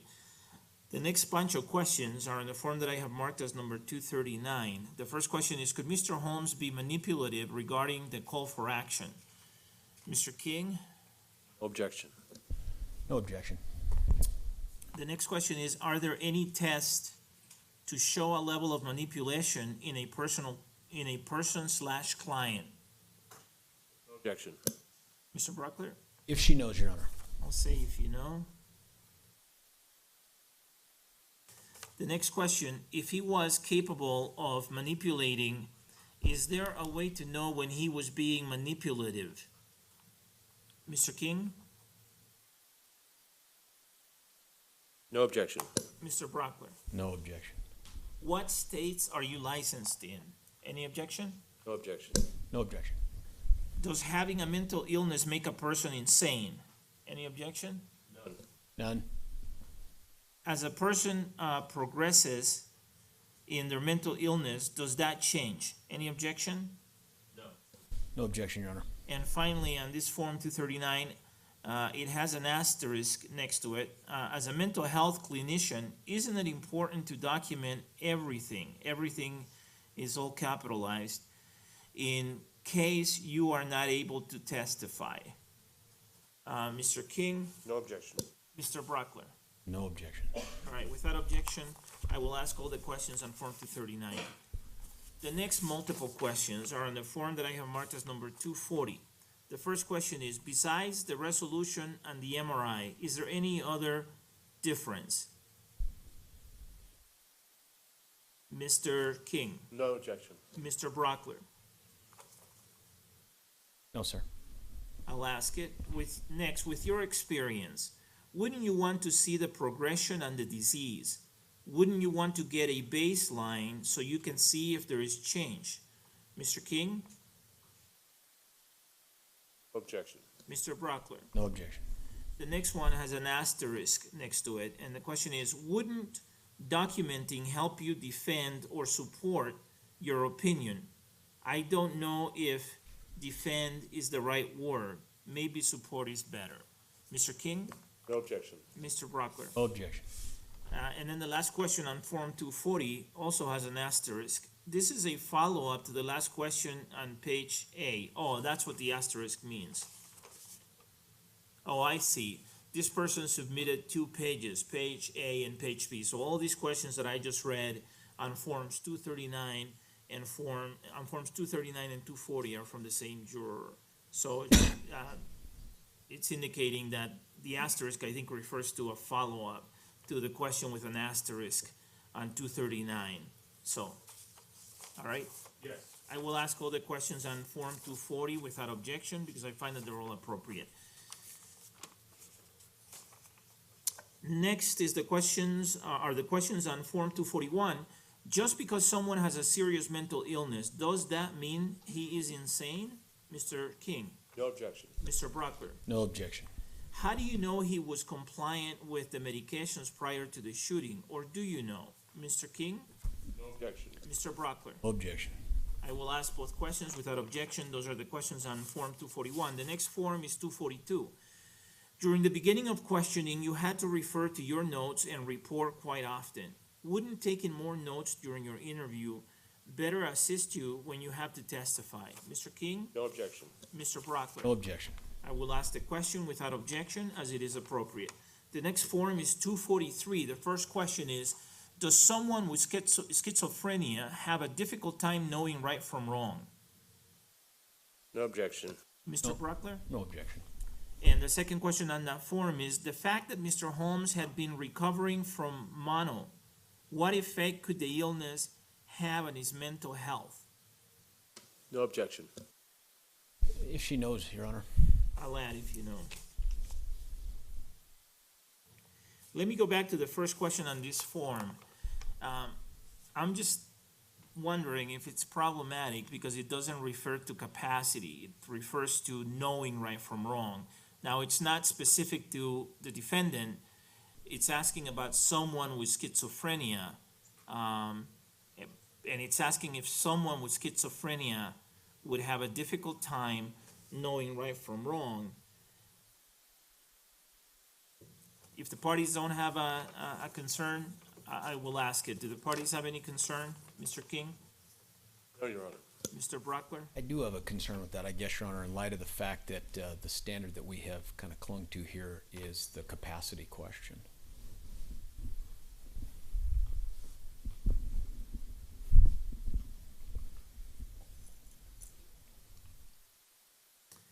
I just don't know what she's gonna say in response to it, and then I don't know what door that's gonna open to follow-up questions, so I'm not gonna take any chances, I'm not gonna ask that question.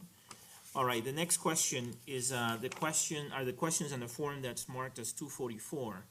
And for the record, I will ask the other question on Form 243, so I'm asking the second question on that form, not the first question. On Form 244, we have 3 questions. The first question is, can someone who has schizophrenia appear normal to others, even friends and family? Any objection? No, Your Honor. Any objection? No, Your Honor. Next, can someone who has schizophrenia go in and out of delusional thinking? Any objection? No, Your Honor. Any objection? No, Your Honor. And finally, on Form 244, what effect does quitting psychotic medication cold turkey have on a person who is schizophrenic? Any objection? I do have an objection, Judge, because Mr. Holmes was not taking antipsychotic medication. So that's not appropriate, so I would object. I'm inclined to agree. I do agree. All right, I will not ask that question. But I will ask the other 2 questions on Form 244 that we just talked about, because there is no objection, and I find that the questions are appropriate. Next is the question on Form 245. The graduate school application that you referred to that indicated poor interviewing skill, etc. What school, what was the date, and do you know if Mr. Holmes was aware of the comments? Mr. King, any objection? No. Mr. Brockler, any objection? If she knows, Your Honor. I'll add if you know. All right, I will ask that question with the addition of if you know, without objection, because I think it's appropriate. Next is the question on form number 246. The question is, you refer to Mr. Holmes's IQ and level of intelligence a lot. Is someone who has a lower IQ or intelligence not capable of having a severe schizophrenia or mental disease as someone who has a higher IQ and higher level of intelligence? Why is IQ so important to mental disease? Mr. King. No objection. Mr. Brockler. No objection. Without objection, I will ask it because I find that it's appropriate. Next are the questions on form number 247. The first question is, would anyone that has delusions be considered insane? Mr. King. No objection. Mr. Brockler. No objection. Without objection, I will ask it, as I find it is appropriate. And then the final question on this form is, do delusions control the person? Or does the person control or evolve the delusions? Mr. No King. objection. Mr. Brockler? No objection, Your Honor. I will ask it without objection, as I think it is appropriate.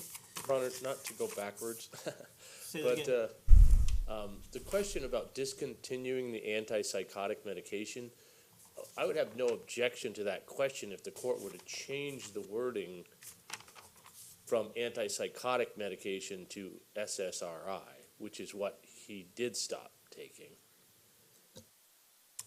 That's question number 3 on form number 244. The question right now, as submitted by the juror, is what effect does quitting psychotic medication called Turkey have on a person who is schizophrenic? And what's the... I'm just concerned, I'm sorry to interrupt you, Your Honor. That's okay. I'm just concerned, I thought it said antipsychotic medication, but if it says psychotic medication, I wonder if they're just referring to any kind of mental health medication. I don't know. Right. In light of that, I think it's best not to ask it, so I will leave it omitted. And I may have incorrectly read it as antipsychotic. I don't remember whether I did or not, but the last question on form 247 is, do delusions control the person, or does the person control or evolve the delusions? Did you say you didn't No have any- objection. No objection. Okay, Mr. Brockler? Same thing, Your Honor. All right, I'll ask it without objection, so I will ask, both questions on Form 247 without objection because I find that they are appropriate. The next three questions are on the form that I have marked as number 248. The first question is schizophrenia a brain disorder, an illness, or a disease? Mr. King. No objection. Mr. Brockler. Objection. The next question is, how did you determine Mr. Holmes's verbal memory declined over time? Mr. King. No objection. Mr. Brockler. No objection. And the final question on this form is, when rendering your opinion about sanity, do you go into the process assuming the person is sane and you have to be convinced otherwise, or that the person is insane and you must determine that they are sane? Does it make a difference either way? Mr. King?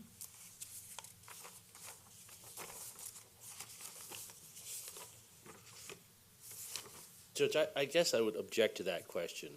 The ultimate decision of sanity is up to the jury, and the burden is on the prosecution. So I don't want them to be confused. The doctors are testifying about capacity, so I would object to that question. Mr. Brockler? I don't have an objection. Do you have a response to the objection, or do you feel strongly about this question? Your Honor, I don't feel strongly about the question. I don't object to the question. There have been experts who have talked about something similar, but I'm not going to ask the question. I'll sustain the objection. I'm not sure what exactly this is going to lead to, so I'll sustain the objection by the defense. So I will not ask the third question on Form 248, but I will ask the first two questions. On Form 249, we have two questions. The first one is, you said that most people with schizophrenia do not commit crimes. What differentiates someone with schizophrenia that does commit crimes from most people who have schizophrenia that do not commit crimes? Mr. King. No objection. Mr. Brockler. No objection. And the last question on this form, what is the difference between prodromal, mildly psychotic, psychotic, and extremely psychotic? How do you decide at what point the severity changes? Mr. King? Can you read the question again, please? What is the difference between prodromal, mildly psychotic, psychotic, and extremely psychotic? And how do you decide at what point the severity changes?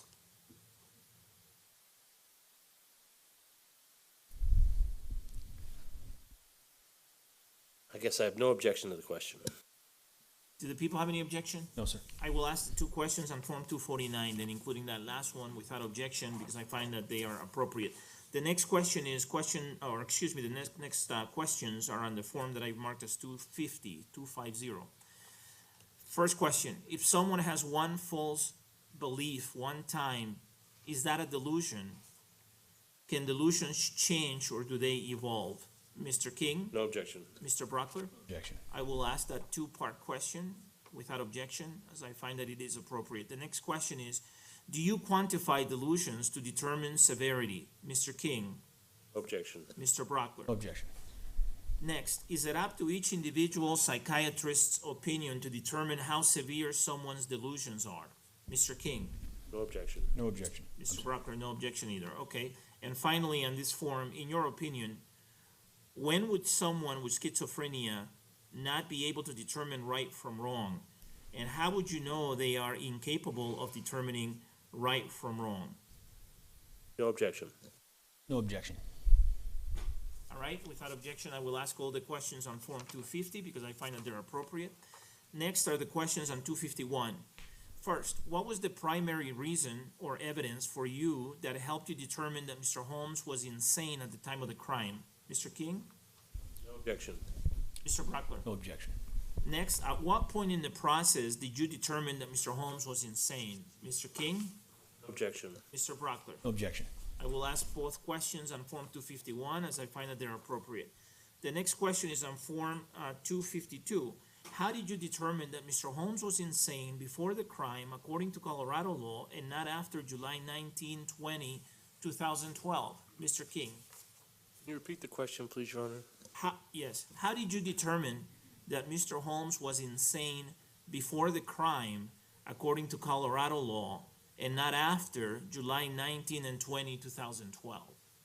Judge, I would object to the question because that misstates Colorado law. The only question is whether he was insane on July 20th, 2012.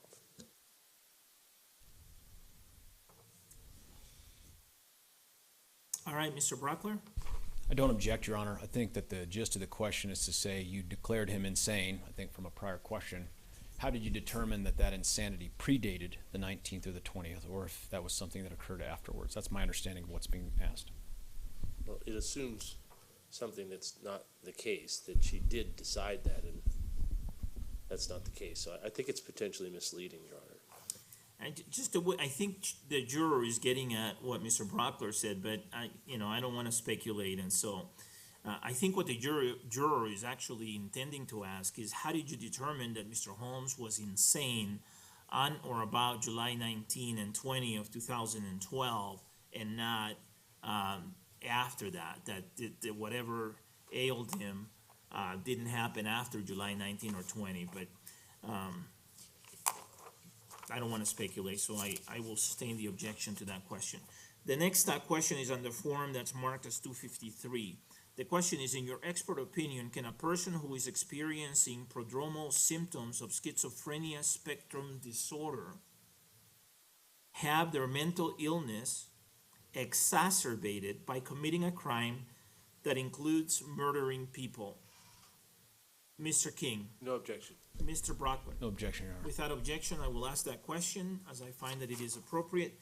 The next four questions are in the form that I have marked as 254. The first question is, for the MRI study that you conducted, would the MRI machine be considered the constant variable of this research? Wouldn't the difference of the machines affect the study that you conducted with his brain and the 79 others? Mr. King? No objection. Mr. Brockler? No objection.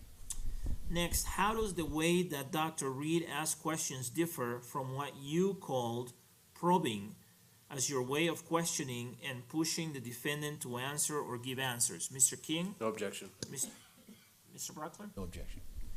Next, are your notes that you take during evaluations, clinical or otherwise, an important piece of documentation in your practices?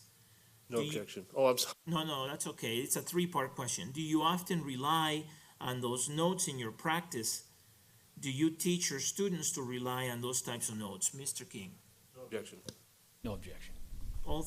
Okay, then the final question on this form is, knowing this is such a large case, why did you choose not to record your evaluations?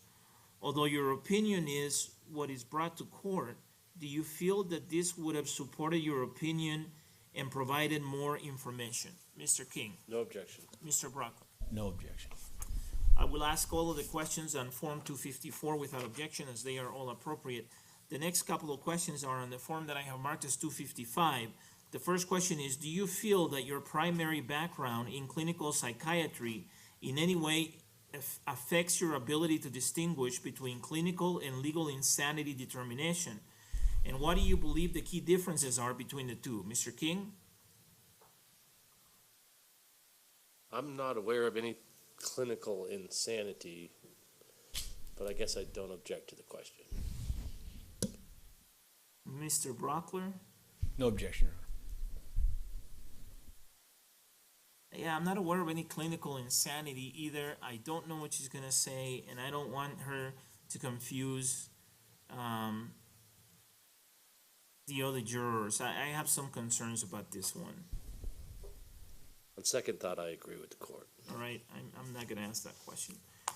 The next question on Form 255 is, the diagnosis of Mr. Holmes is within the same spectrum of mental illness between each of the evaluating doctors in this case, but the opinion of sanity varies. Can you tell us what facts regarding legal sanity you disagree with and why compared to Dr. Reed and Dr. Metzner's opinions? Mr. King? No objection. Mr. Brockler? No objection. I will ask that question, but not the first question on Form 255. And the question that I'm asking is without objection, because I find that it is appropriate. The next form is 256.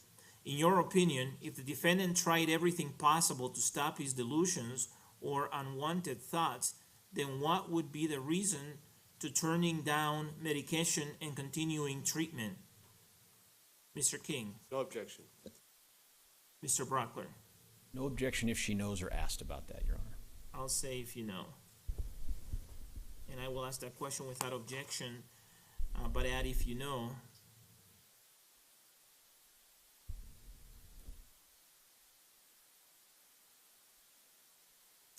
Actually, looking back at it, it seems to call for speculation, unless it's something that he said to her. So it should be if you know, and if he said this, if he talked to you about this. Do the parties agree? I do, Your Honor. Mr. King? I have no objection to that.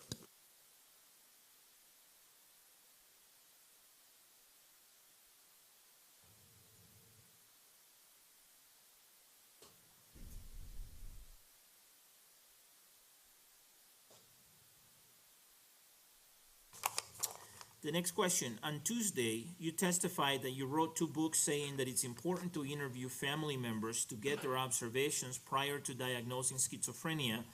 Then why did you testify today that interviewing his parents was irrelevant in this case? Mr. King. Well, that's not what she said. But I guess I don't object to the question. Mr. Brockler. No objection, sir. All right, I will ask both questions on Form 256 without objection, because I find that they're appropriate. The first question on Form 257 is, what was the deciding factor, in your opinion, that the defendant did not have the capacity to know right from wrong on July 20, 2012? This may have been asked by another juror. I can't remember now. Seems like it was, but I have no objection to the question unless it's cumulative. I don't have any objection, Your Honor. I'll ask it. I can't remember now if it was included. I think it was included. But without objection, I'll ask it. The next question is, if disorganized thoughts, and then in parentheses it says speech, is a common symptom in schizophrenia, can you give an example of the defendant's disorganized thoughts and why you determine it as disorganized? Mr. King. No objection. Mr. Brockler. No objection, Your Honor. So I will ask both questions on Form 257 without objection, as I find that they're appropriate. The question on Form 258 is as follows. Are you using actual quotes from the defendant, or are you paraphrasing in your report? Wouldn't it be beneficial to write down exact quotes directly after the defendant states it to ensure accuracy when writing your report? Mr. King? No objection. Mr. Brockler? No objection, Your Honor. The next question is on Form 259. The question is, why wasn't it important to take detailed notes, especially in a case such as this? Is it your normal practice to use your memory for what every patient says instead of taking detailed notes? Mr. King. No objection. Mr. Brockler. No objection. I will ask it without objection because I find that it's appropriate. The final question is on the form that I have marked as number 260. The question is, was Mr. Holmes more verbal during your last 2 interviews compared to the first 2? Mr. King. No objection. Mr. Brockler. No objection. I will ask it without objection because I find that it is appropriate. And Mr. King, you're asking me to inquire of the jurors just by a show of hands if 2 of them wrote questions on the same form. Is that correct? Yes. All right. Any objection from the people? By the way, you can take a look at the form if you want to approach. Why don't Mr. Brockler and Mr. King approach, and you'll see what I'm referring to. This is Form 234, and it's questions 1 and 2 on the one hand and 3 on the other.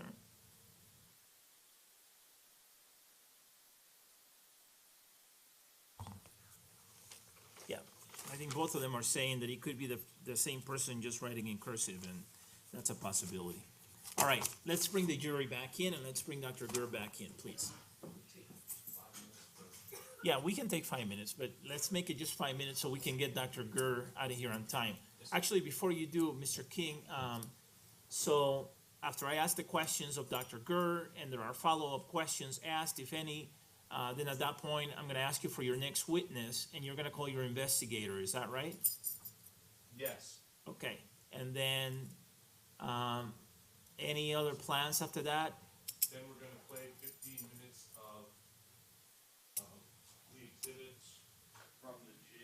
Okay, and then the rest.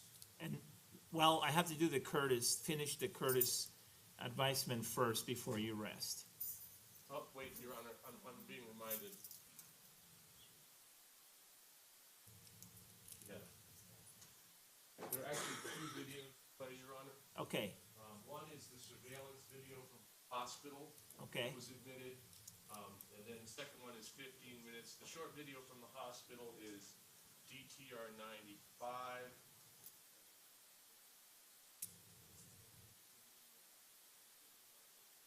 Of his DTR 69. so how long are those two videos together?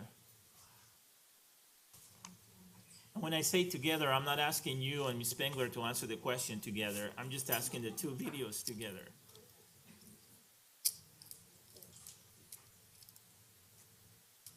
$45 minutes? One hospital.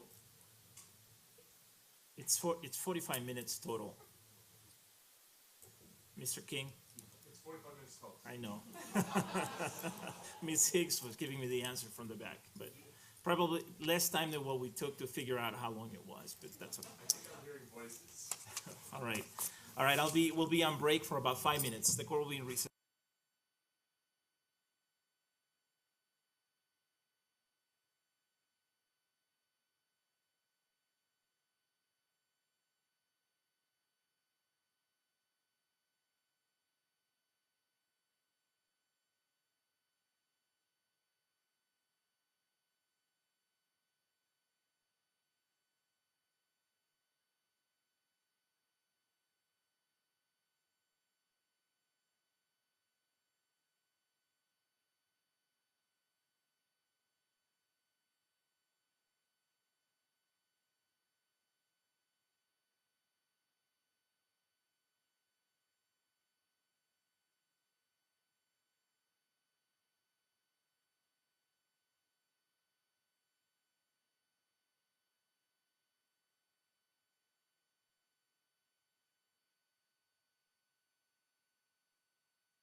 Please be seated.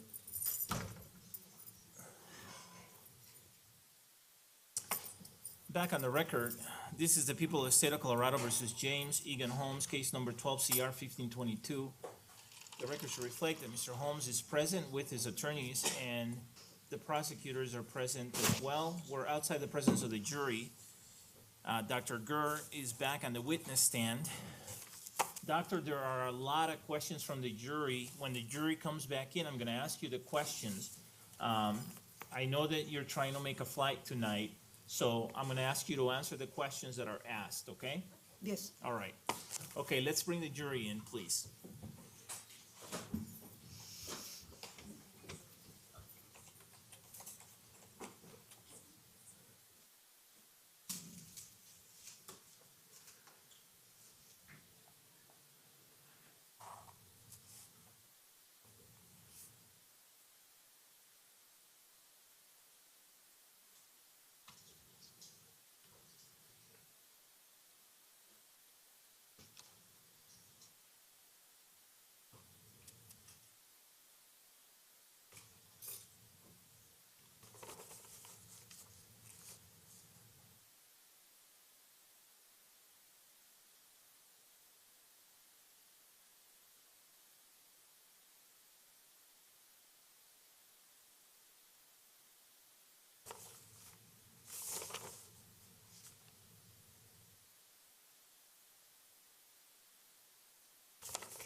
Please be seated.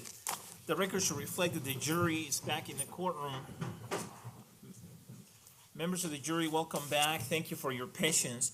There are a lot of questions that you have submitted for Dr. Gurr. Before I ask Dr. Gurr the questions, I have a question for all of you, and I just need you to answer it by a show of hands. Did two of you, by chance, submit questions on the same form? No. Okay. No, for the record, nobody raised his or her hand. Thank you. Please don't infer anything into why I asked the question, all right? Don't speculate as to why I asked the question and don't infer anything from my question. All right, Dr. Gurr, the jury has submitted some questions, and based on the rules of evidence and other applicable rules of law, I have determined that most of them are appropriate. The first question is, how do you know what you inquired about but did not document? Do you have a list of questions that you intended to ask Mr. Holmes? That's a two-part question. So let me repeat the first part and have you answer that. How do you know what you inquired about but did not document? I know from a report, and I know from the notes that I took during or immediately after, and primarily, but I remember from many of the documents that I reviewed over time, some of them several times, I remember the details that were provided. The next question is, do you have a list of questions that you intended to ask Mr. Holmes? Yes. The list of questions related to the way that the report is structured were that I refer to as a timeline, starting with the background, where he was born, going year by year, kindergarten, lower school, the neighborhood that he grew up in, the move, what he will do, what he likes to eat. These are routine questions that I ask every person clinically that I evaluate. Hobbies, preferences, this is in the background section. Then in the academic history, I go over classes, subject matter, teachers remembered, what was the topic. These are the routine things, one after another. In the social history, starting from friendships, what did you do with your friend, who called, who visited, who came to your home. This is like routine. And for the psychiatric history, probing for presentation of any symptoms that are child appropriate from a lifespan perspective, attention deficit, anxiety that are more common in children.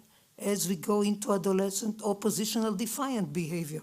As we go into adolescent, presentation when depression is more likely to emerge, substance use, psychotic symptoms. These are standard questions that I go through, and it is based on a structured interview that I've conducted many times and is applied to every participant.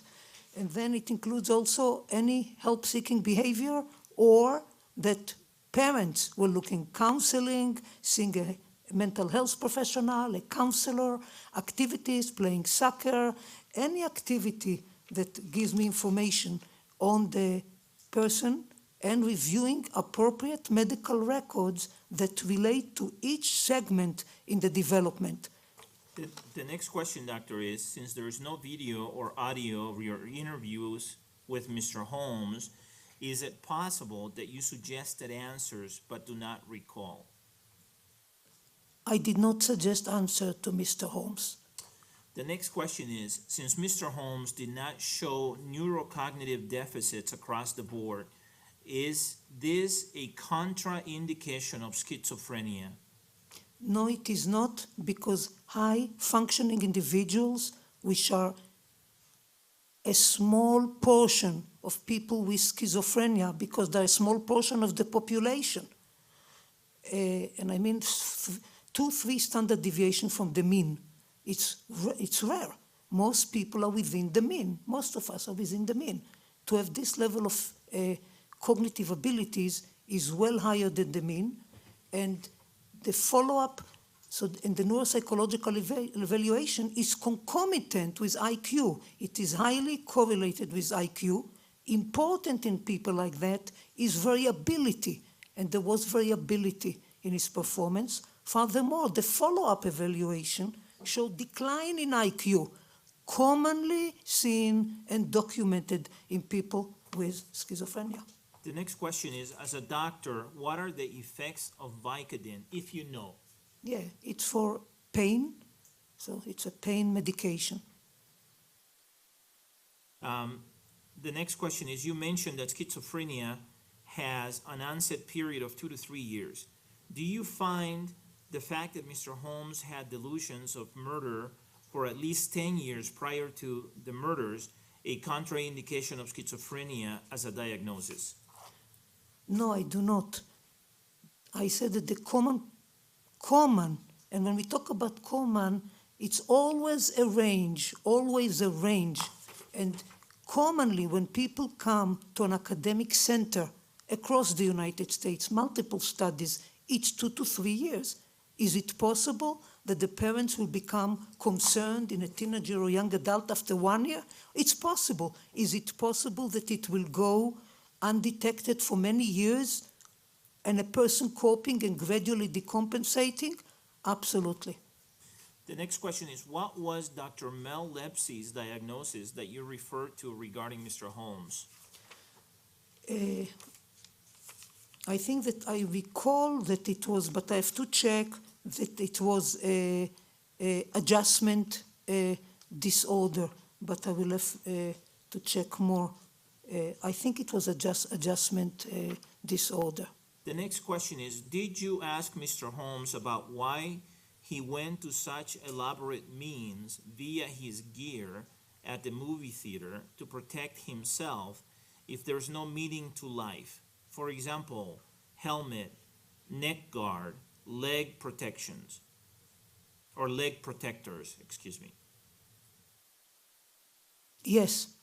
No meaning to life was part of his delusion, and I've asked him repeatedly, why didn't you kill yourself if there's no meaning to life? He was afraid to die. The next question is, did Mr. Holmes discuss with you why he chose to commit the murders at the Batman movie? Did his decision have anything to do with the content of that movie? Chaos is in my notes over the notebook. When I went over the notebook with him, the movie is on chaos, and his perception of the universe and his status was that it is in chaos. The next question is it possible that antipsychotic medications could change the size of the ventricles of a person's brain, even slightly, if you know? There is a large literature, I'll say it briefly, there's a large literature, isn't it? And it is a debated topic in the field. To do that, you need longitudinal studies. The next question, when you reviewed information from the counselor who walked to the park with Mr. Holmes as a child, in your diagnosis of Mr. Holmes, did you consider oppositional defiance disorder or autism spectrum disorder? Why or why not? What made you rule out autism spectrum disorder, narcissism, or a defiance type disorder? For oppositional defiant behavior, it was based on an evaluation one time based on some difficulties at home, and looking at the record, my evaluation consisted of a quick change that the parents and guidance to the parents of dealing with a firstborn that they might not listen as much, and increasing communication between them. There was no evidence of any oppositional defiant behavior later on. When seen at age 8, a diagnosis needs to be made in the record for insurance purposes. It has to be made, and this was the best that fit the complaint or the reason the parents looked for help. Go ahead. For autism, I considered it, and as I referred to in my written note after the first evaluation, it was a consideration to get more of a developmental history, and this was a question, one of the questions that I provided the attorneys, investigators who went out to meet with his parents regarding the language. That's how I knew about the language, and the grandmother information that I provided to the court. There is overlap, especially in males, higher proportion of males with autism and with schizophrenia. You see it in all neurodevelopmental disorders. And there is an overlap in the features. Autism starts much earlier, is associated with significant motor, language, and social interaction deficit. It did not have significant difficulties in articulation, in being clear, in not being engaged with activities that you might see in autism. So I did not think, and his motor behavior, so I did not think, or abnormal, like I showed, like echolalia and repeated movement, I did not think that he met criteria for autism spectrum disorder. But autistic features, especially in males with negative symptoms of schizophrenia, are present. The next question is, did you discuss with Mr. Holmes, with respect to his notebook, what he meant by a dark night rises? Did he indicate to you that he was the dark night that was finally rising? I discussed it with him. He was not the dark night that was finally rising, but it was more the chaos that led to the selection of the movie, the specific movie, and that things are changing, but he did not see himself as the Dark Knight. The next question is, given your testimony regarding your interest in an experience in schizophrenia, did you consider any other potential diagnosis for Mr. Holmes? If so, which one? Yes, I considered autism as a potential diagnosis, and I considered major depression with psychotic features as a potential diagnosis, but looking at the lifespan perspective, all the information, the presentation was most consistent with schizophrenia spectrum disorder, among that schizophrenia. On what basis did you rule out other diagnoses? On the basis of the information that I obtained and reviewed, and the hours that I spent with Mr. Holmes, why depression was reported, it was not the extent of it, the proportion of time that he felt incapacitated by depression did not warrant a diagnosis of major depression with psychotic features.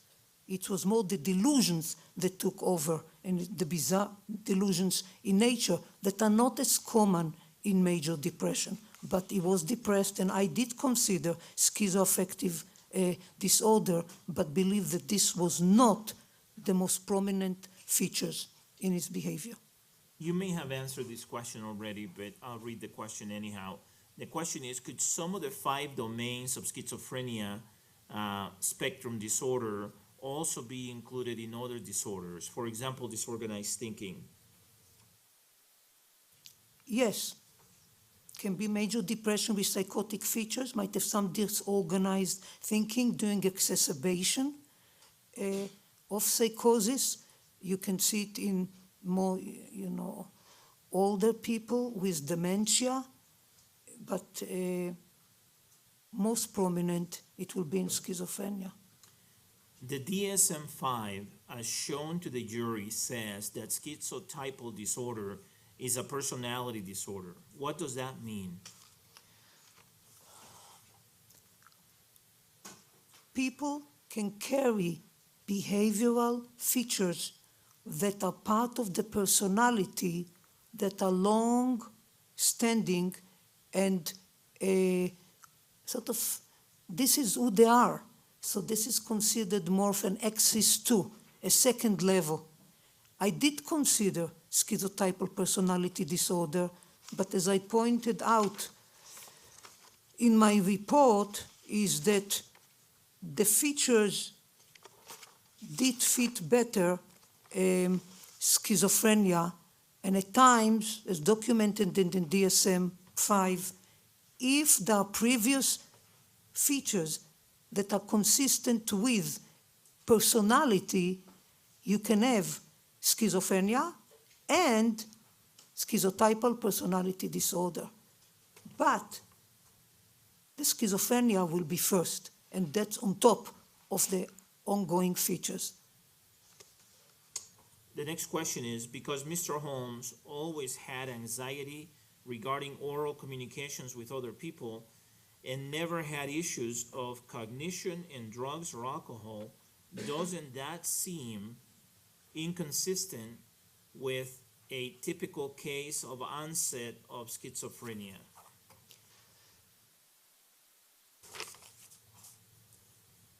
Anxiety, people with schizophrenia across age group, before the onset of the psychosis process emerge, it's characterized by high level of anxiety. So the fact that Mr. Holmes has experienced it at a young age made him more vulnerable and likely to have a more severe illness than somebody who was relatively well adjusted, was communicating and had friends, will have a milder form of illness. When multiple factors coalesce, like in any other disorder in the body, the brain is hit more severely. The next question is, could Mr. Holmes be manipulative regarding the call for action? I do not believe that he was manipulative. He used similar words of floodgates opening. I needed to do that mission with me and with other professionals. Call for action, if you Google call for action, you will see that there are about, in quote, there are about 30,000 references in Google for call for action. It is common, it's used commonly. I did not tell Mr. Holmes to use call for action because it was the last chapter in my book, Call for Action for Mental Health to the public. Let's do something about it. I did not use it. Are there any tests shown to show a level of manipulation in a person or client, if you know? Yes, you can check on my lingering as part of the personality evaluation, and when he was checked repeatedly, there was no evidence of malingering by the psychologist who evaluated him. If he was capable of manipulating, is there a way to know when he was being manipulative?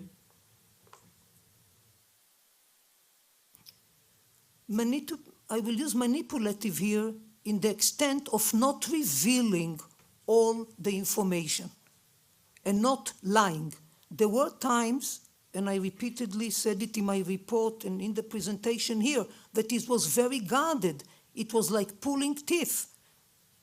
This was why I repeatedly, part of what I repeatedly saw him. If you'd have been, eloquent and just saying one thing after another, it would have been relatively easy.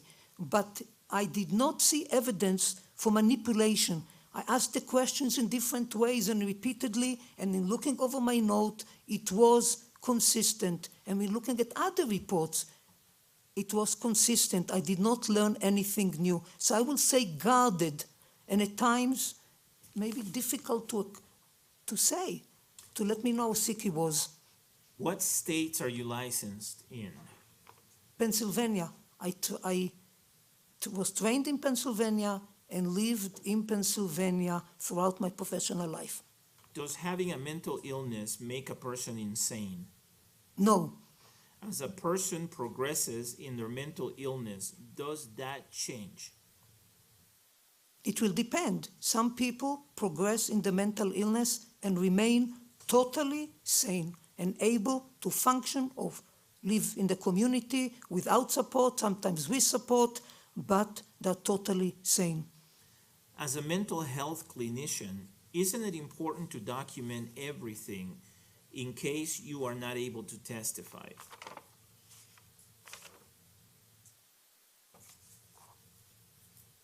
I'm not sure if something precludes me from testifying, like I'm ill or what. If this would have come up, for example, it's a good question. If this would have come up and I'd have made every effort to come, but if this would have come up, I'd have provided maybe more explanation of my notes and would have asked the defense to have somebody else evaluate Mr. Holmes in addition to me, because people can get sick. The next question is, wouldn't documenting help you defend or support your opinion? And then the juror says, I don't know if defend is the right word, maybe support is better. I don't think so. I think that, when the whole thing is done, sort of at the end of the day, and you ask me if I'd have had to do it again to obtain the information, I'd have done it the same way. And that's how I've practiced clinically, by obtaining the information, integrating it, and providing it in the best way that I can. I mean, if there would have been more time, I could have been sitting for hours. And, as I said, writing down all the notes, and he said, and I said. But I don't think that videotaping, my perception, my clinical, that if I would have come to the first interview and have begun to videotape him, I would have not been able to get the same information. It depends on the status of the person. Clinically, we do not interview people at the first time that we meet them. The next question is, besides the resolution on the MRI, is there any other difference? No. The next question is, with your experience, wouldn't you want to see the progression on the disease? Wouldn't you want to get a baseline so that you can see if there is change? In relationship to the MRI, yeah, and we are doing it in research, but most people do not get an MRI unless there's a clinical indication. And if, so yeah, it would have been helpful if an MRI would have been obtained years back and now repeated, the same way that the neuropsychological. I did not see a reason, an MRI is not diagnostic. I did not see a reason to obtain an MRI early on until I got a hold of the CT scan and saw slight dilatation of the ventricle. And I saw the decline in his cognitive measure and was wondering what else is going on in his brain. Just because someone has a serious mental illness, does that mean that he is insane? No. How do you know that he was compliant with the medications prior to the shooting, or do you know? I do know that there were several pills that were left that he did have, I believe. I'm not sure about the number, maybe 4 or 5, that he did not take. But I cannot tell. The medications that he was taking were not antipsychotic medications. So he never had antipsychotic medications. And the medications, as he reported, reduced his level of anxiety, made him feel better, did not change the content of his delusions. During the beginning of questioning, you had to refer to your notes and report quite often. Wouldn't taking more notes during your interviews better assist you when you have to testify?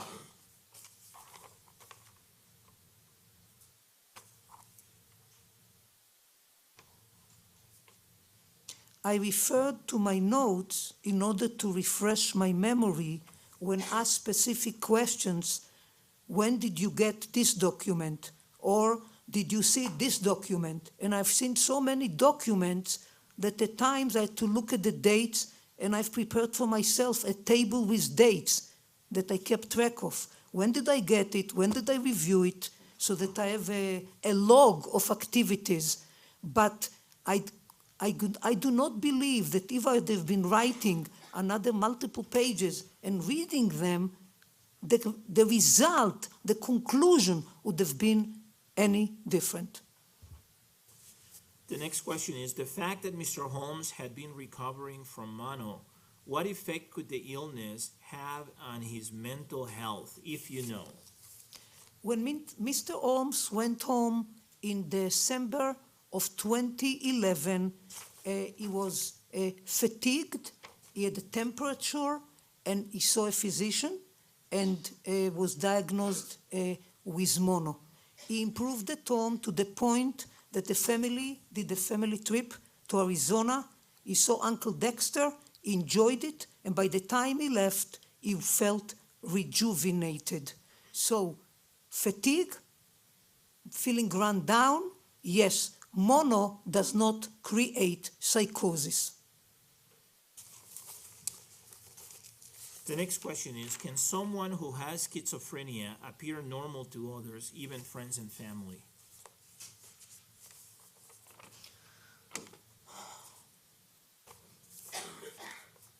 It depends on the prominent features of the disorder of schizophrenia.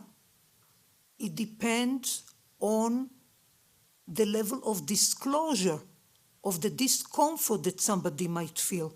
Somebody might feel anxious or doesn't sleep well as a result. They might tell the parents, the family, or whoever they live with, a roommate, I don't feel as well.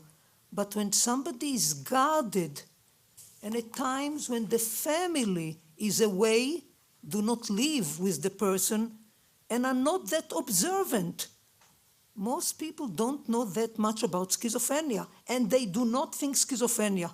It's the last diagnosis that people think about. So it is possible that somebody will appear, maybe a little bit subdued, or a little bit maybe more sad, or a little bit not with it, a little bit spaced out, but will not be diagnosed. Professionals diagnose schizophrenia. Can someone who has schizophrenia go in and out of delusional thinking? This is one of the hardest things to change. So you can change anxiety, you can change hallucinations with antipsychotic, delusions that are fixed and elaborate and develop over a longer period of time become an essential part of the person.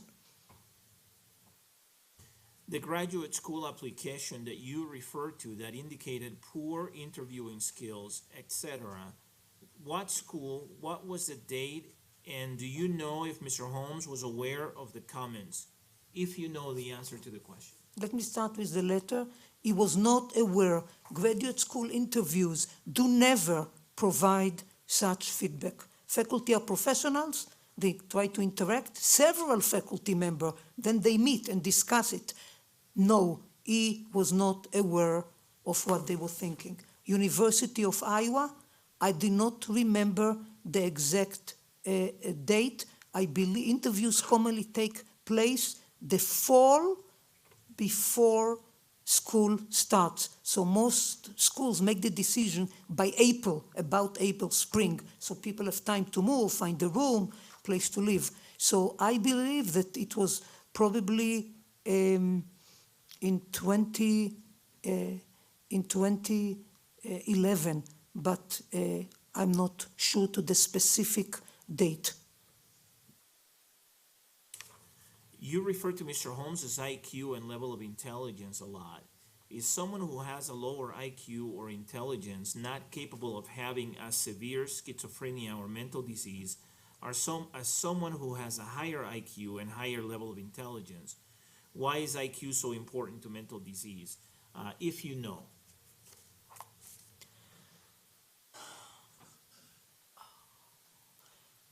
IQ, it's important for mental disease because it reflects brain capacity, the ability to have all of the domains that we went over before at the person's, tip of the finger, to be able to, continue and navigate through life. So most people with schizophrenia do not have lower IQ, as I stated, but the lowered IQ can be associated with greater difficulties in independent functioning. They require more supervision and effort on the part of family or professionals to guide their life. They are more like at the level of children that need supervision, even though they can be adults. Would anyone who has delusions be considered insane? No. Do delusions control the person, or does the person control or evolve the delusions? The delusions are part of the person, but the person doesn't sit consciously and say, well, today I have nothing better to do, so I'm going now to sit and elaborate the delusions. They take a life of their own. There's no control over them. The longer the time, the more complex, the more they become the person. Is schizophrenia a brain disorder, an illness, or a disease? A disease is any type of dysfunction. It can be a heart disease, it can be a GI, gastrointestinal disease. It's a general category. Brain disease covers many brain disorders. Schizophrenia is one of them. How did you determine Mr. Holmes's verbal memory declined over time? He had 2 evaluations that Dr. Hanlon has testified here, and they were about 2, I think less than 2 years apart, and same tests were repeated, and what you expect, is with practice, perhaps some improvement, but the domain of verbal memory has declined relative to other domains, and this is what you see in people with schizophrenia. The most consistent finding is that. You said that most people with schizophrenia do not commit crimes. What differentiates someone with schizophrenia that does commit crimes from most people who have schizophrenia who do not commit crimes? So there's some literature on that, and people with schizophrenia who do commit crimes are more likely to be delusional and primarily delusional in nature with greater, some of them might have more difficulty in impulse control, and it depends on the type of crime. It's different between, stealing from a store because you don't have food and you don't have money, you run out the monthly allotment of money, to murder. What is the difference between prodromal, mildly psychotic, and extremely psychotic? And how do you decide at what point the severity changes?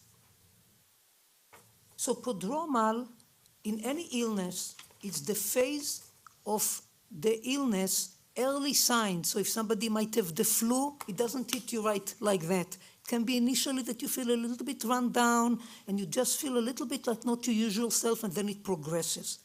Same applies. It's a general word. It's not unique to schizophrenia. It has been adapted in schizophrenia in the field.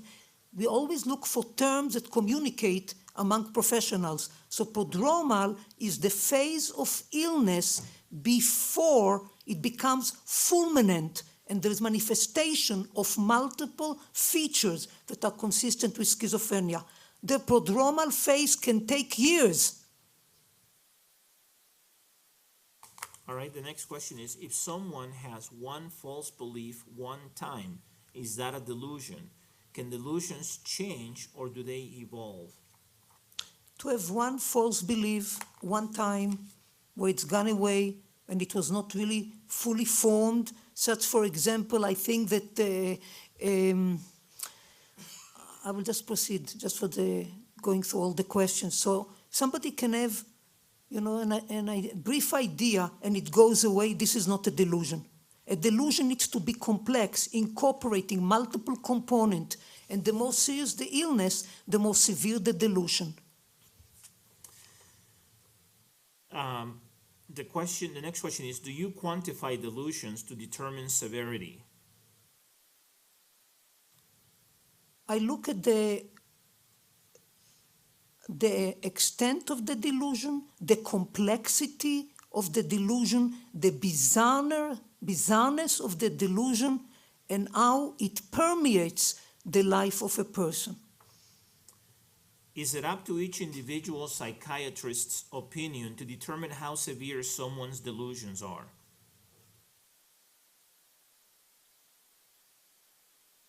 Yes, psychiatrists do evaluate, patients and or clients in defendants, any terms, and draw conclusions, but it will usually, if they work together and their experience and see many, many people with schizophrenia, you gain an appreciation. This is something that is not big deal. Or this is something that I've never seen before. Then it's severe. So it's just a matter of experience. Would counsel please approach for just a moment?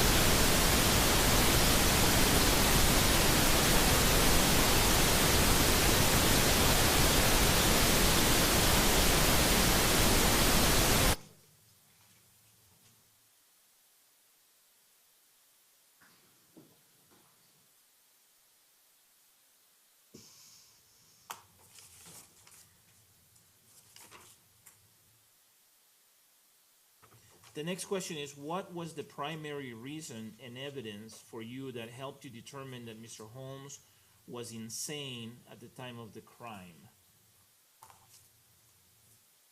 He was not capable of differentiating between right or wrong. He was not capable of understanding that the people that he was going to kill wanted to live. He was not capable to consider that people are different from him. He assumed that what applies for me, at the end of the world, it will apply to everybody else.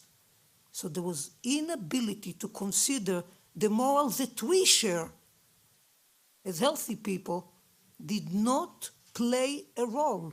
Shocking, but did not play a role in his process of preparing himself and achieving his mission. At what point in the process did you determine that Mr. Holmes was insane? After the first series of interviews and review of the material that was available to me before February, before I issued the first report in February 2013, and it took me a while to write the report. I did not sit one afternoon. The next question is, in your expert opinion, can a person who is experiencing prodromal symptoms of schizophrenic spectrum disorder have their mental illness exacerbated by committing a crime that includes murdering people?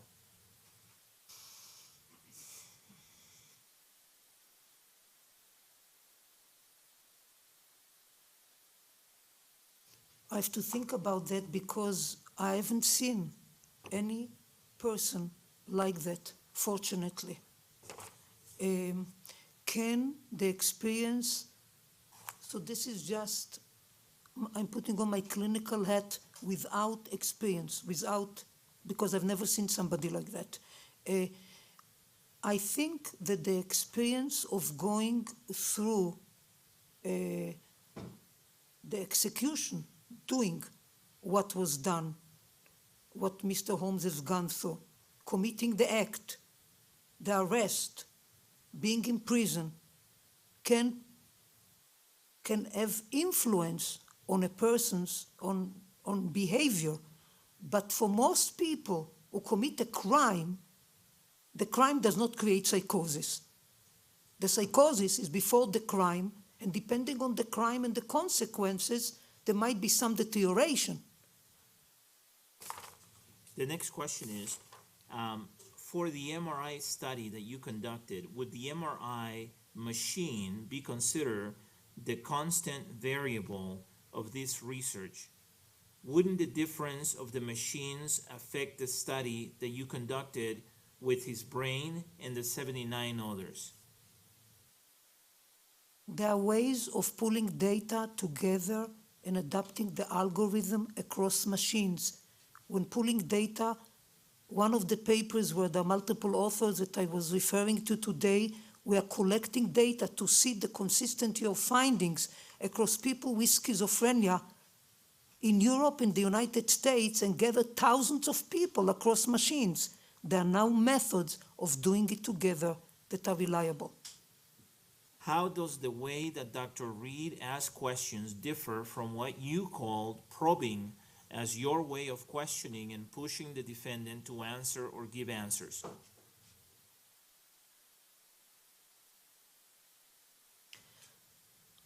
I think that clinicians who interview people have different styles that depend on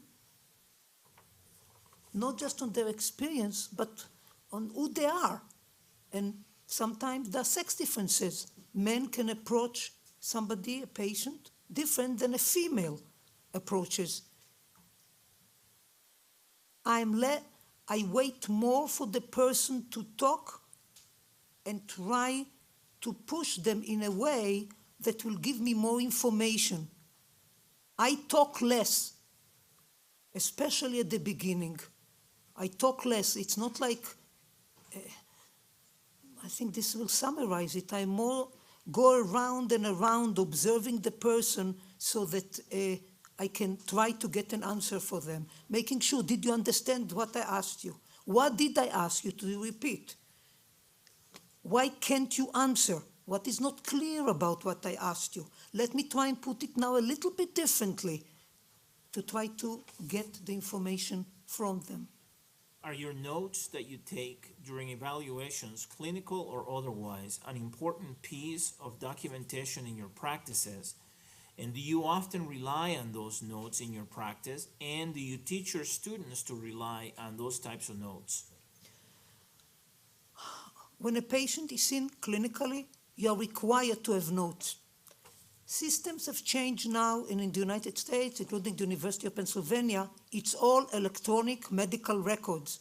So there's no, you document on the computer. I do not, some clinicians will do it with the patients. In our center, we do not sit in front of the patient with a computer. It creates a distance. You are not able to attend to them, to show interest. What you show is that I really want to do my job. We don't do that. We take simple notes. At times it's distracting to the patients. They'll clam up. They don't want you to write what they tell you. They're suspicious that these notes. So at times it will be done after that exactly the same way. I'm talking clinical, not research. Exactly the same way that it was done here. Knowing that this is such a large case, why did you choose not to record your evaluations? Although your opinion is what is brought to court, do you feel that this would have supported your opinion and provided more information?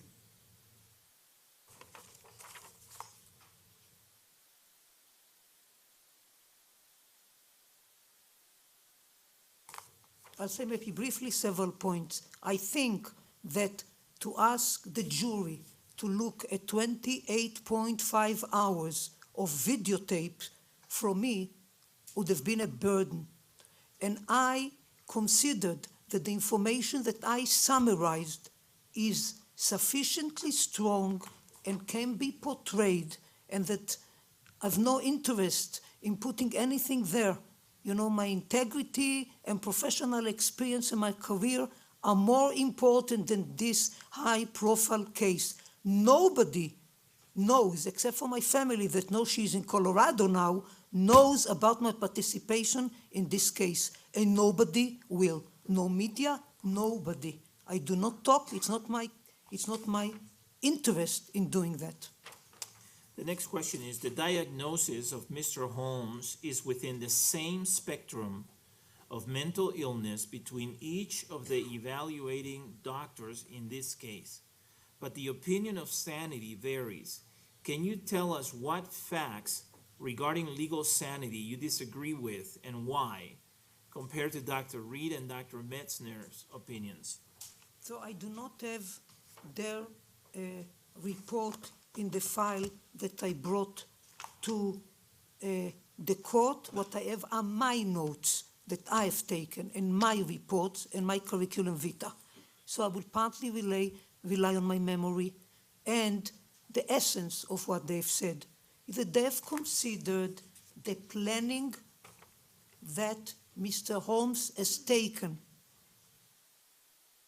the steps that he has taken that were described well in their documentation and by the district attorney, that he has asked me all the questions that we went through yesterday in detail of, did he purchase this, did he do that, did he cover the windows of his car, to indicate that he did have the whereabouts to consider that this is something that he is doing is illegal and wrong and evil, and is called to student health, to the hotline, that he didn't stay on the line, is planned to flee, all of the details that have been gone through multiple times here as an indication. They considered that he is not insane. Namely, that at the time that he has committed this tragedy, he was able to do it, you know, for whatever motivation that he has had, but he knew exactly what he was doing, and he was sitting and planning it, and maybe he was even enjoying it. I don't think so. I beg to differ. The next question, in your opinion, if the defendant tried everything possible to stop his delusions or unwanted thoughts, then what would be the reason for turning down medication and continuing treatment if you know and if the defendant talked to you about this? In other words, you can't speculate, but you can only answer the question if you know based on what he told you. So in Dr. Fenton's notes, and I have them in my report, antipsychotics were considered, specifically the thought between Risperdal, one antipsychotic also called risperidone, that is currently on, and Seroquel, another antipsychotic. And she notes, in her notes, clinic notes, that Seroquel can be more sedative. So risperidone might be a better medication. Mr. Holmes did not want to take antipsychotics, and she started him on sertraline and clonopin to reduce his anxiety. The reason he conveyed to me that he did not want to take an antipsychotic, he knew antipsychotic is given to people with schizophrenia. And if I have schizophrenia, life is over. I will not be able to do graduate school and fulfill my life goal of being a neuroscientist. The next question is, on Tuesday, you testified that you wrote 2 books saying that it's important to interview family members to get the observations prior to diagnosing schizophrenia. Then why did you testify today that interviewing his parents was irrelevant in this case? The book that I wrote are based on general recommendations that are clinically helpful and relate to adolescents. And the effort was to give parents of young people who are early in the course of schizophrenia or prodromal and the general public information to parents. This is what it will look like. And it provides clear example that the public can read. Most young people, I mean adolescents, live at home. You cannot see them without the parents. The parent sign, you know, when they come into the hospital, they are the children, they are minors.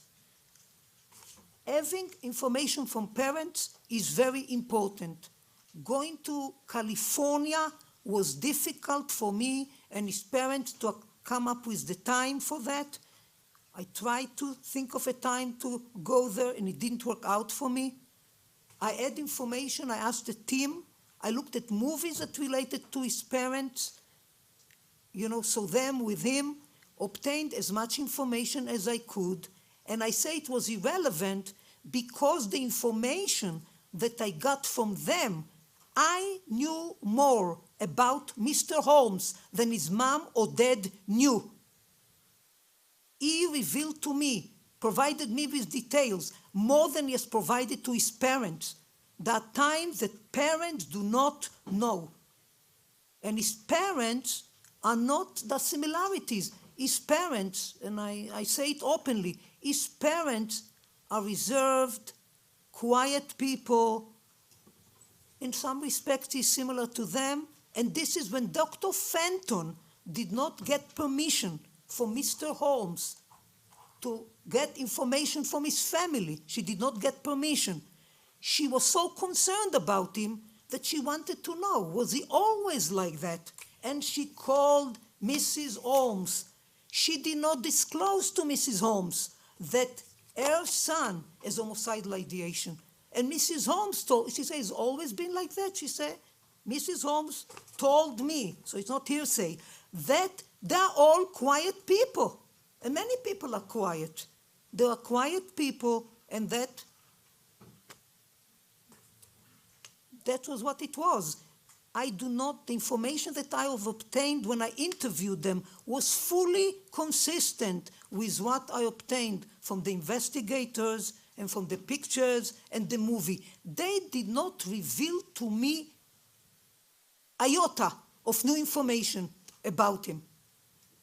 What was the deciding factor, in your opinion, that the defendant did not have the capacity to know right from wrong on July 20, 2012?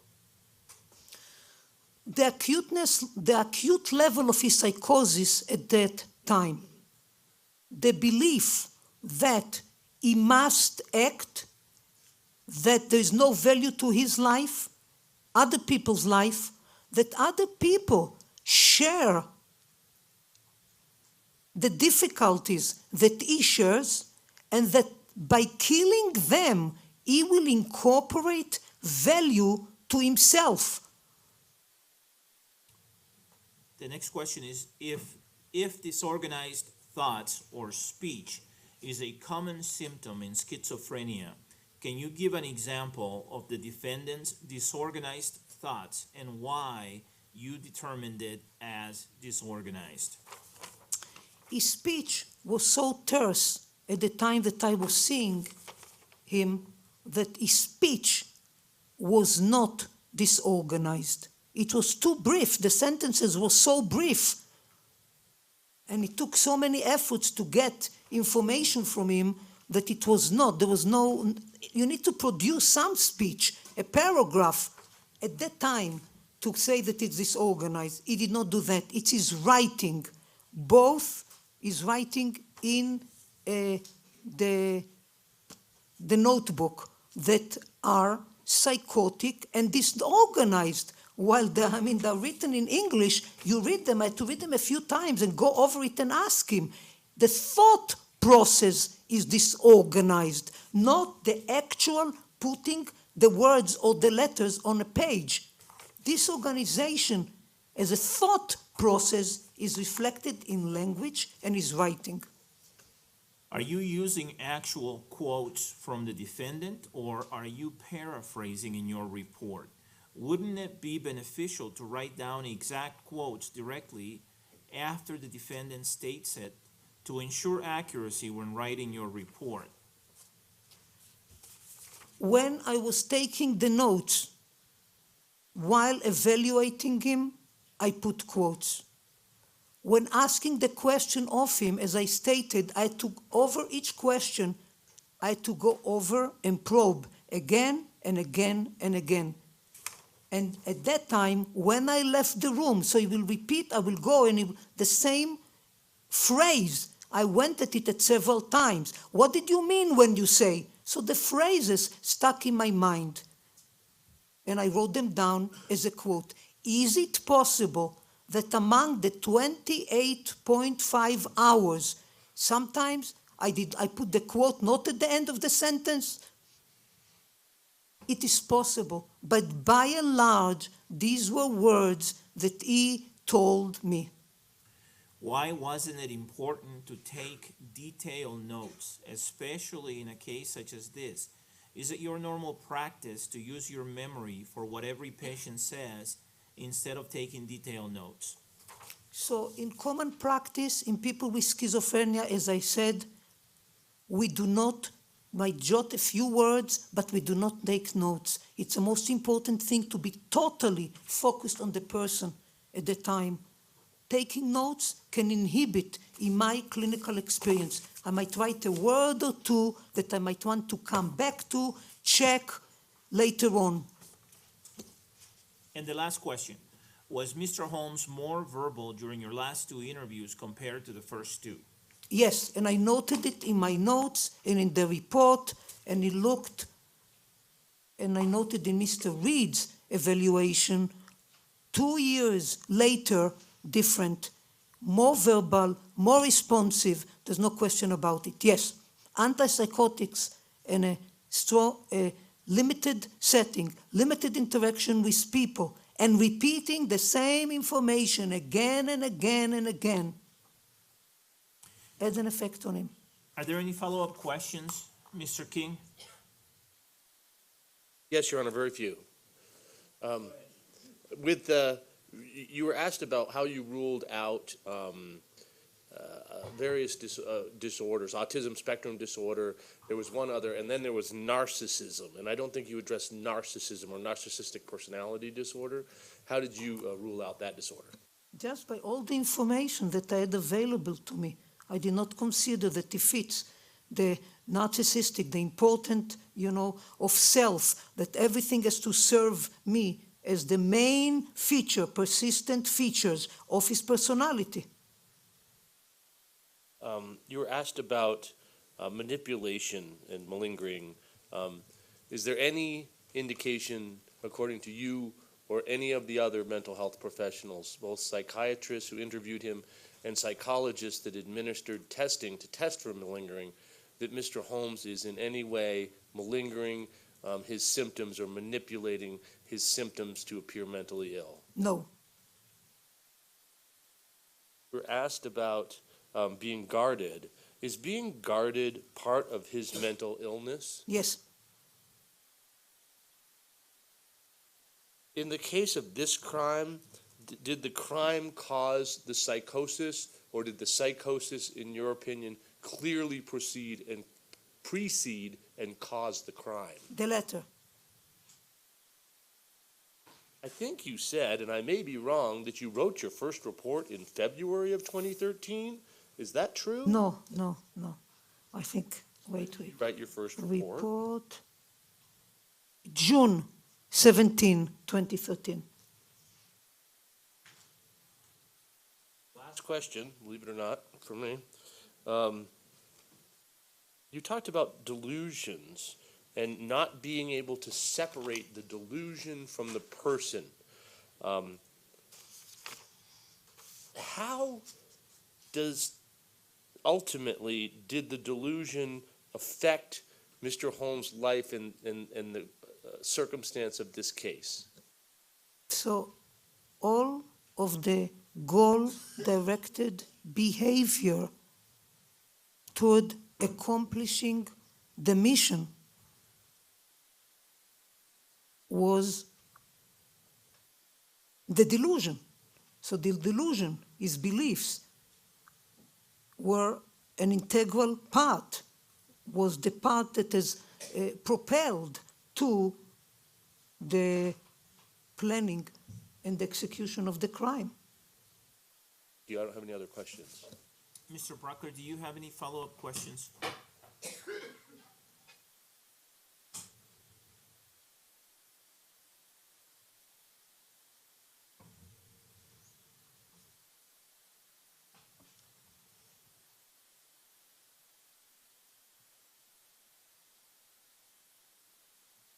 Yes, Your Honor. Thank you.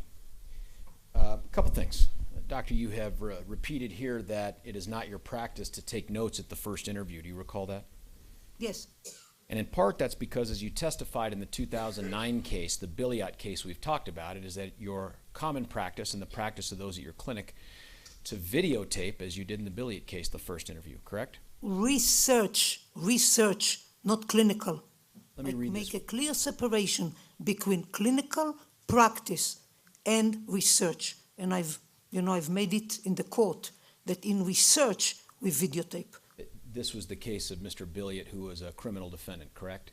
Yeah, this was decided by everybody there, all those who testified were videotaping, and what I said, that I'm experiencing videotaping people with schizophrenia, and that I'm delighted to do that.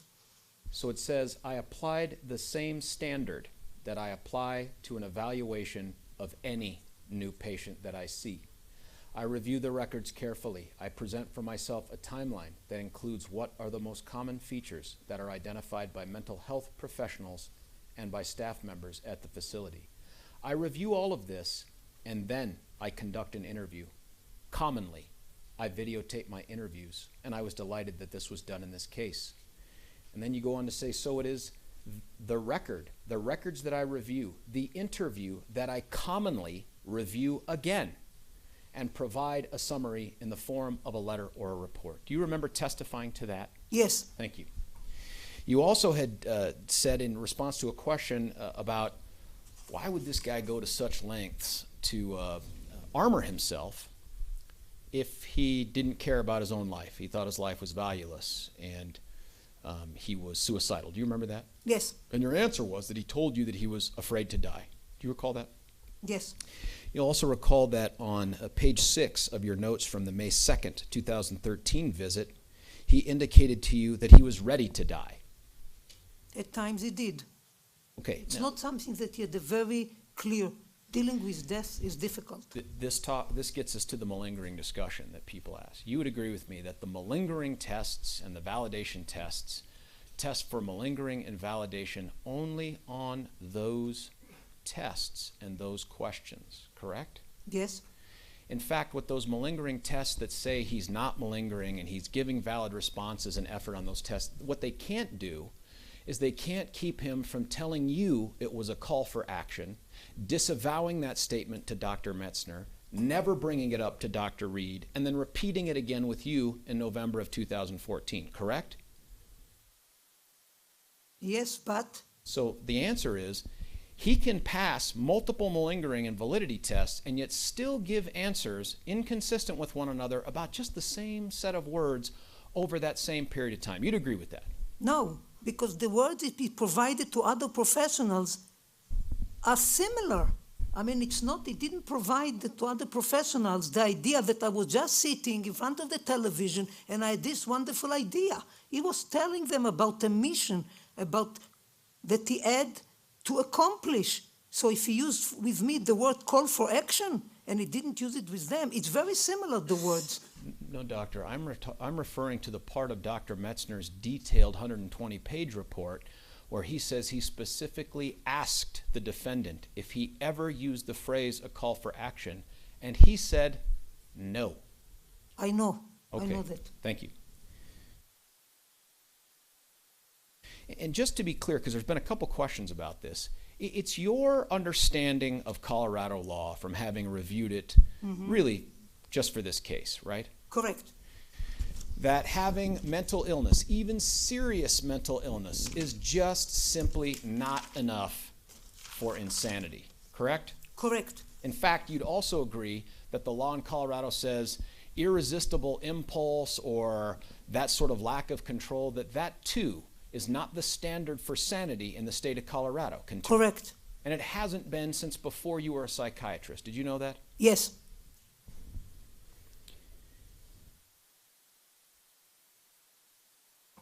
There was something that was asked about violence and schizophrenic, and you had said, and I think you had agreed with the juror who asked the question about the majority of schizophrenics, and I think it's the vast majority, don't commit crimes. You'd agree with that? Yes. In fact, it's the opposite. Most schizophrenics are more likely to be victims of crimes than perpetrators of crimes. You'd agree with that? Objection to relevance. Overruled. Go ahead. Yes. The interview that was asked about at Iowa for grad school, that took place prior to the interviews with the professors at CU who accepted him into the program? I don't recall the exact date, but it is possible if you say so.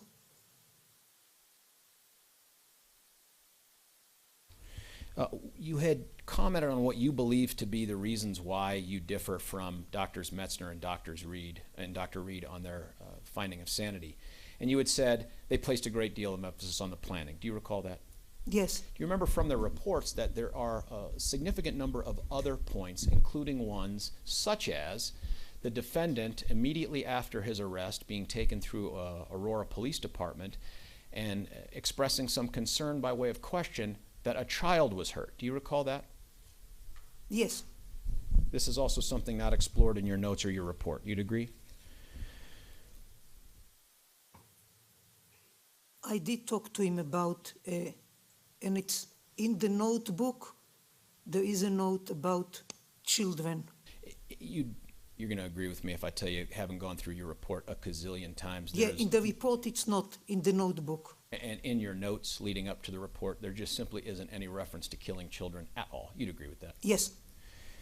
You also talked about the differing styles in questioning patients, you would agree that perhaps one of the reasons for the differing styles is less gender and more training, specifically that Doctors Metzner and Reed are forensically trained, correct?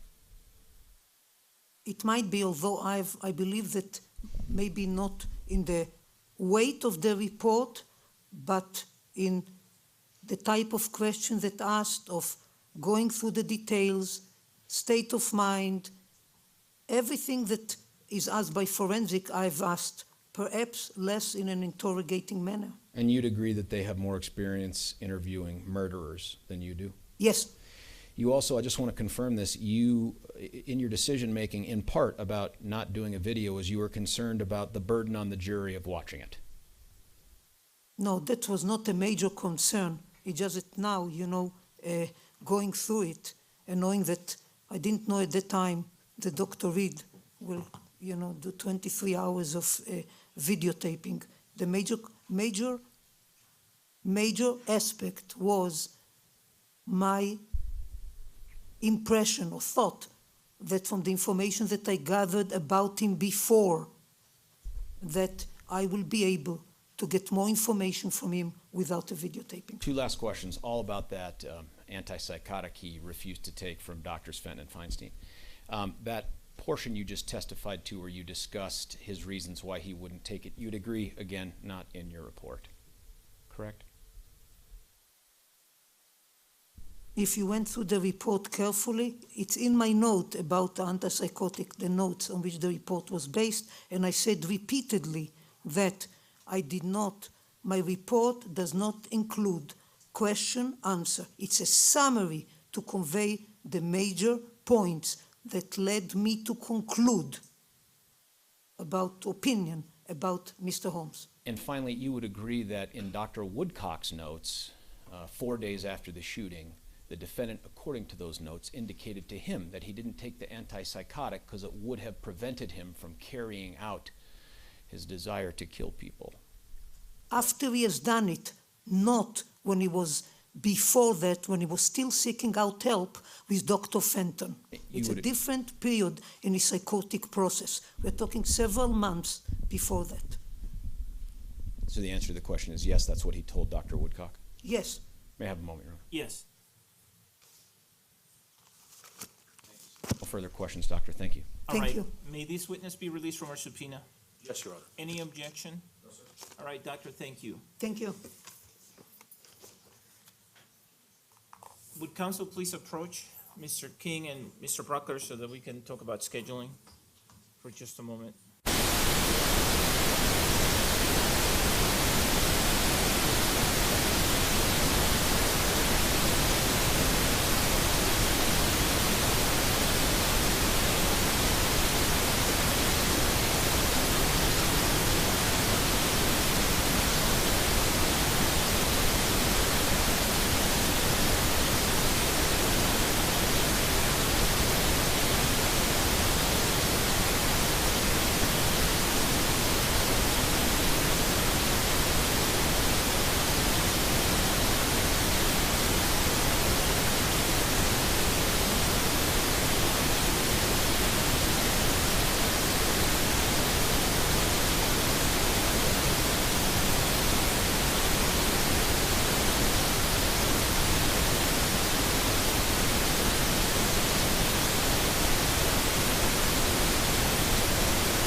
All right, members of the jury, it's 4:25. I'm going to go ahead and adjourn for the day. I'm sure you won't mind that.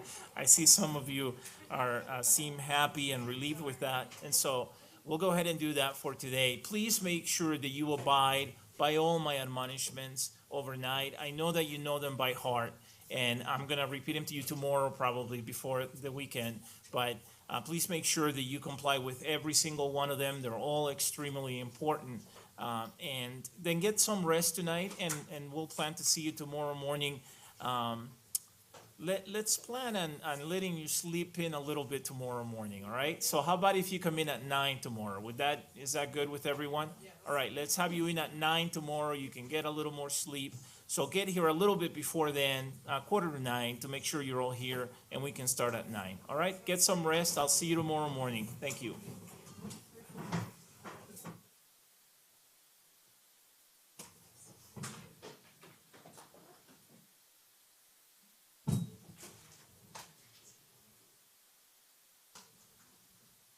Thank you, Sheriff.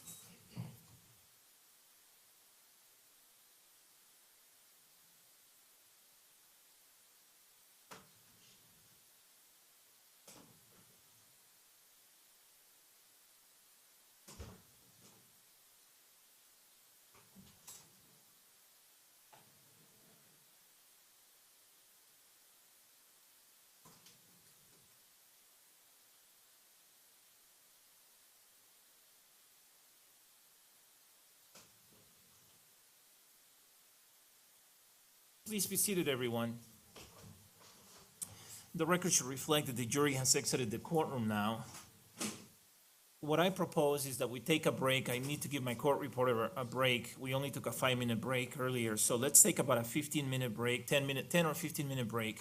And then when I come back out, I can go over the Curtis advisement again with Mr. Holmes, and I can question him about that, and then we can adjourn for the day. And then the plan is tomorrow morning, Mr. King, you would call, the defense would call Mr. Gonglak, and then play 2 videos that are approximately 45 minutes in length. And Judge, I forgot one thing, and that is we also need to publish the jail writings to the jury, if that would be our request. Okay, remind me tomorrow, will you please? Yes, sir. That's D-TR-94. Yes, I'll Your leave Honor. myself a note here. And we're just asking you to do it in the manner that we've done with other exhibits. We have copies to pass out to the jurors if the court would just give them a period of time to go over it. I will do that. It sounds like the prosecution may not have much of a rebuttal case, if any, and whatever rebuttal case the prosecution has will be completed tomorrow, correct? Yes, sir. All right, and so then what I would propose is that we let the jury go home at that point tomorrow, and we can talk about instructions, finish up the instructions. I don't think that's gonna take too long, at least that's my thought. And then we can talk a little bit about the issue of opening statements in each phase of the sentencing hearing. If there is a sentencing hearing, you can provide me the authority, Ms. Nelson, that you want to provide me with. And then at that point, I would let you go home and start preparing for closing arguments. At the joint request of the parties, I have allowed the closing arguments to remain set on Tuesday, July 14. That allows everyone to prepare for closings, to get whatever demonstratives they need to get, and then we can proceed with closings on Tuesday. As I mentioned to Mr. Brockler and Mr. King here at the bench during our bench conference, on Tuesday, we would have to start later because we have 4 or 5 jury panels coming in for other cases, and we don't have enough space or enough courtrooms to do that and to also start closings, in this case, at 9. So we would start at approximately 11:15. And I would tell the jury to eat lunch before they get here. And then the plan would be that I would go over the instructions and 5 of the verdict forms, the sample verdict forms, first thing. That would take about an hour probably. Then we would take a break, maybe a 15-minute break. Then the prosecution would do its opening closing argument. Then we would take a break, probably a 15-minute break.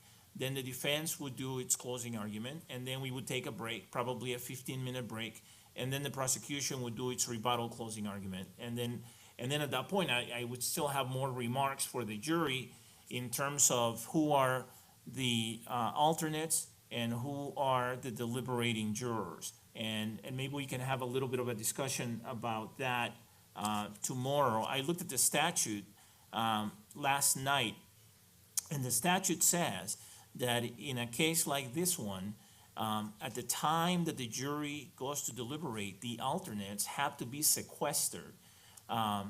It's an unusual requirement. I'm not sure why that's required, but that's what the statute says. I read that to mean that I have to keep them here in another place. And I'll tell you that what I plan to do is have them kept in a location that is within the courthouse, but far away from this floor and this area, so that there's no contact between the deliberating jurors and the alternate jurors. And in fact, the plan is to avoid even having them park in the same area, so as to avoid all contact. So that's how we would proceed. And then at the end of the day, I mean, they would just sit there in the room. It would be a large room, because they're gonna be there for whenever the deliberating jurors are deliberating.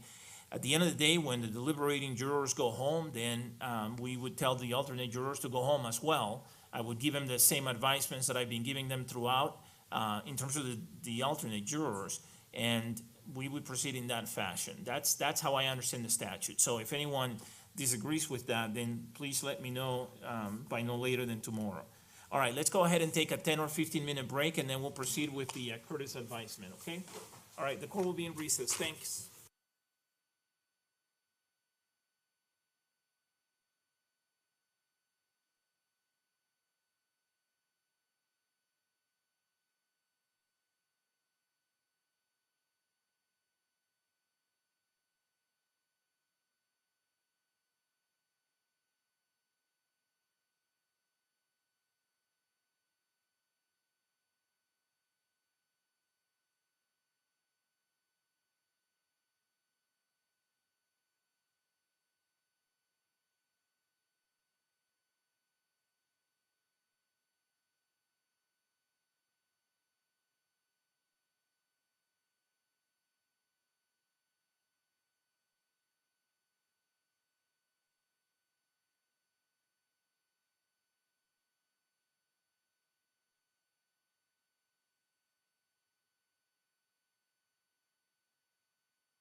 please be seated?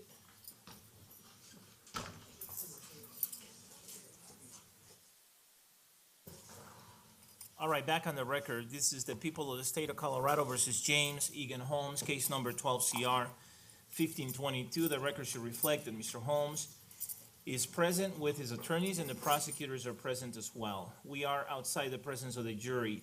Mr. King, is this a good time for me to go over the Curtis advisement again with your client? Yes, Your Honor, and Ms. Brady is seated next to Mr. Holmes in case he has any questions to deal with that. Okay. All right. Mr. Holmes, I need to speak to you directly at this time. If there is anything that I say to you that you do not understand or do not hear clearly, please let me know. I need to advise you, Mr. Holmes, that you have a right to testify in this trial. If you want to testify, no one can prevent you from doing so. You may take the witness stand and testify even if it is contrary to the advice of your attorneys. If you want to testify, no one can prevent you from doing so. I think I mentioned the first time I went through this advisement with you that you're represented by 5 excellent attorneys, and it's a good idea for you to speak with them about this. But in the end, it's your decision, and it's a personal decision, and if you want to testify, no one can prevent you from doing so. If you were to testify, then the district attorney would be allowed to cross-examine you. If you've been convicted of any felonies, the district attorney would be entitled to ask you about those convictions and thereby disclose those convictions to the jury. If any felony convictions are disclosed to the jury, I would instruct the jury that it can consider them only as they bear upon the issue of your credibility. I would instruct the jury that it cannot consider those felony convictions for any other purpose. The last time I went over the Curtis advisement or this advisement with you, which was a couple of weeks ago, I asked the district attorneys if you had been convicted of any felony convictions. And my recollection is that they indicated that you have no prior felony convictions, but I am going to check with them again and have them confirm. Mr. Orman? You are correct, Your Honor. We are aware of none. Okay.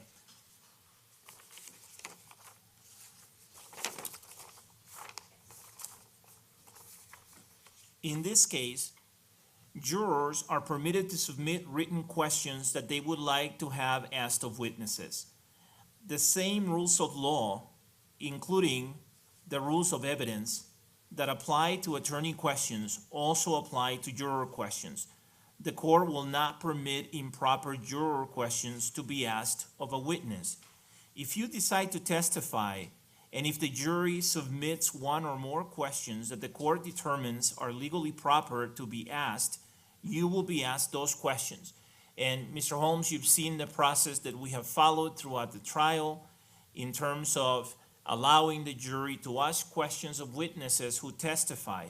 We would follow the same procedure if you decided to testify and to take the witness stand. We would allow the jury to submit questions. I would call counsel to the bench. We would discuss the questions at the bench during a bench conference outside the hearing of the jury. I would listen to any objections, and I would then determine what questions, if any, are appropriate to be asked. If I decide that any questions are not appropriate based on the rules of evidence and other rules of law, I would not ask those questions. If I determined that any questions are appropriate, then I would ask those questions, and then I would give each side an opportunity to ask follow-up questions based on those questions, starting with your attorneys. The same process that we have followed with all witnesses who have testified in this trial. I have mentioned to you now that you have a right to testify in this trial. I need to advise you that you also have a right not to testify in this case. You are protected by a constitutional provision against self-incrimination. Therefore, you do not have to testify if you do not wish to do so. If you choose not to testify, then the jury will be instructed about that right and that no inference of guilt can be drawn from the fact that you chose not to testify. Let me read you the specific instruction that I intend to give the jury. The instruction reads as follows. Every defendant has a constitutional right not to testify. The decision not to testify cannot be used as an inference of guilt and cannot prejudice the defendant. It is not evidence, does not prove anything, and must not be considered for any purpose. If you chose not to testify, that's the instruction that I would give the jury. The decision of whether or not to testify is a decision that must be made by you and by you alone. As I mentioned a moment ago, it is a personal decision. I mentioned to you that you're being represented by 5 experienced, excellent attorneys, and it's a good idea for you to talk to them about this and to hear their advice. But in the end, this is your decision, and it is a personal decision. In this case, you've been advised and represented by Mr. King, Ms. Brady, Ms. Nelson, Ms. Higgs, and Ms. Spengler. Have you discussed with any of them or all of them whether or not you will testify? Yes. Have you had enough time to discuss this matter with them? Yes. Do you need more time to talk to your attorneys about this matter? No. Have you made a decision as to whether or not you will testify? Yes. And what is your decision? I choose not to testify. Is that a voluntary decision? Yes. Is that a decision that was made as a result of pressure or influence or threats or promises or coercion? No. Do you have any questions for me? No. Do you understand both your right to testify and your right not to testify in this trial? Yes. Is there any other record that the people want me to make or any other questions that people want me to ask? I think just to clarify, Your Honor, you indicated, I think, before you read the instruction to the defendant that it would be his choice or his and his attorney's choice about whether it would be read. And at the end, you said, this is the instruction I will read to the jury. I think it just needs to be clear that they have that choice and it won't be read automatically unless they decide it shall be read. You mean the instruction that I would give the jury if he chooses not to testify? Correct, Your Honor. Okay. Did you understand that, Mr. Holmes? The instruction that I read a moment ago that I would give the jury in case you choose to not testify and you're saying that you've chosen not to testify, I will give that instruction to the jury. But if your attorneys object to it and ask me not to give it, then I wouldn't give it in that situation. Do you understand that? Yes. But if there is no objection from you and your attorneys, then I will give that instruction. Do you understand that? Yes. Okay. With that understanding then, does that in any way change your decision in this case as to whether you will testify or will not testify? No.